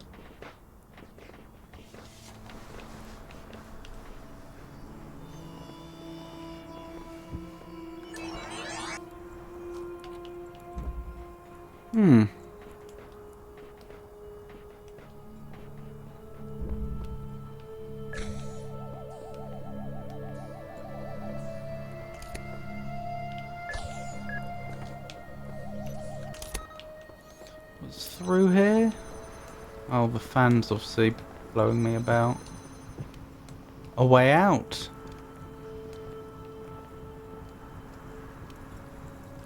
Almost makes me wonder if there's a star up there. I don't see one. Maybe it is just a way out.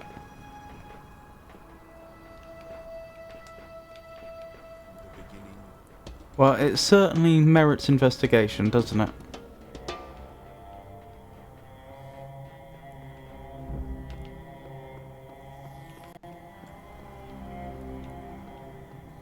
What's interesting is I've completed this one and this fence hasn't gone down.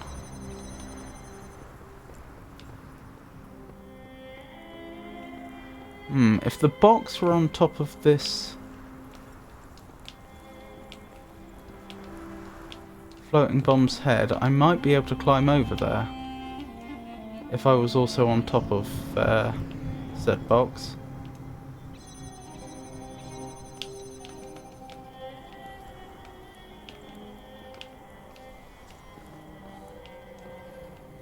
Doesn't look like I will be able to though.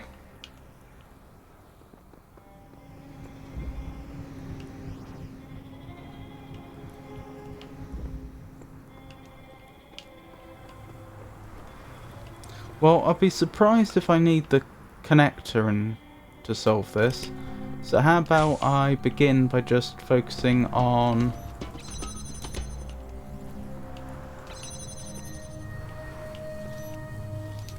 acquiring the box.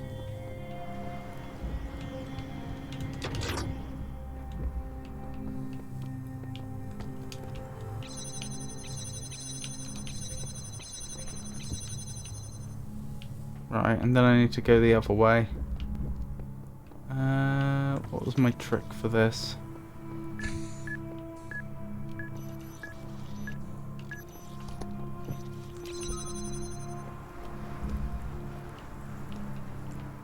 I'll put that close to me so that I can pick it up easily.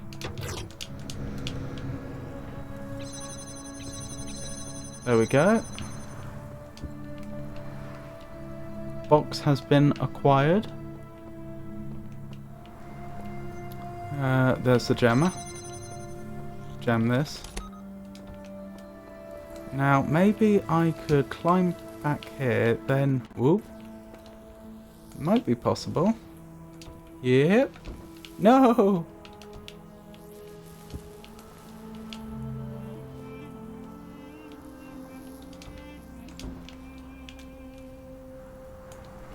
There we go. Only slight problem is I didn't take the jammer with me because I was using the jammer on the bomb.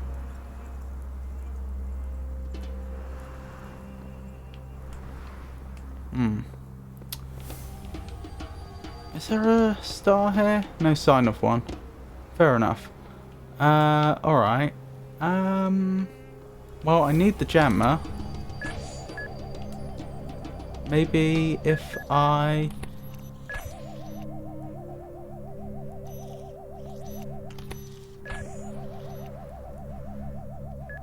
This is challenging. I want to jam the exploding bomb, but I want to do it from point blank. This is a dangerous game. Oh.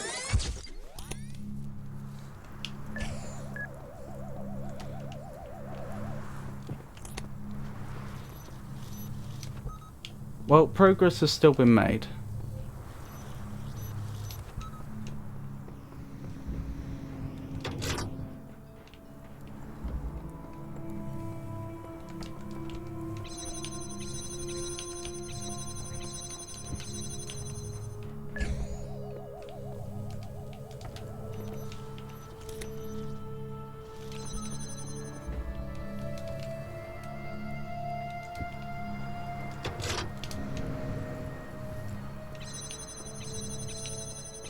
There we go. Hang on. I know how we do this. I discovered this exact trick doing this exact puzzle earlier on accident, didn't I?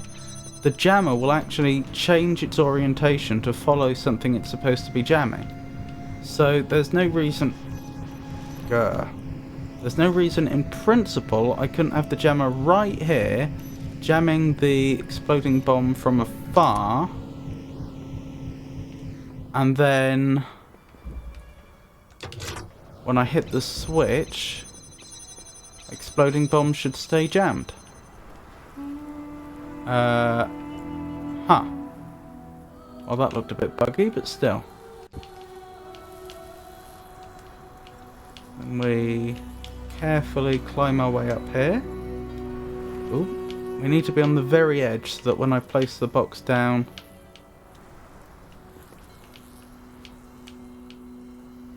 I don't get pushed off. No.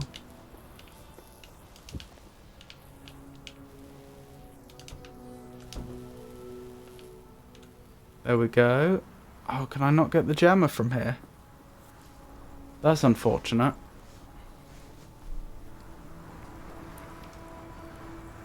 I can't, can I? That's going to be difficult to work around.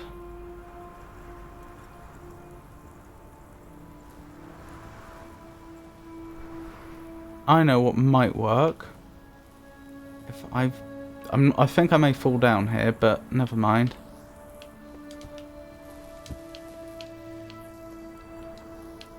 If I'm on this corner instead of the other corner, I may be able to reach both the box and the jammer. I think I can.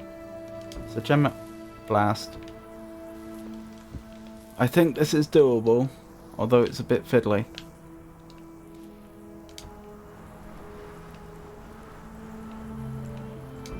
No. Oh, it's not symmetrical actually. Oh, okay. Alright, if that's the case, then I probably should have placed the jammer over the other side, not that I could have known.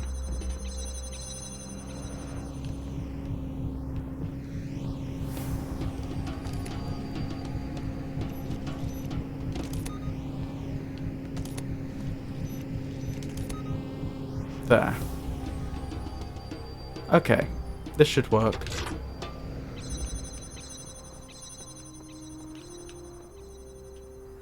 Excellent.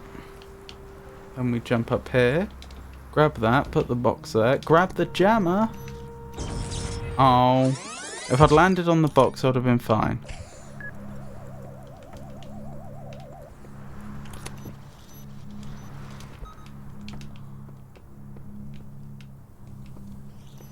Still, that is progress. I think it's fair to say that we have a method now that is guaranteed to be viable.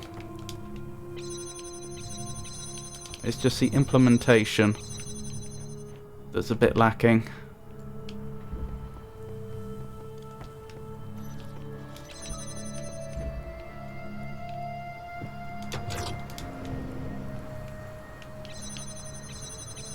There we go. Liberated the box. Got the jammer. Hit the switch, send the exploding bomb over the other side. Jam said exploding bomb, if I can.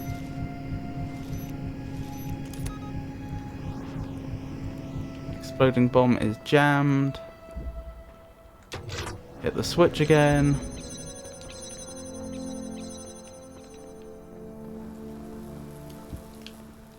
Make our way up here. Ah!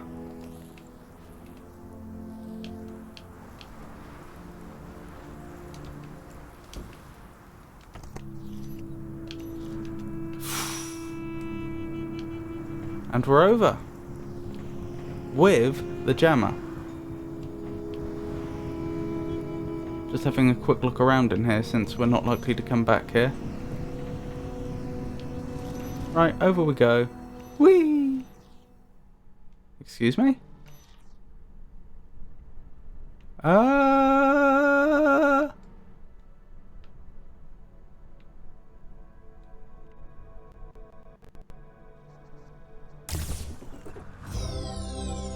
Oh, I did get a star. That's nice. I'm not sure I was supposed to take the jammer up here, to be honest. Blimey.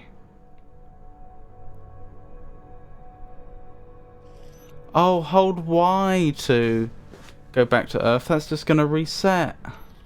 What happens if I jam whatever's under me? Oh, well, goodbye, jammer.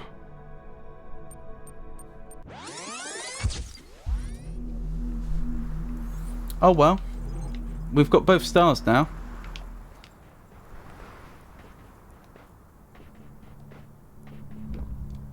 Let's see. I might try and do the exact same thing again, other than the taking the fan out. I didn't, because I assumed the fan was our intended way out, even though it pointed directly up. I didn't actually check whether there was another way we could have climbed our way out.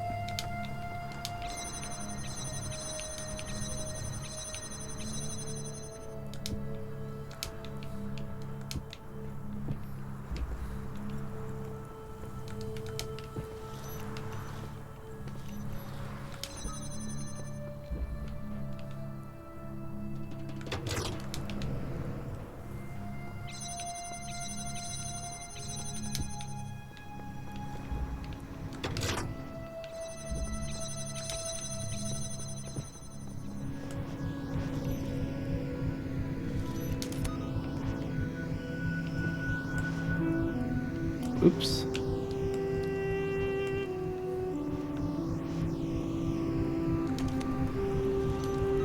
There, that should do. That should do nicely.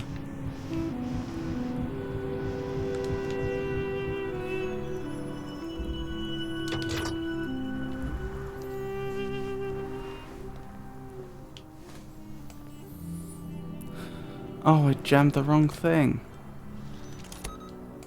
There we go, that's fortunate.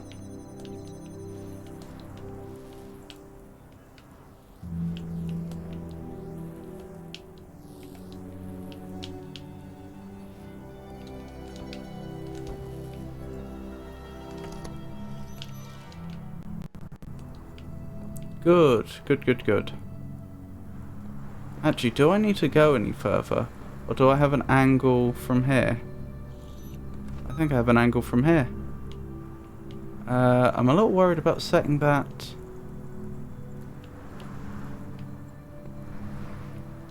Exploding bomb off. Oh, I could have made the jump.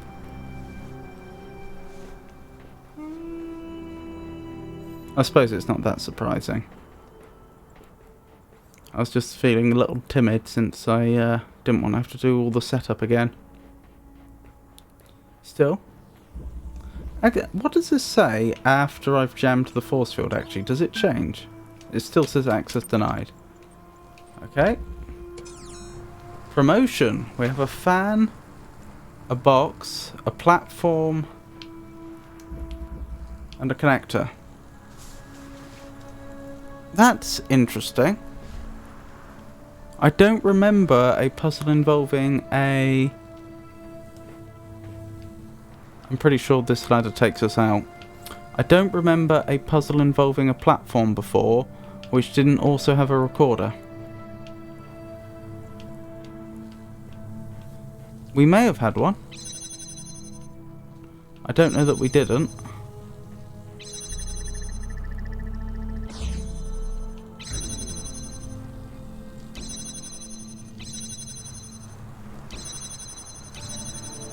I just don't remember one. I was thinking, could the platform be here just to be a wait for a...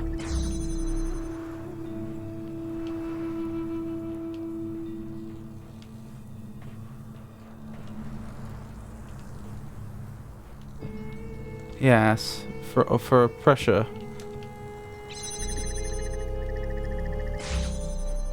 Pressure plate. Oh, we have a jammer. Don't mind if I do. Wait. It presents me with the opportunity to jam this. Oh, because this did have a force field there previously. That makes perfect sense.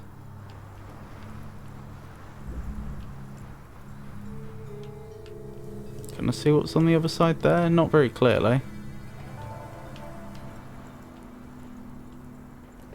But I could climb in there, surprisingly.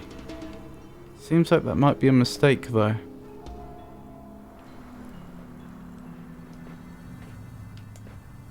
Oh, is that where we're trying to get to?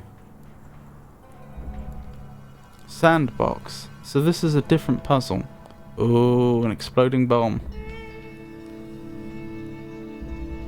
Maybe the terminal we just saw then was for the other?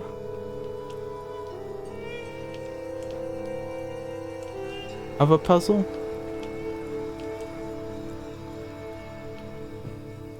Yeah, if I'd climbed in there, I wouldn't have been getting out again.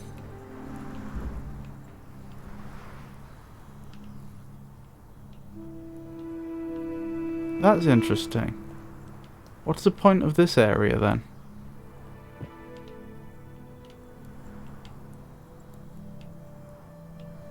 Oh, the floor's uneven.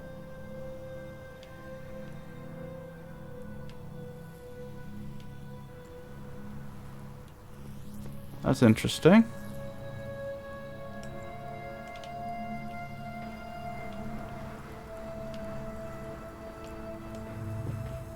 Oh, if I can get blue there, then maybe that's how I finish this? Question mark? But to do that, I'd need to get here, presumably. There are keys up there, which I'll need the fan for. The fan's now operating. Oh, I see.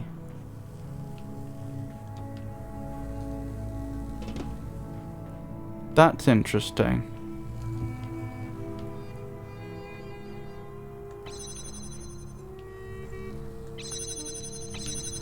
So presumably, do I pick up the keys and then I land in here?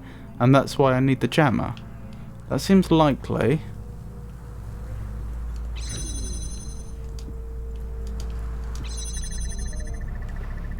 Does that get the fan working? No, it looks like I need both of these working to get the fan going.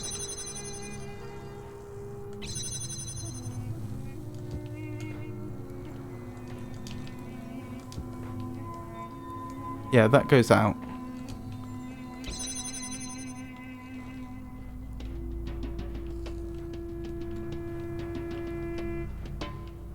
Oh, do both lasers need to be connected then?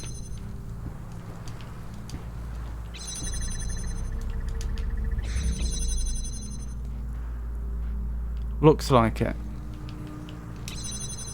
That's going to be challenging.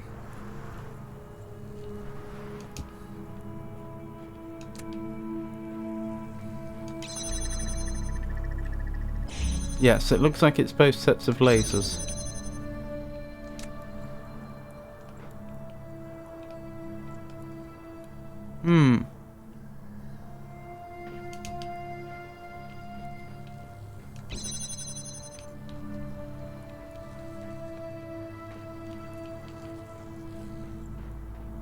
I mean, obviously I have thought about using the jammer here, which might work.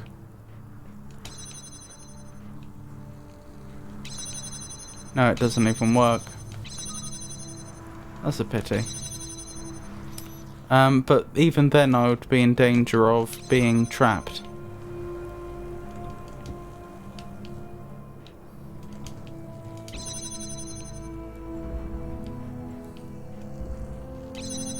Oh, the lasers also do the force fields. Huh. Interesting. I might be able to pass an object through here actually, now I think about it. If I could find another small enough object on this side.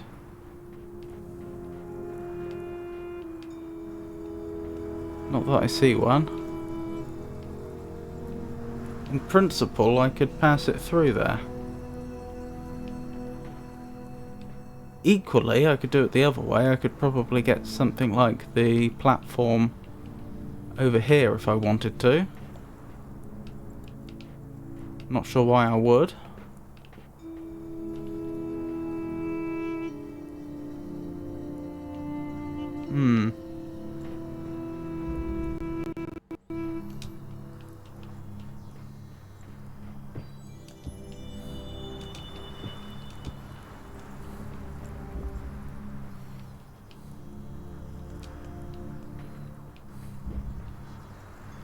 Maybe I can't. Maybe it's designed specifically not to let me do that.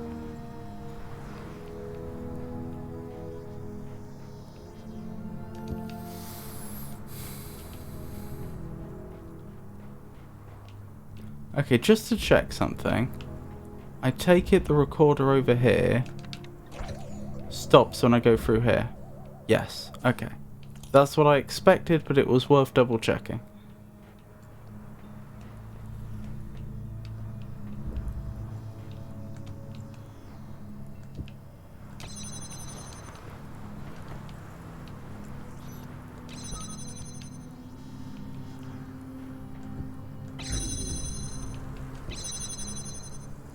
I wonder, do you reckon the box could knock the keys out of the air? I've never seen a mechanic like that in this game before, but you never know.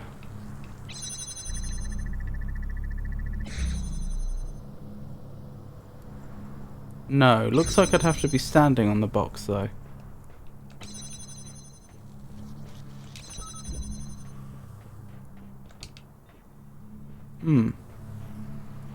I've made my life difficult, haven't I?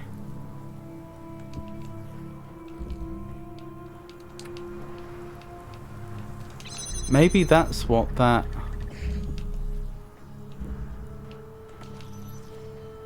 this is about. Maybe I can send the box through the other way.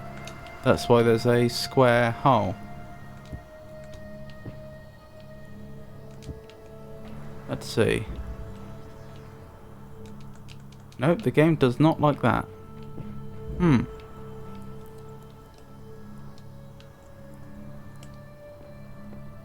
Ah! I didn't realise I could do that. Oh, am I not allowed to pick this up? That's going to be a problem.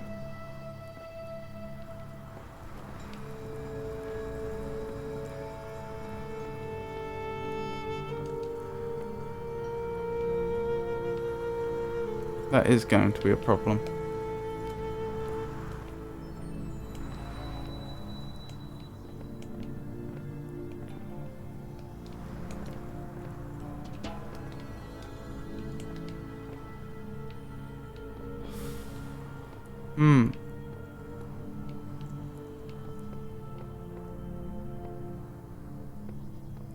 I'm not quite sure how I'm going to do this then.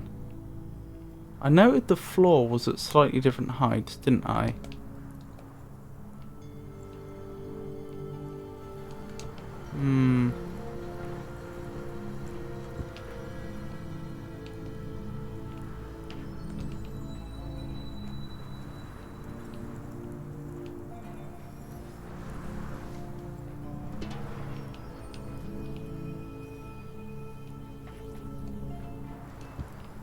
I mean, to be fair, I don't know for a fact that I need the box on this side.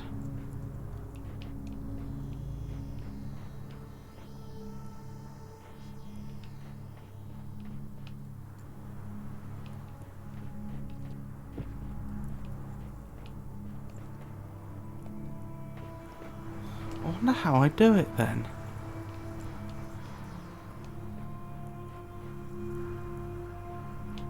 Surely the fan's involved, but I don't have any connectors to...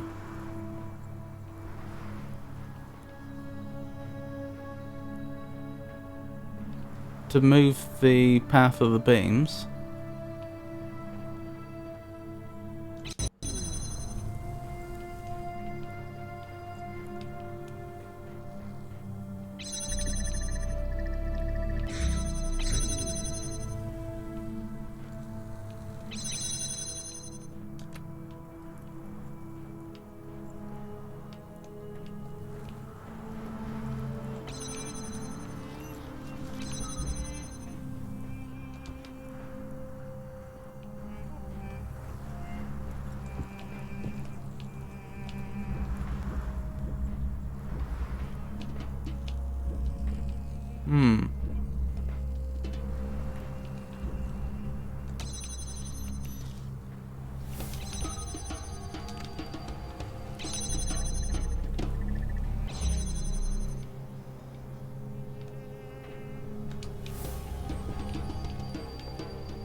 I'm gonna actually...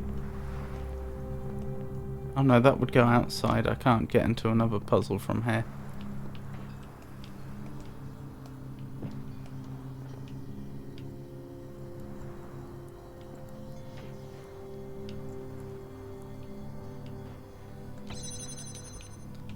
Well, having the box there does have the charming side effect that I can get in and out of this area without needing to use the jammer.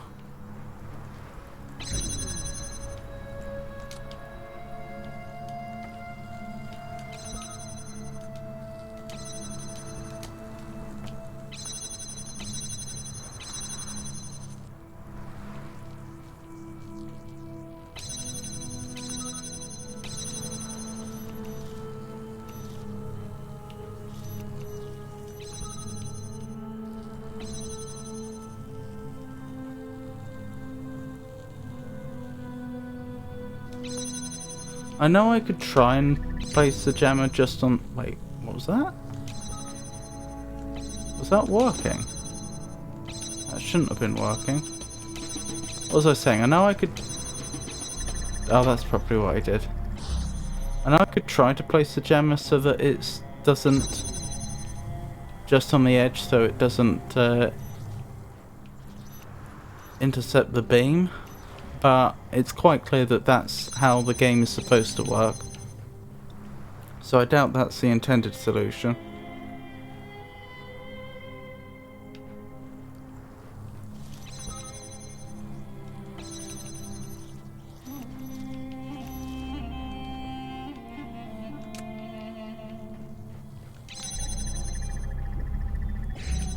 I might try the other puzzle first.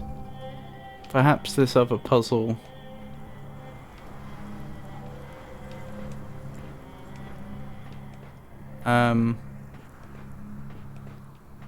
Interesting.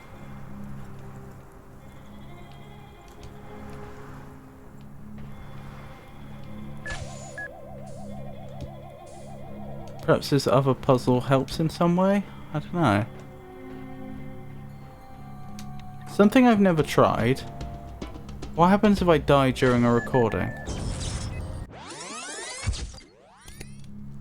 That just counts as a death. Okay. Well, that's worth knowing.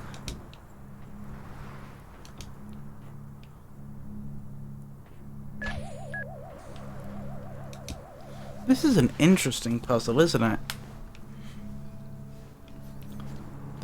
I mean, it's all here. You can see the entire puzzle in a single screen. And it is not obvious what I'm supposed to do. I could create a wall of boxes.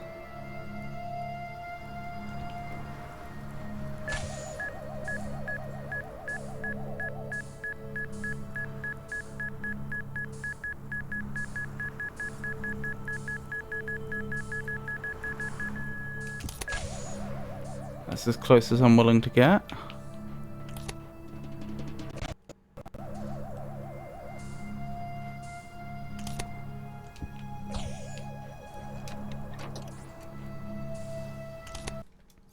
Well, I've got nothing to do now, just build up a nice big time buffer for future me to play with. Wait, can future me stand on past boxes? I hope they can. They must be able to, surely. Ow. Okay. Let's just test how future me interacts with boxes. They cannot. Can we stack future boxes on past boxes? We cannot. Interesting.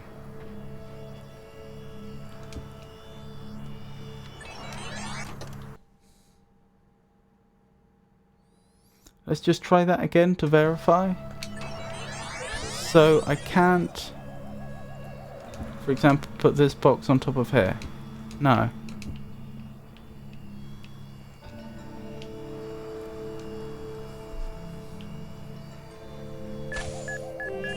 That raises some questions.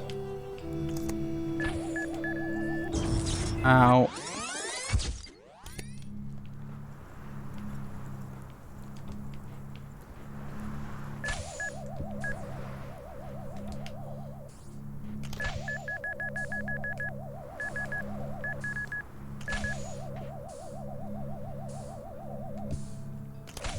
I don't have a platform,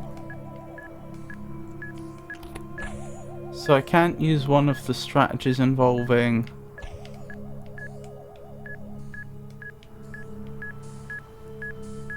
having past me on top of past boxes, holding up a platform with future boxes on top.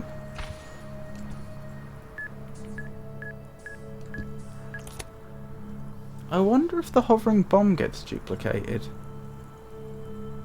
I suppose if it did, the past bomb wouldn't explode if it hadn't done originally, if that makes sense, so it wouldn't actually be that much of a threat.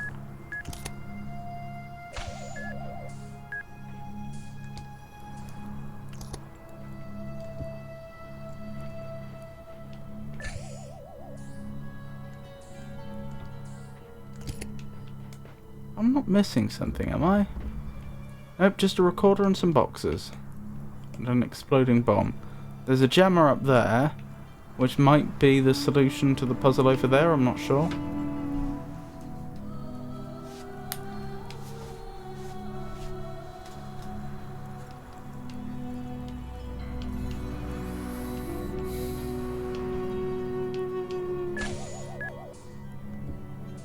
Well, they wouldn't have given me a recorder if they didn't think it was necessary.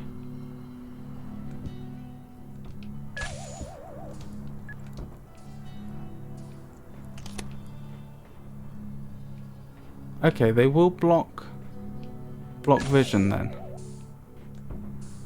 That's good to know at least.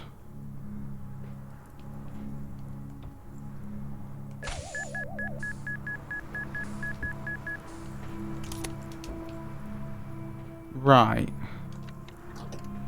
So if I start recording now, I wonder if past boxes will also block vision.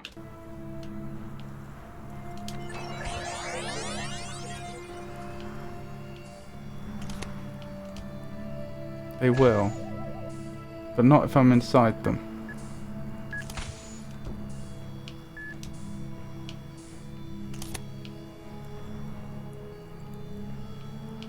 So that might be part of the solution.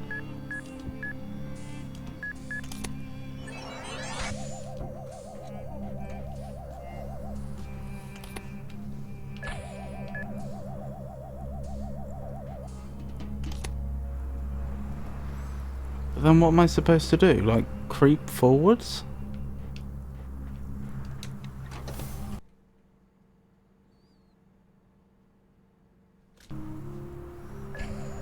That seems particularly inelegant.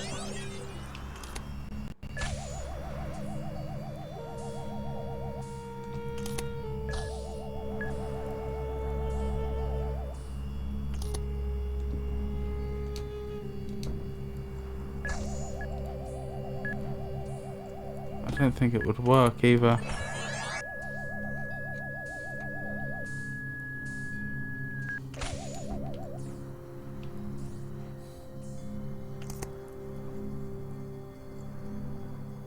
This seems daft, but just to test, is it the case that it can only register one threat at a time?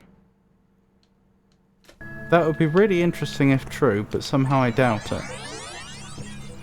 So past me, cause a distraction. Past me is not even being registered. Future me absolutely is.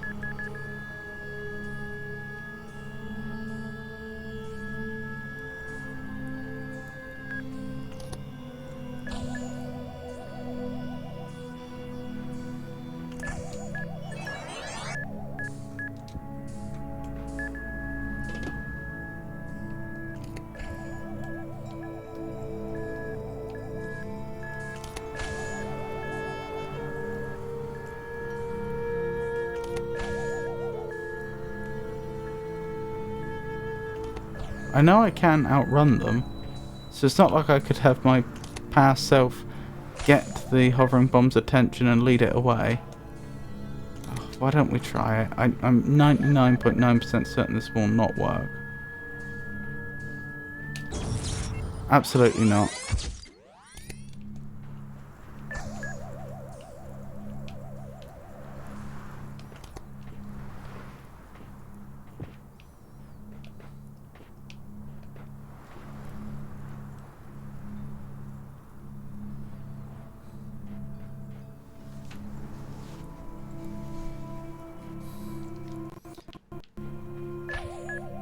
Maybe... No, that doesn't make sense.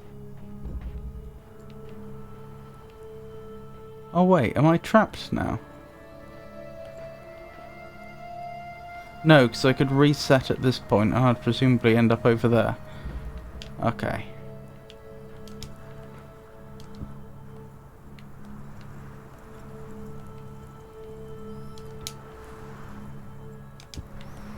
I don't have a clue how I'm supposed to do this. I'm not expecting this to work, incidentally.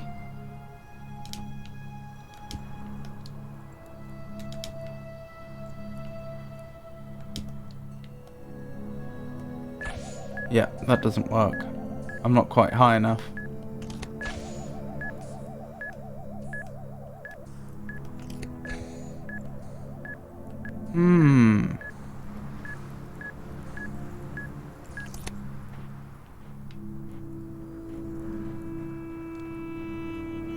One interesting problem. To be fair, if I could... No, it wouldn't work. I was going to say, if I could get the jammer from this puzzle this far, I might be able to jam the bomb, but I wouldn't. So it looks like this is supposed to be self-contained. I'm just not quite sure how I use a pair of boxes and a recorder to get past a hovering bomb.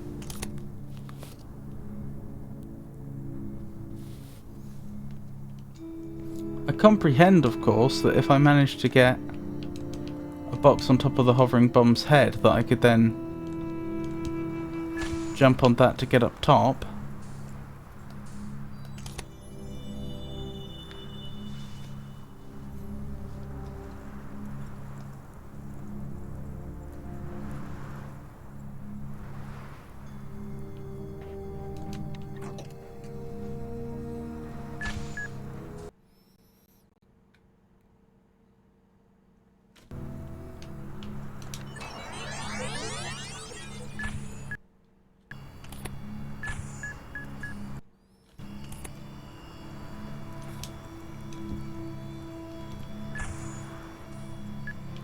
The only thing I've discovered so far which is of any use is that apparently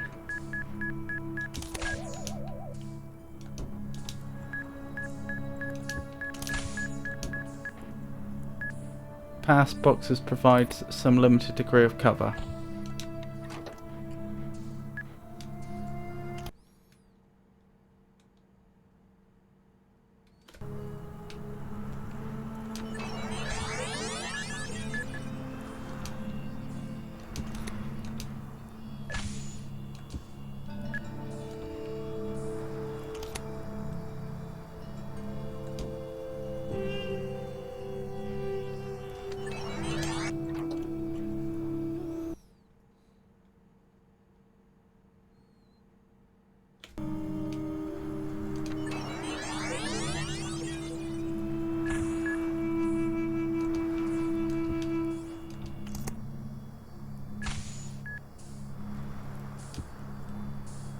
I certainly seem to be getting closer than I'd expect to be able to.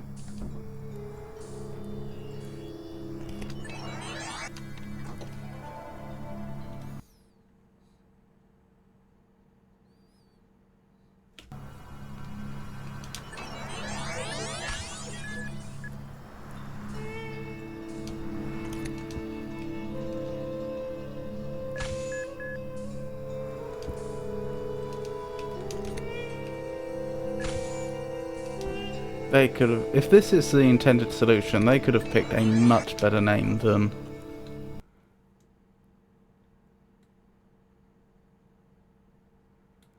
sandbox for this.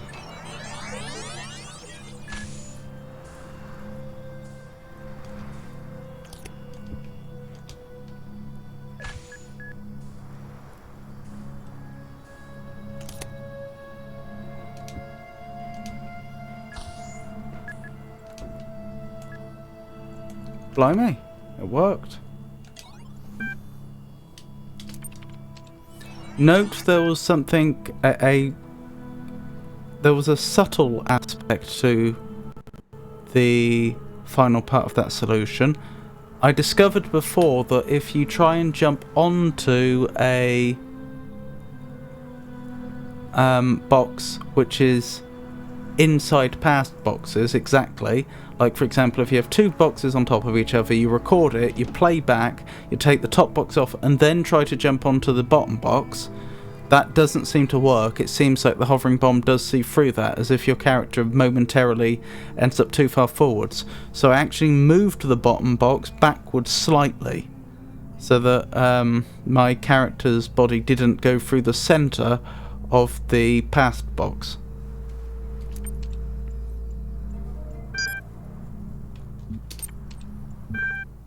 Palmfruit.txt. Oh, why? Actually, these look like... that... is that ASCII art or something? The fruits of many palms, such as coconuts and dates, are delicious. Others... that doesn't look like text to me.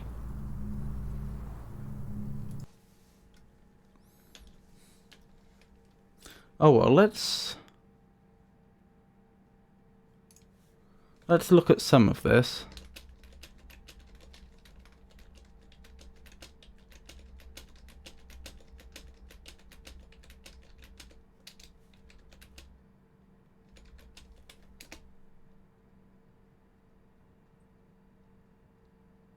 Oh, these are numbers. Have they doubly encoded it?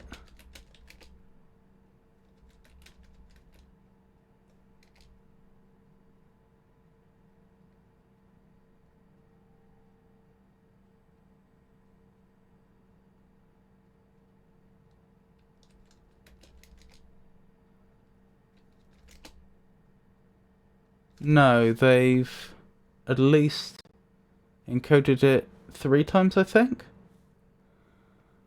Oh, what a nuisance. Alright, it is what it is.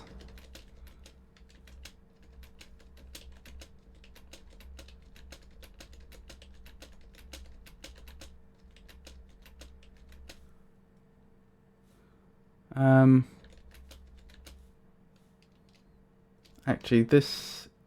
I'm gonna have to be extra careful I don't accidentally lose my place. Because this is going to be even harder than most of the text we look at to find your place again.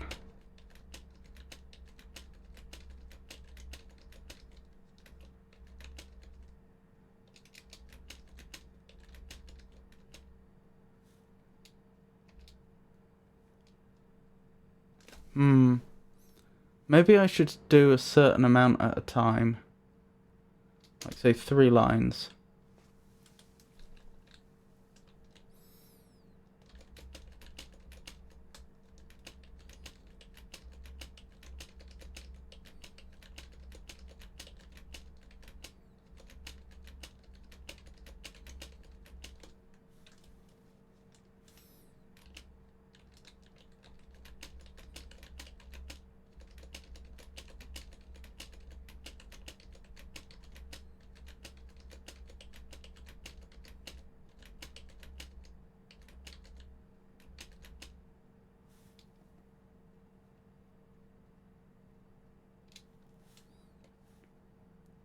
Lost my place.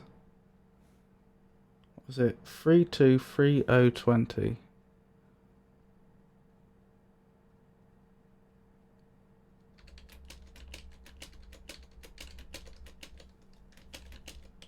I think that's where we were.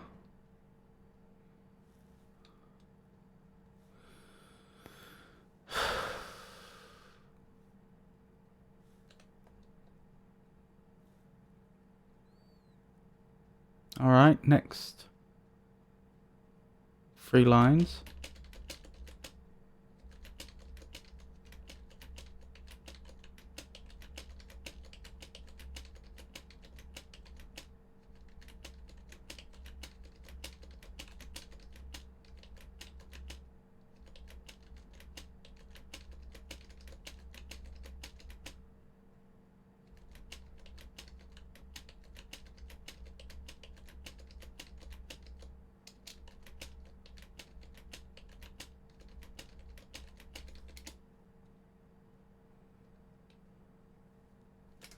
So where was I?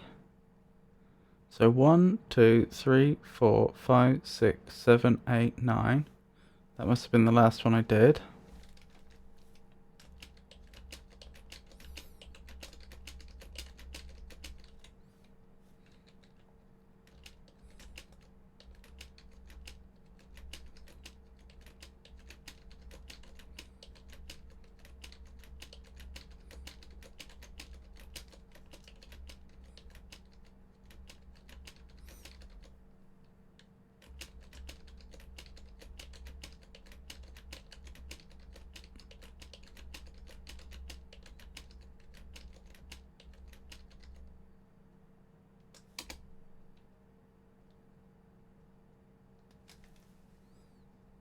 One, two, three.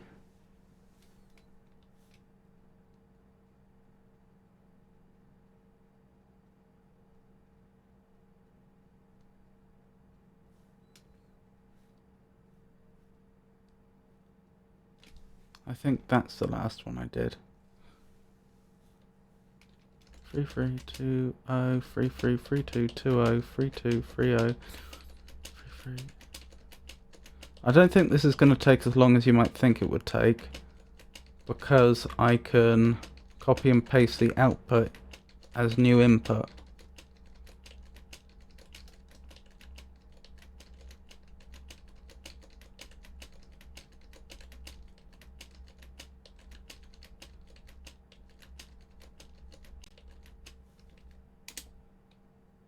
There's our next set. So I got up to there.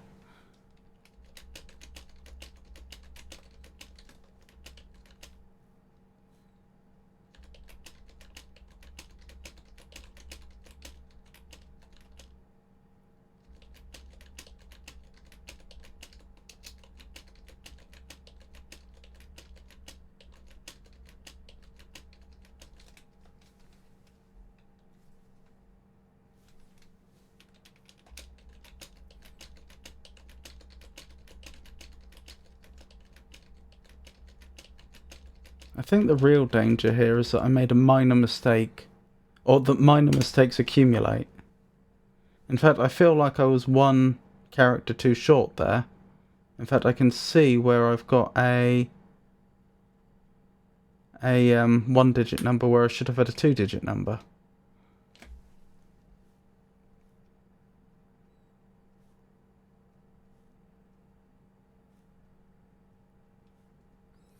How far back is that? 1, 2, 3, 4, 5, 6, 7, 8, 9, 10, 11, 12, 13, 14, 15, 16, 17, 18, 19, 20, 21, 22 characters, I think. So 1, 2, 3, 4, 5, 6, 7, 8, 9, 10, 11, 12, 13, 14, 15, 16, 17, 18, 19, 20, 21, 22, 23, 24, 25, 20... I went too far. Was it here? Yeah, I think it was supposed to be 3, 3.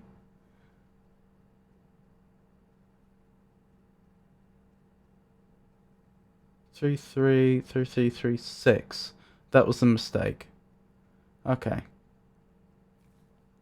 We'll just have to remember that and correct that in a moment. 3, 0. 3, 3, 3, 6. 2, 0. 3, 6, 2, 0. 2, 3.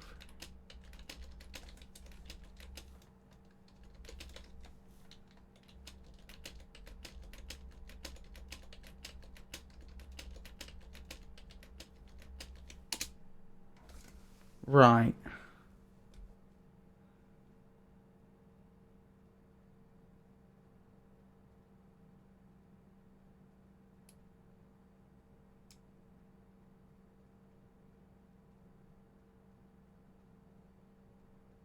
So that must have been where I started.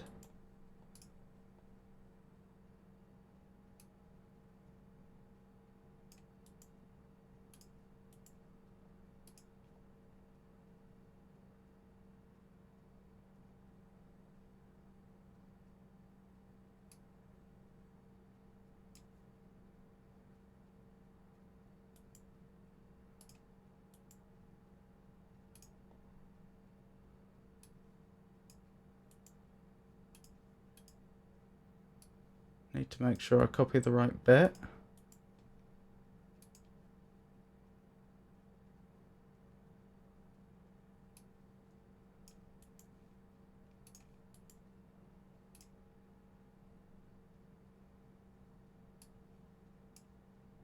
This was the one with the mistake. So I have to... Oh, I can't go back. That's annoying. Okay, I'll have to just manually go back that far. And then copy that bit.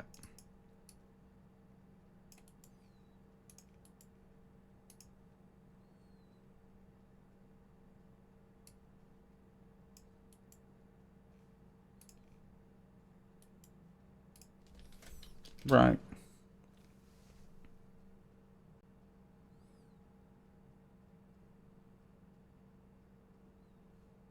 Oh, I just... Okay. Hold on. That was another mistake there. Missed out a space. Which obviously wasn't great for the output. That's why we got that strange symbol. Where was it? Here.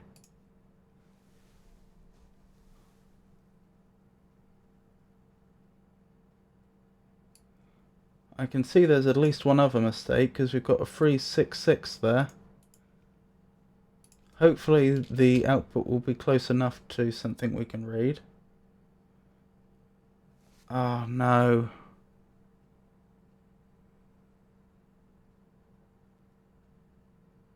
Okay, we can get most of the characters. In fact, I only have to do the very last bit again, don't I? Oh, how many times have we done this now?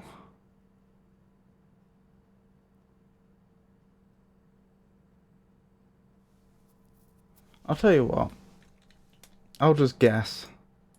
Because there's only going to be so many possibilities. There is a more systematic way we could do it, but it would take longer.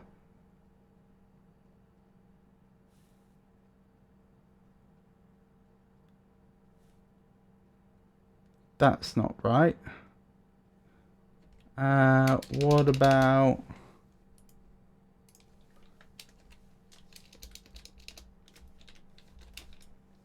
(7F). Nope, that doesn't really work either. Alright, I'll have to do the last little bit again. Alright.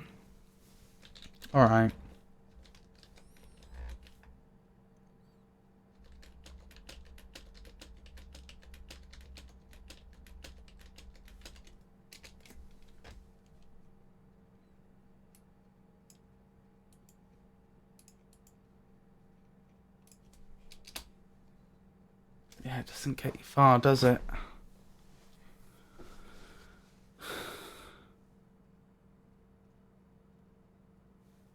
Oh, maybe it was Sago. No, Sago is a plant, isn't it?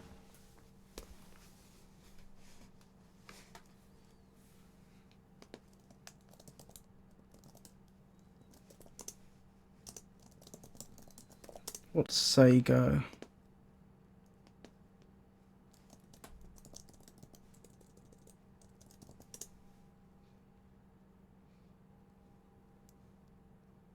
Sago is a starch extracted from the pith or spongy tissue of various tropical palm stems, especially those of Metroxylon sago. Okay, so the fruits of many palms, such as coconuts and dates, are delicious. Others, and then it says as sago, I imagine that was supposed to be such as sago, are poisonous to humans and animals. Know what type of palm tree the fruit comes from before taking a bite. Why that information had to be so difficult to access? I don't know. Huh. Okay then.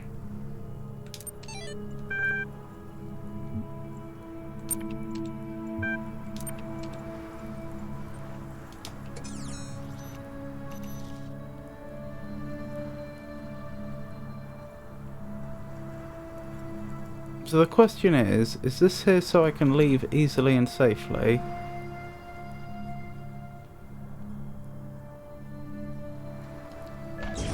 Yeah, probably. Or was I supposed to... wait. Oh no, it's down here now. I was supposed to take it away with me, presumably, to help me with this one. Or was I?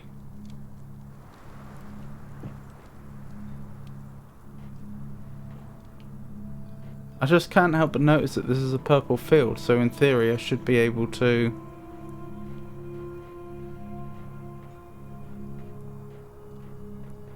jam something through it, so to speak.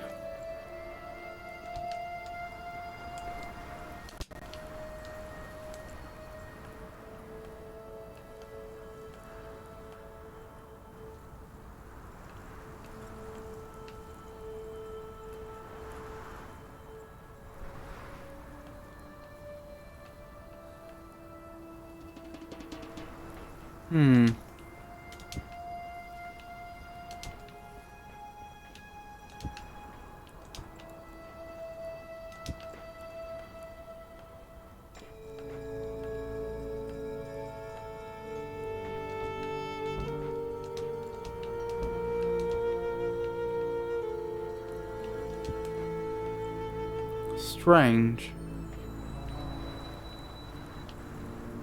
Maybe they just moved that down there so it would be more easy for my character to get to the terminal again if they hadn't already. Or if they wanted to go back for any reason.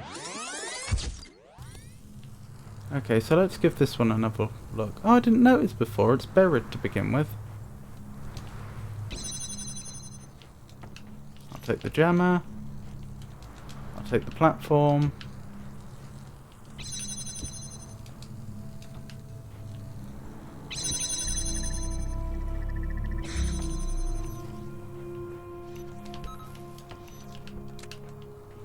Take this.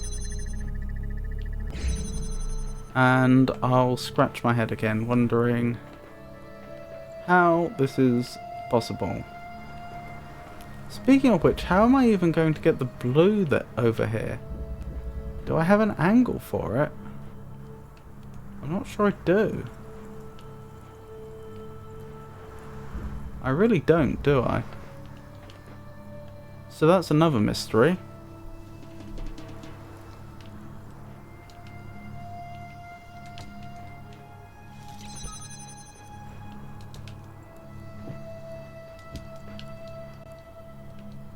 Interesting I can't jump up from this side. Makes me wonder if being able to jump up on that wall from the other side was...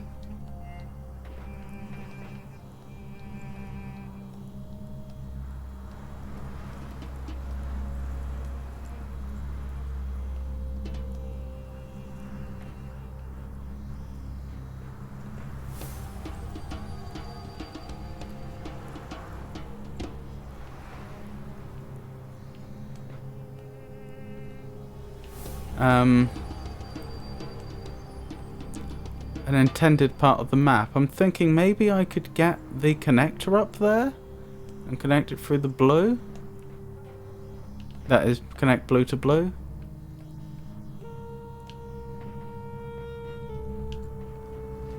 That still seems like a difficult one. We could try it and see.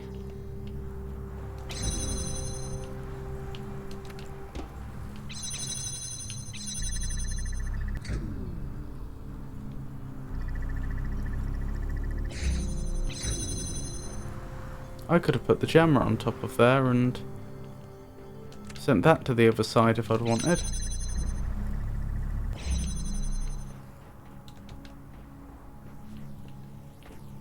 In fact, if I had, I could have just gone over there.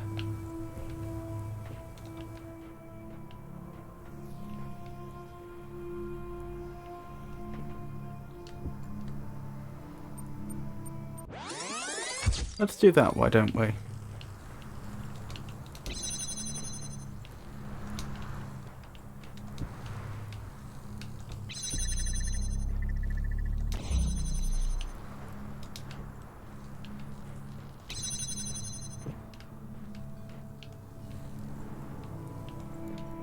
So that goes there. This goes here. We stand on here. Over it goes. Grab this. Put this down here. Over we go. Where'd my jammer go? Why is the jammer in there?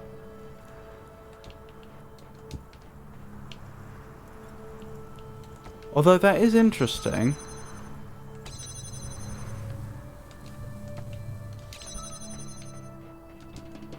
Am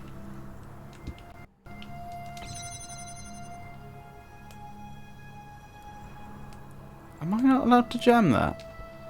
I don't appear to be allowed to jam that. Interesting. That's not going to work the way I'd hoped it would then.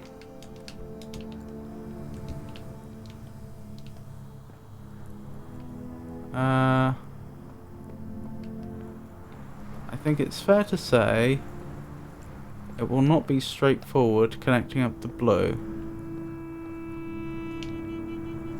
Careful. Okay, I could have a view on the blue from there. Okay, it is doable then, with a bit of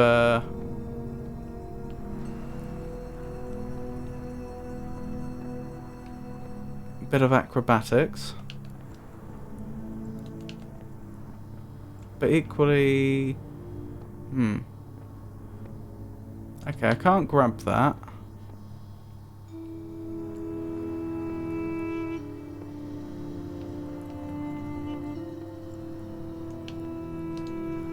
Oh. Oh. Wait. I forgot we have the ladder.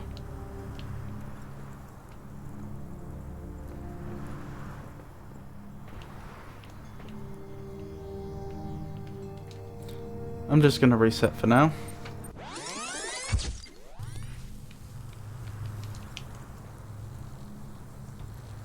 Motion, you say?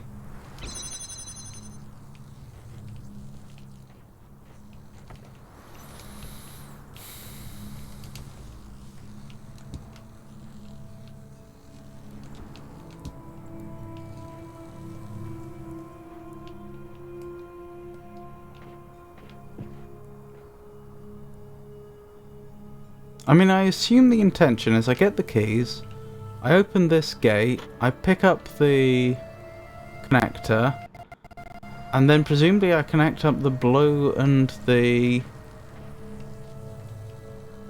presumably I connect up the blue source and the blue destination point using acrobatics, climbing up the walls, which would require me to have the box on the other side, because I can't see another way to do that. Although it does raise the question what the point of this hole here is, since... Well, I suppose for the jammer, assuming I'm not sending the jammer over.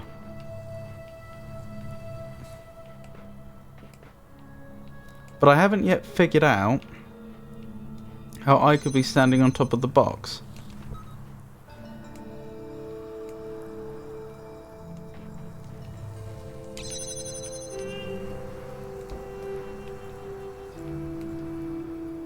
Because I need... both of these need to be weighed down.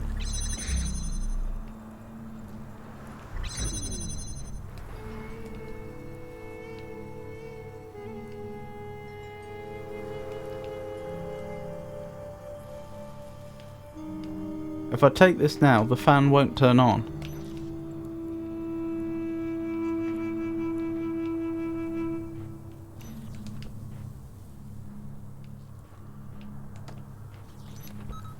What a strange one.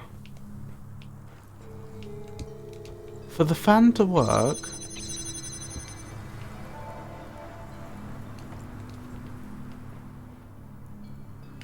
Well, assume that for the fan to work, the fan part has to be in here, and I only have one other object capable of keeping the pressure plates down while also not obstructing the beam. That implies that I'm never supposed to be on here. And yet, there are the keys. So clearly I am supposed to be on there.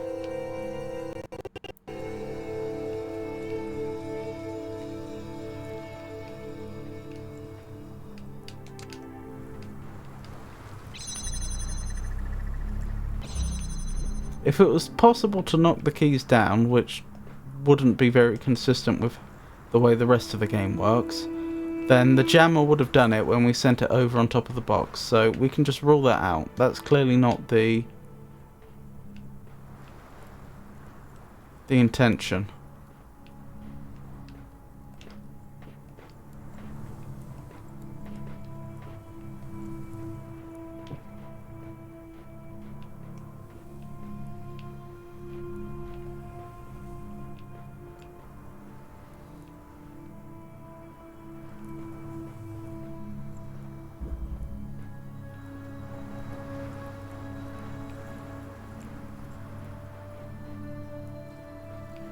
I mean, is there some clever way I can use the jammer?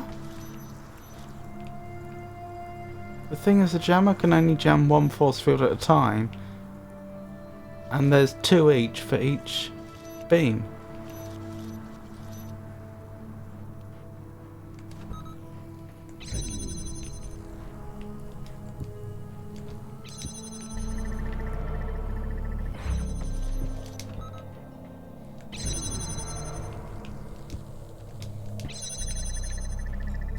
I must be missing something obvious here. Surely.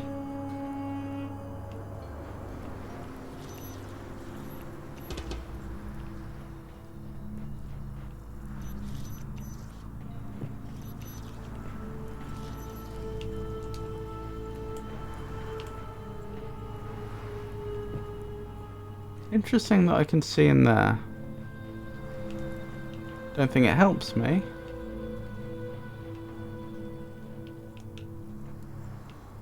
But I mean, they chose to have this window here, they didn't have to.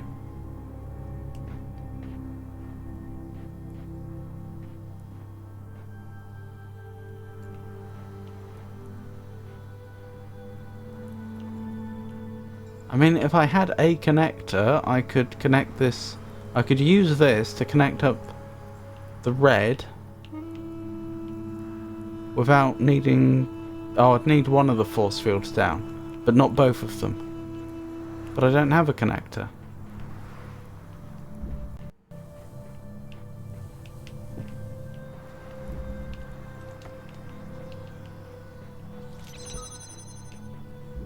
And what's so special about here, other than the fact the key's above it? Like, why is this a sectioned off area with a special little opening that lets you use the jammer?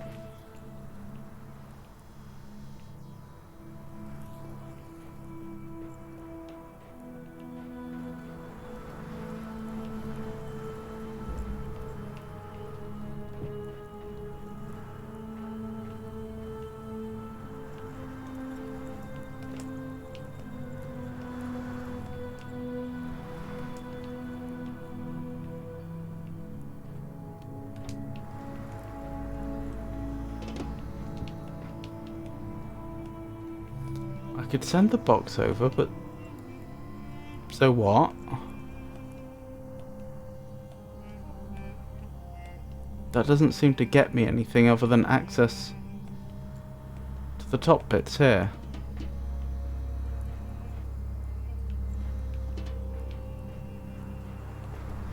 I mean, in theory, I could get into somewhere like there, but not only does there not appear to be a way out, but it's not even like there's anything in there that would make me want to go in there in the first place.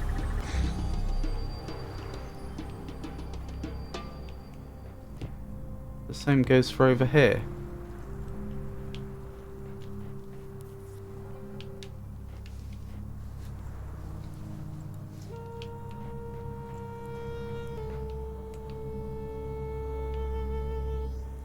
It has to be the case, surely, that I'm supposed to use the fan to pick up those keys. How could it not be?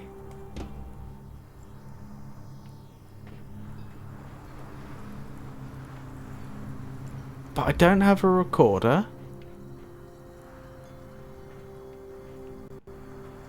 Unless I'm supposed to break out of here or something. I highly doubt that. I don't have a recorder to duplicate objects, and I just simply don't have enough objects to weigh down the plates.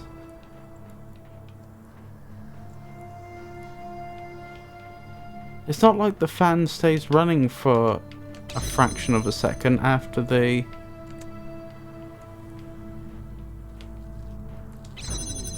beam's broken.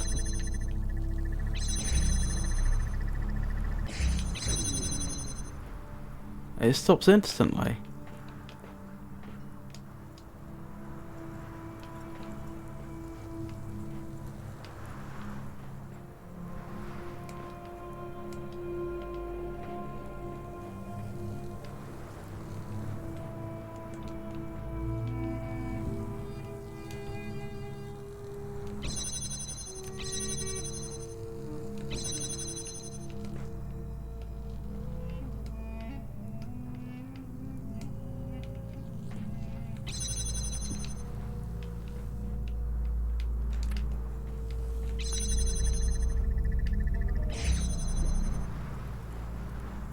Have I missed anything?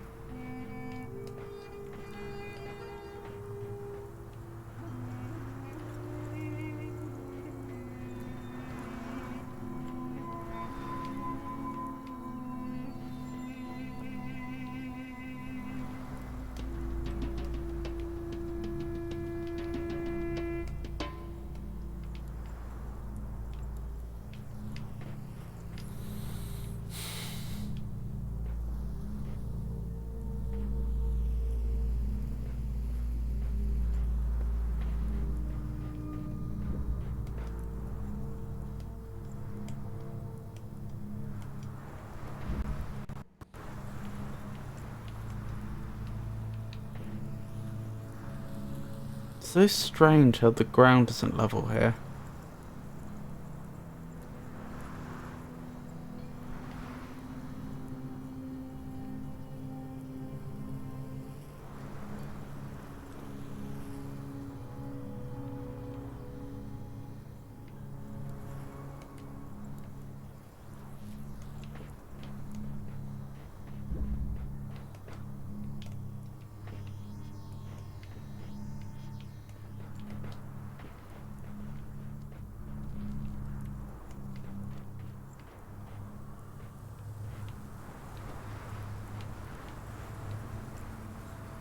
I just had a terrible feeling. Could they have hid something in a corner like this? I'm pretty sure the base game did that with one of the early puzzles. I think it was one of the early stars.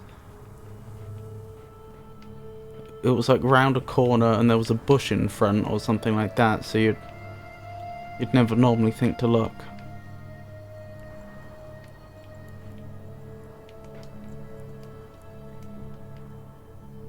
I mean, what does having access to this area even gain me immediately? I mean, access to this puzzle, I suppose. Maybe I am supposed to smuggle something out.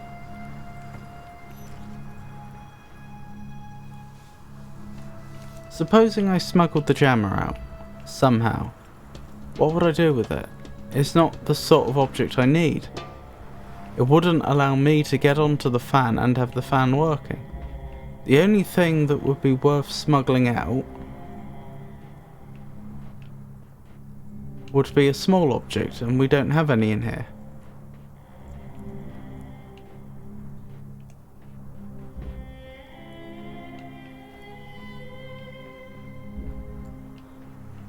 I've never tried this before. I take it I can't jam... No. That wouldn't really make sense. But it was worth checking. Can't jam the keys.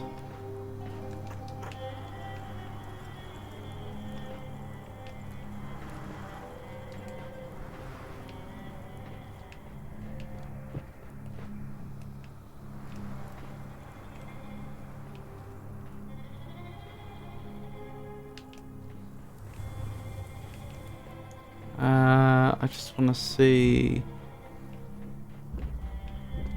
that again. Promotion.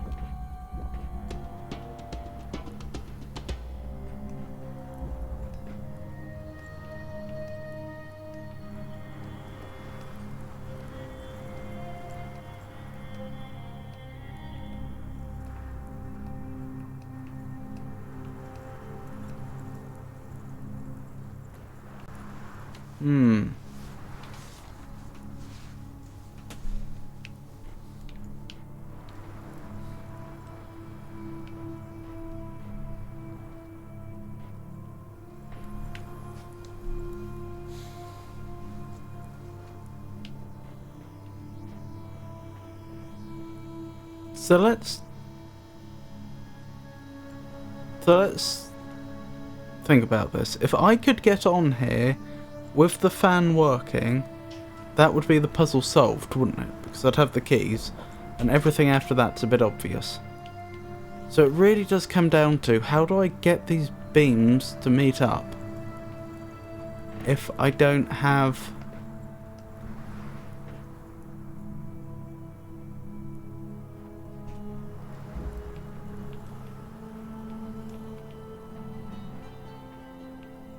don't have any way of doing it if I don't have the objects I need.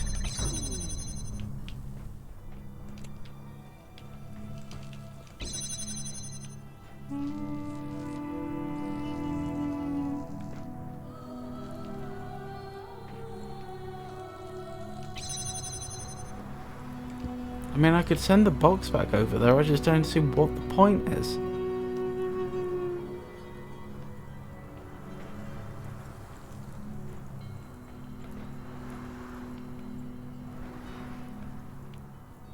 I'm probably just going to reset, but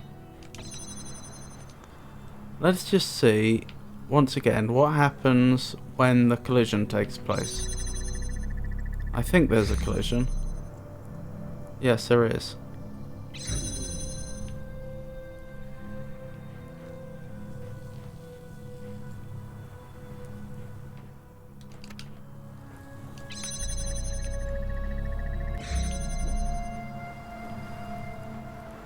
I feel almost like that was the intention, though, with the way this level's built.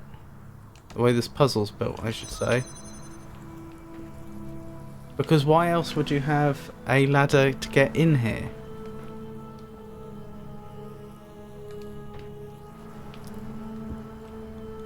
In fact, everything up to this point seems like the minimum number of steps... Oh, sorry, the minimum number of things that would have to be true to be able to get the box in here in an indirect way. It's not as simple as I'm supposed to climb up here and then just jump at the keys, is it? Whoa, okay, don't stand on that type of fence. No. That would have been odd.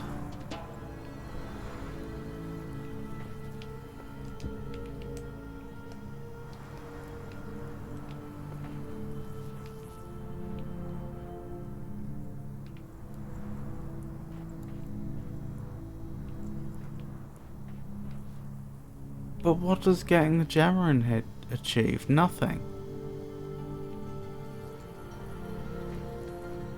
What does getting the box in here achieve? It lets me get up here. This is the only place in the entire map where we found a means to get on top of the walls. Maybe that is not an accident. Maybe we would have had to have performed the exact series of operations we did to have this ability. Maybe that's not an accident. Maybe that is intended.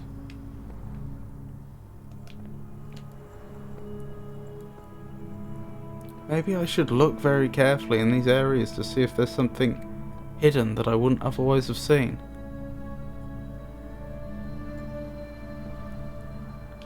Although I would say, if this does turn out to be the solution to this puzzle, I'm not all that impressed.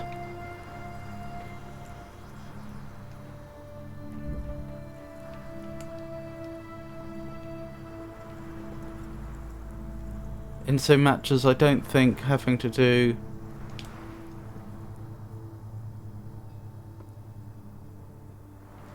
parkour like this, which could easily leave you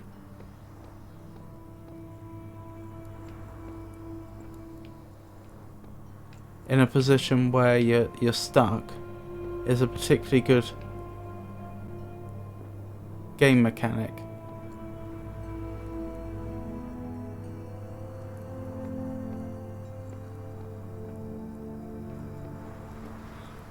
To be fair, I suppose it does depend on whether the thing you're doing is for the main, whether you're trying to complete the main puzzle or get some bonus. Perhaps it's just that this is the way that the base game's always done it, but that always struck me as sensible, that okay, you may have to do some difficult parkour to be able to get to the gold stars, but the main puzzles aren't going to require you to do anything that could so easily go wrong. No, I mean, there just doesn't seem to be any purpose to being up here that I can see, other than possibly placing the connector after you have it. That's the only thing I can think.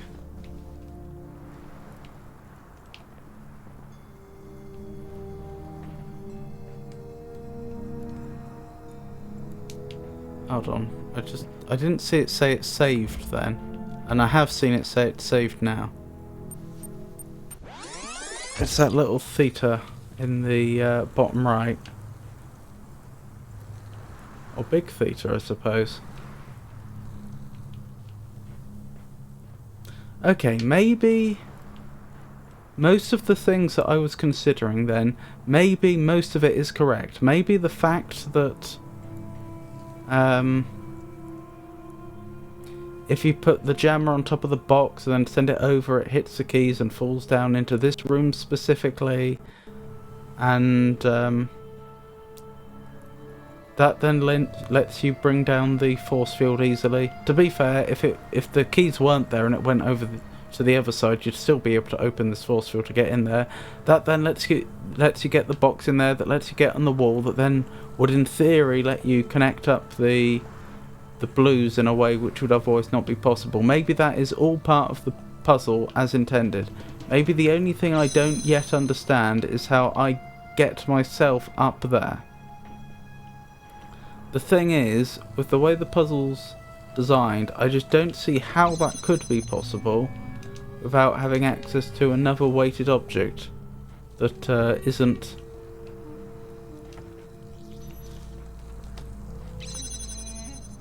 that wouldn't get in the way.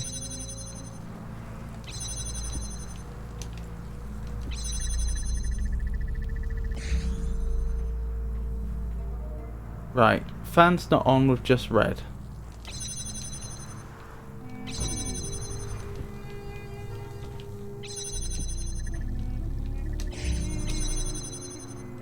Fan's not on with just blue. I take it the fan won't be on with nothing. Fan's not on with nothing. I do need to get both beams there. If I could smuggle the jammer out of the other puzzle, then I could connect up one of the beams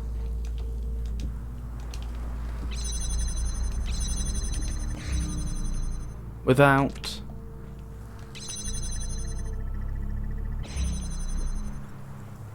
resorting to needing another small object. Okay, maybe it is no accident then that with the way the puzzle's designed as it is, I can just about, there is a fairly easy path that gets me to this other puzzle. Maybe it really was the intention that I get the jammer out of here, and that's why there's a jammer up the top, and it's not just there for convenience of dealing with the exploding bomb.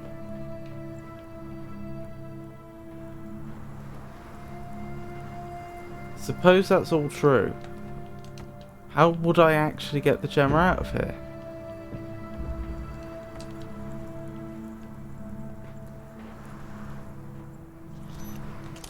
With extreme difficulty, I'd suggest.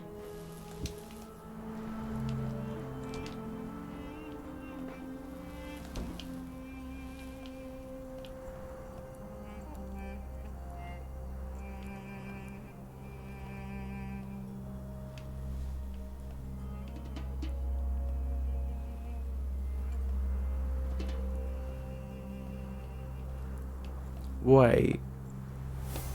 Could I could probably get the jammer up the top, and I might be able to target something from up the top.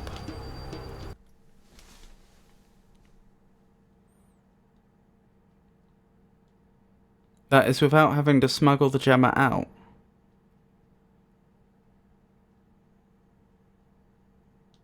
Okay, that's a minute on the timer. That, in theory, should be more than we need.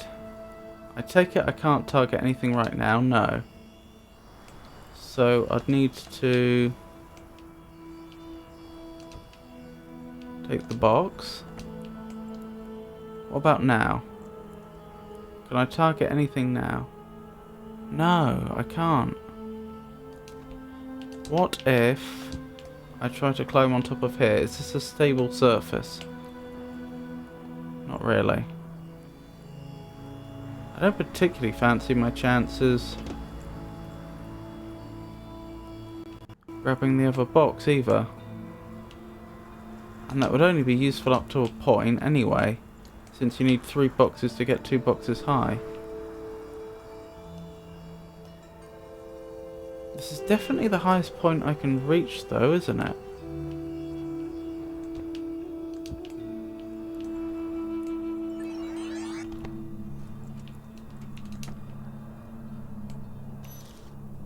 Wait, what was that? It sounded like for a second it was trying to jam something.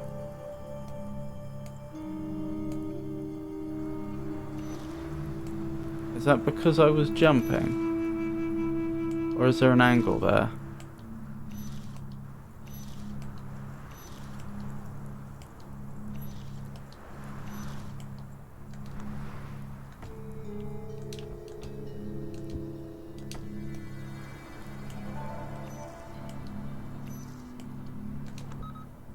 Aha!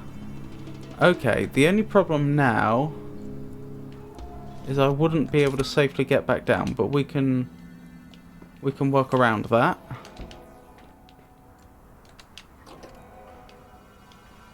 Right, let's build up a bunch of time. I think we have it now.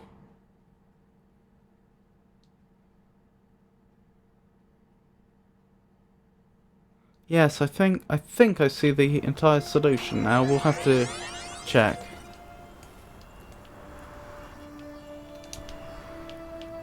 So that goes there.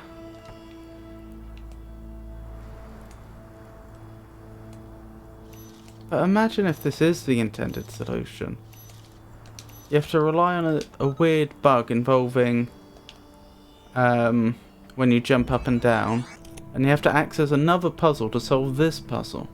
Without any indication that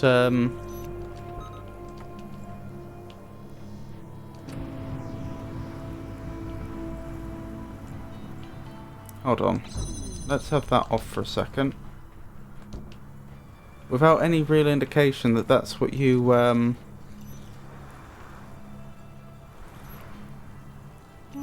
there's nothing that especially links these two puzzles. I know they're connected, but there's nothing about these two puzzles that really makes it seem right that you have to use one puzzle to solve the other. Well, I got the keys anyway.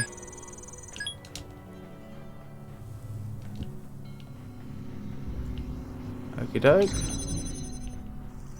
We can open that up. We can turn that on. We can go through here now. We can pick that up. Actually, that's a good question. How do I get this over? probably using the fan. Although I'm slightly worried it won't be powerful enough. No. Okay. Is that the end of the world? In theory, if I could place this somewhere high enough up, I could just pick it up when I'm up top. I guess here's a logical place to try. I'm not that confident though. No.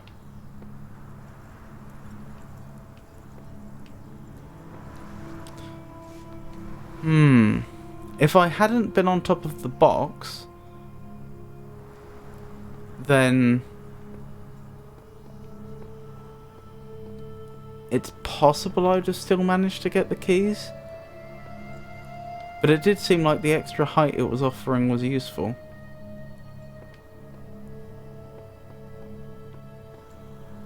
Anyway, this is the only thing that's stopping us from solving this right now.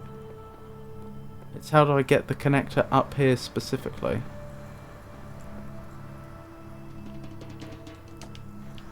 Maybe I should put it back the way it was.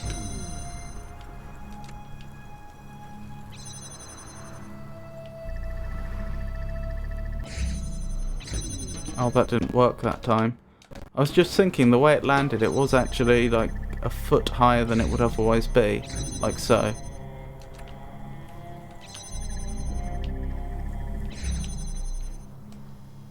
In a slightly awkward position, mind you. Nah. What else could I try? Oh, up here would work, wouldn't it? If it was stable, that would work well.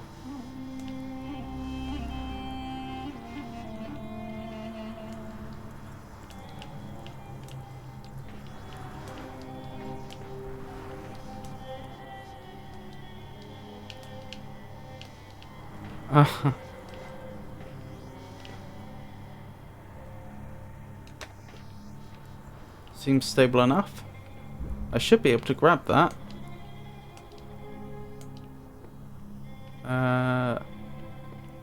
Careful, does it? Got it. Then which way do I want to go? This way, I suppose. No.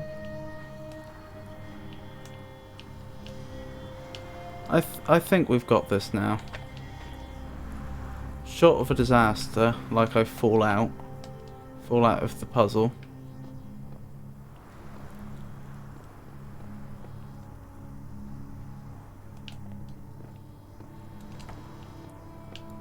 But we know the steps to reproduce where we are anyway.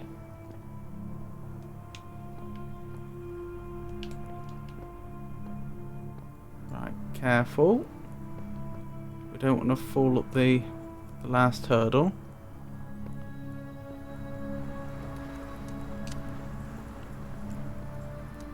Right, that would do it.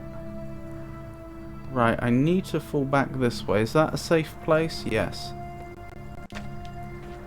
Right, that should be connected up now. Just grab the box, over we go, and we've done it.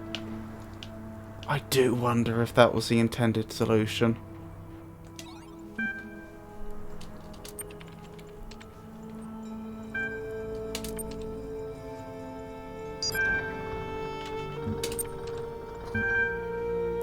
Description.txt.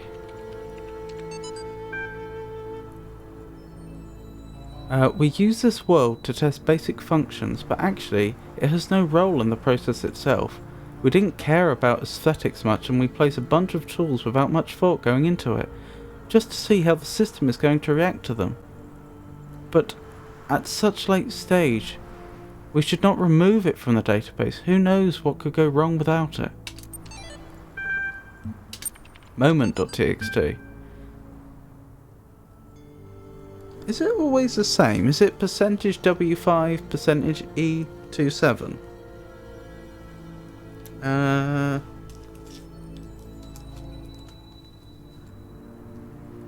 I'll write that down.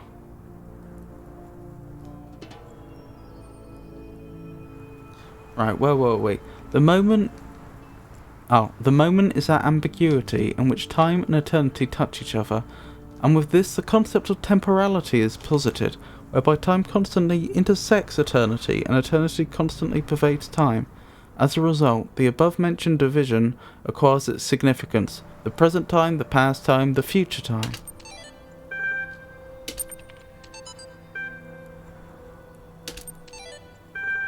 That's the same sequence. Percentage W5, percentage E25. Wait, am I not even allowed to look at the files again? After I've... Nope. You get one look at them. Still. Good progress. We seem to have completely finished the second area of this mod. I'll double check that before we leave, but I'm fairly certain that's the case. Yep, there we go.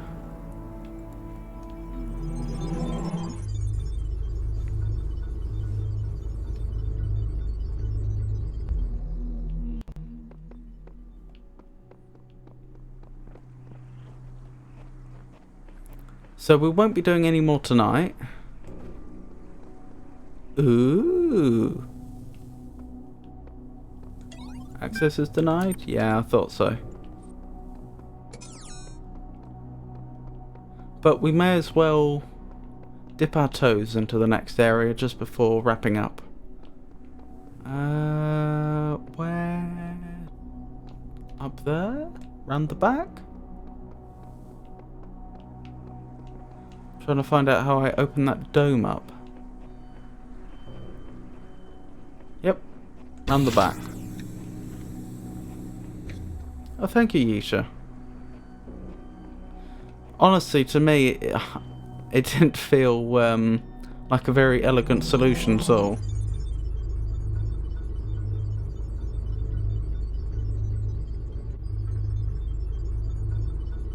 But it worked.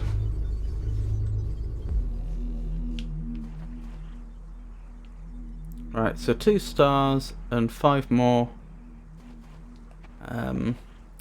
terminals to access. Goodness. Very nice looking map, isn't it?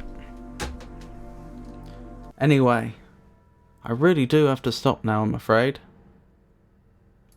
So, thank you for coming, everyone. I hope you enjoyed the stream. I'll be streaming again on Monday from 4 o'clock British Summer Time. Other streams that are coming up will be next Friday and next Saturday. Should any of that change, I'll announce it on Twitter and on our Discord server.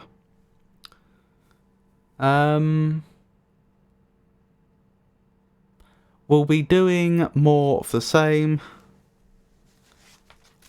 I'm guessing we probably have at least one more stream on Outfall. It could be more than one, depending upon how hard it is. Let me see. How many sigils have we done so far? Sigils, the terminals.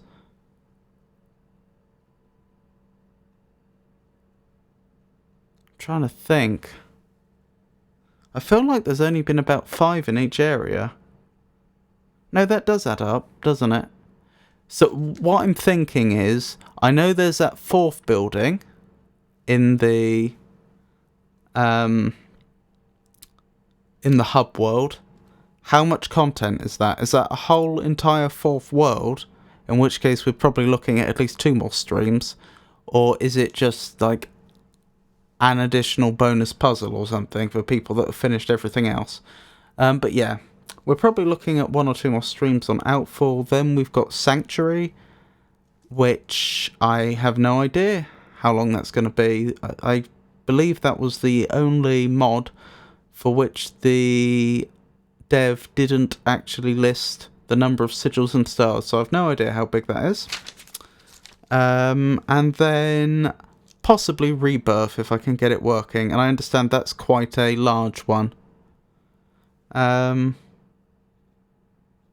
Probably around the same size as Renamo 2, which took us 3 streams, I think. So yeah, we've probably got at least a couple of weeks left on Talos. After that, I'll have to think of something else to stream. I've been thinking of possibly doing The Legend of Kyrandia next, if I can get that set up and working without any problems. Which would be a nice change of pace, as opposed to doing a modern puzzle game, doing a very old school adventure game. But yeah, those are my thoughts. And once again, I'll wish you all a wonderful night. And good night.